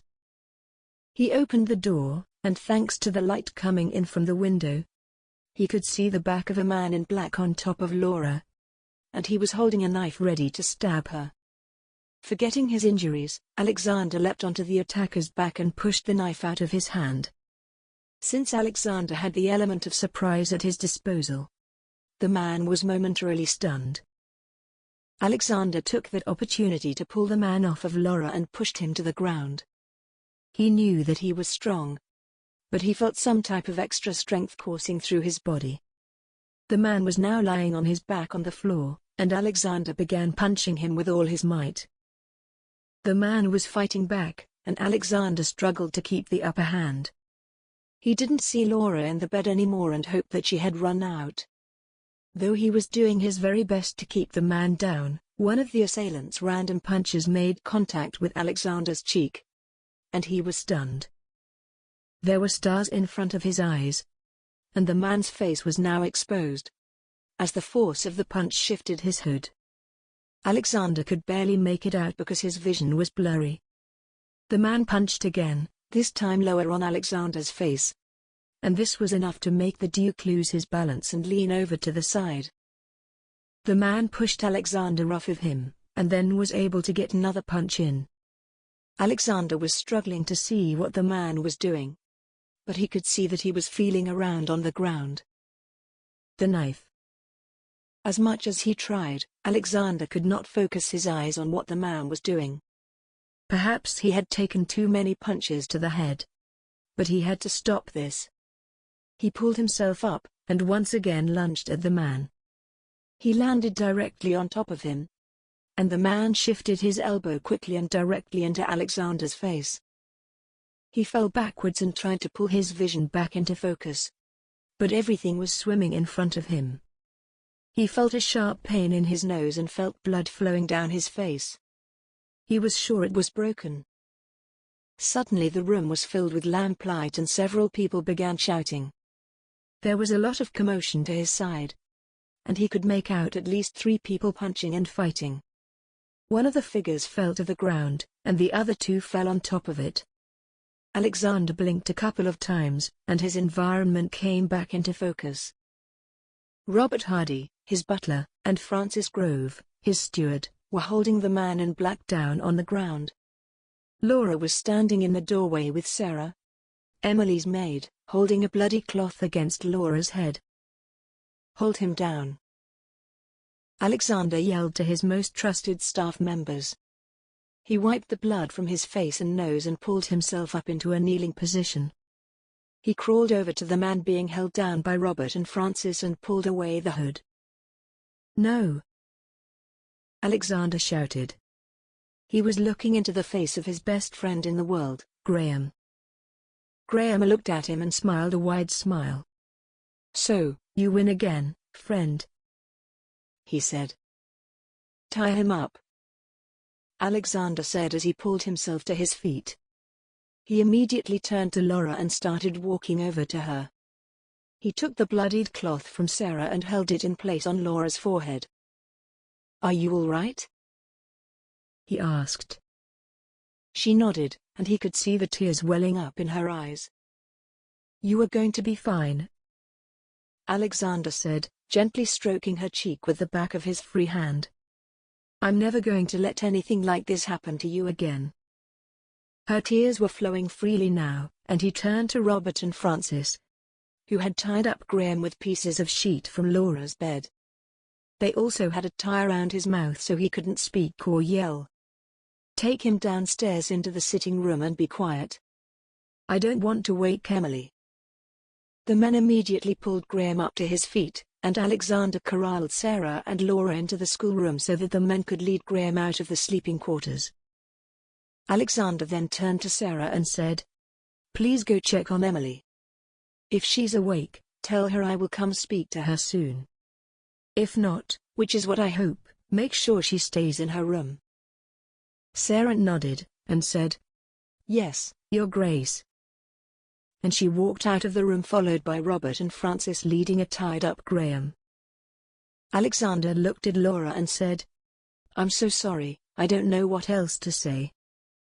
"You don't have to say anything, Your Grace," she replied, staring into his eyes. "Laura," he said. "Please, call me Alexander." He could see the tears filling her eyes once again, and she nodded.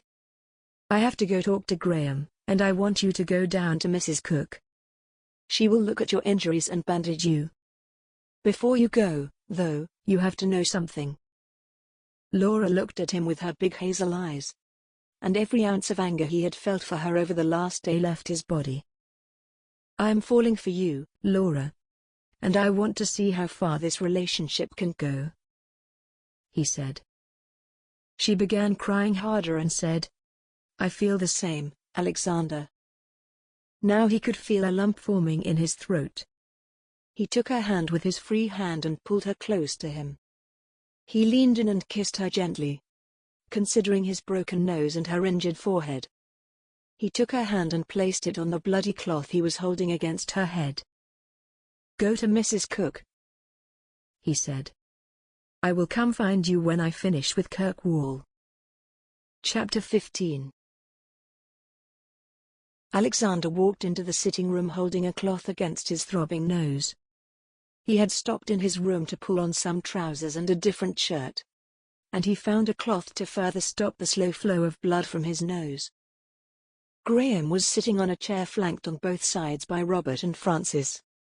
He had a smug smile on his face. Alexander approached him. "Why?" he asked. Graham laughed. "Isn't it obvious?" Alexander tried to think about what he might mean. What had he ever done to Graham? He was his best and oldest friend. The look on Alexander's face must have given away that he was confused. And Graham started laughing once again, and then got very serious. "She was in love with you and you rejected her," yelled Graham. "What?" said Alexander, confused by what Graham was saying. Who? Joan, growled Graham. My sister loved you with every ounce of her being. You rejected her, you broke her heart. And because of that, she rushed into marriage with a man who killed her. Joan's death is your fault. Alexander was shocked. How could Graham think that Joan's death was his fault? You can't possibly blame me for this, said Alexander. Oh, but I can, snarled Graham. I set this up weeks ago. I hired a man to set it up with the farm girl. He spied on you too, in the brewery. Alexander could not believe what he was hearing. We told the girl that you had killed her brother. Very convenient, right? Said Graham. She was out for blood, but then she fell for you. I admit, that was unexpected. I spent a lot of time here, trying to urge her to just do it by sending her letters. And to keep your focus elsewhere. Like on John Howe. But your little sweetheart refused. I then threatened her mother. You were a horrible person, Alexander yelled. I trusted you. You were my friend. Graham gave a hearty laugh. You were never a great judge of character, Alexander. And you are way too trusting. My hired man tried to take you out once. And then you went out alone again, giving him another try.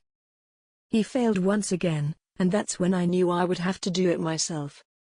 I chose tonight because I knew you would be weak due to the attacks. And you would also expect your best friend to come check on you. It was perfect. You went to bed early, and I pretended to leave. But I didn't. I waited until the house was quiet, snuck upstairs. And I suppose you know the rest. Alexander could do nothing but shake his head. He then heard noises in the hallway, and a footman opened the door. Your Grace, the constable is here. Please let him in, said Alexander. The constable walked in, and Alexander quickly explained what had happened. There were plenty of witnesses, so there was no way Graham could deny his crimes. The constable placed handcuffs on Graham's wrists and led him out of the sitting room. Alexander took a deep breath, and then turned to Robert and Francis.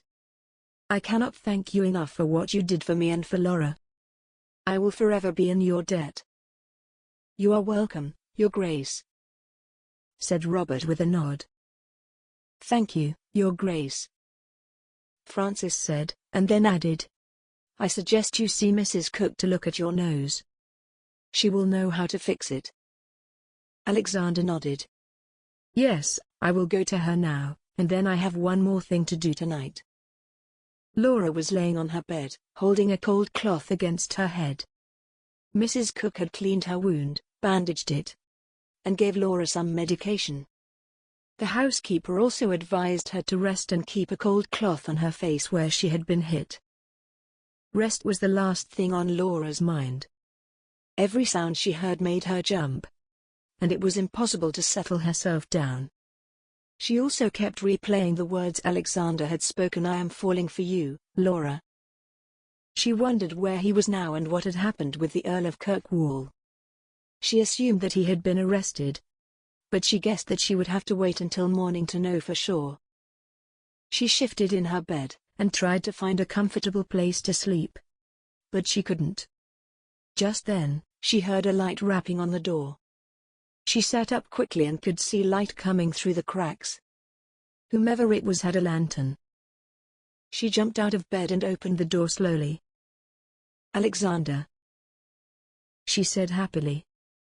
His face was bruised and swollen, and the skin under his eyes and around his nose was black. But he had a smile on his face as he looked at her. I couldn't stay away from you any longer, he said, and he sat the lamp down and wrapped his arms around Laura. He picked her up in his strong arms and kissed her passionately. She could feel his tongue dancing with her own and tasted his mouth. He set her down gently and took her hand, leading her to the small bed. He took her head in his hands, and once again, leaned in to bring his lips to hers. With the kiss, Laura felt her body give in to him, and she knew that she would do whatever he asked of her. They both moved slowly due to their injuries, but the pain was beginning to fade as Laura's mind was on Alexander. His body was tense, and she could feel his hard muscles beneath his shirt. She ran her hands down his chest and he moaned as he continued to kiss her passionately, moving his tongue in and around hers. He brought his hands down to her breasts and every touch was like an electric current running through her body. He began kissing her neck, and he pulled her into him, pushing his bulging manhood against her. She gasped as he began rubbing his hips on hers, and the fire she was feeling between her legs was almost unbearable. She pulled him closer to her and moaned as he brought his hands lower down her body. He pulled her nightdress up and over her head, and then dropped it on the floor. Alexander grabbed her buttocks in his hands roughly, and then began to kiss her breasts, his tongue darting around her nipples, causing them to ache with desire for him. She was breathing heavy now, and placed her hands on his head, running her fingers through his hair. He stood up and took her body into his arms, picked her up and laid her on the bed. He then unbuttoned his shirt and pulled it off, and Laura could see the bruises on his chest. The bulge in his trousers was evident, and she reached out and gently moved her hand over it. He moaned loudly and began to unbutton his pants. He pulled them down and the size of his manhood was now apparent. It was completely grown and almost seemed to be moving on its own. Alexander laid on top of Laura's body and began to kiss her once again. She could feel the weight of his chest pushing on her breasts and his hardness against her thigh. His hand traveled down her trembling body, and he cupped her hips, and then placed his fingers between her thighs. The roughness of his hands made her hips buck and she moaned loudly. He rubbed her gently, yet firmly, and it felt as if her entire body was going to explode. Both of them were taking heaving breaths, forcing most of their bodies against the other. She then felt his hand move, and suddenly his bulging length was moving into her. Laura gasped loudly, and Alexander stopped moving. "Are you all right?" he asked quietly. She nodded, and said with a breathy whisper, "Please, do it." He said, "You feel so good," and pushed himself further into her slowly, as she felt the entire length of him enter her body. The pain that had initially made her gasp was soon replaced by a feeling of delight unlike anything she had experienced before. Each time he moved in and out of her, the feeling increased until she almost couldn't stand it. With one more thrust of his hips into her, she felt an explosion of passion for him, which shook her entire body. She cried out in ecstasy, as he moaned loudly. He trembled a brief moment, and then collapsed on top of her. They both lay there gasping for breath. She caressed his back with her fingers, and he rubbed her hips. "You are amazing," he whispered in her ear. Laura turned her head toward his and kissed him. Epilogue. The heat of the summer was intense. Laura and Emily were walking hand in hand down a dusty road toward the brewery. "You should hold on to your hat, Emily," Laura said to her lovingly. "The wind is beginning to pick up. It looks like rain." Emily adjusted her hat with her free hand, and then looked up at Laura. "Just because you are my sister-in-law and the Duchess of Farnworth, it doesn't mean that you can tell me what to do." Laura was first shocked, but then she saw the mischievous smile on Emily's face and laughed. "I would do no such thing, Emily." The pair continued to walk toward the brewery, and as they got closer, Laura's nerves began to get the best of her. She knew she had to tell Alexander and didn't know if this was the right time or place. But she still wasn't used to the rules a duchess was supposed to follow. So much had changed in her life. She had married the love of her life, Alexander. And together, they had given her parents more land and staff to grow their farm. Alexander had also used his connections and resources to finally solve her brother's murder. It had been a group of men associated with James Howe, the man who had tried to push Alexander and Bernard out of business. As they got to front of the brewery, she thought of these changes and knew that there was another big change on the horizon. She noticed that her hands were shaking slightly. But the time had come to tell him. Alexander was sitting in his office. He had a smile on his face, as he usually did since marrying Laura. And he couldn't wait to see her again. Though he had to deal with the loss of his best friend, he gained a beautiful wife. And he was looking with fondness into their future. "Your Grace?" A footman was standing by his open office door. "The Duchess of Farnworth and Lady Emily are here to see you." "Splendid," said Alexander with excitement. "Please send them in." The footman walked out and was quickly replaced by Emily and Laura. Alexander greeted his wife and sister, and then said, "What a wonderful surprise to see two beautiful ladies in my office." Both Emily and Laura smiled and blushed. "We came to surprise you, brother," Emily said. "Though, I don't know what the surprise is," she exclaimed with a giggle. Laura looked down at Emily and beamed. "How I love her smile." "Emily is right," said Laura. "She doesn't know about the surprise, but there is a surprise for you." Alexander looked at his wife. "What is the surprise, dear?" "You can't tell a man that there is a surprise and then make him wait." Laura took a deep breath and he could tell that she was nervous. He turned toward Emily and said, "Emily, I just remembered something. Uncle Bernard is in his office right now. And he just told me this morning that he would love to see you. Why don't we have two surprises today?" Emily jumped at the chance to see Bernard. It was hard for her to understand what had happened with Graham. But Bernard had stepped into the main uncle role with pride. Now, with Emily out of the room, he would be able to speak with his wife in private. "What is it, my love?" he asked, taking her shaking hands into his own. Laura looked at him with a coy smile and swallowed hard. "My dear husband, I wanted to be sure before I told you. So I spoke with Mrs. Cook this morning. She has confirmed my suspicions. You are going to be a father." Alexander gasped in shock. And then the shock turned into excitement. He gently placed his hands on his wife's midsection and leaned in to kiss her stomach. He stood, looked at his loving wife, and said, "You have made me the happiest man in the world. And I vow to give you and our child an unbelievably amazing life." He then leaned in to pull her into his arms, and kissed her gently, and looked in her eyes, imagining their future life together with excitement. The end. If you like our channel, please subscribe and make sure to click on the bell icon, so that you won't miss any future audiobooks we'll upload for free each week on YouTube.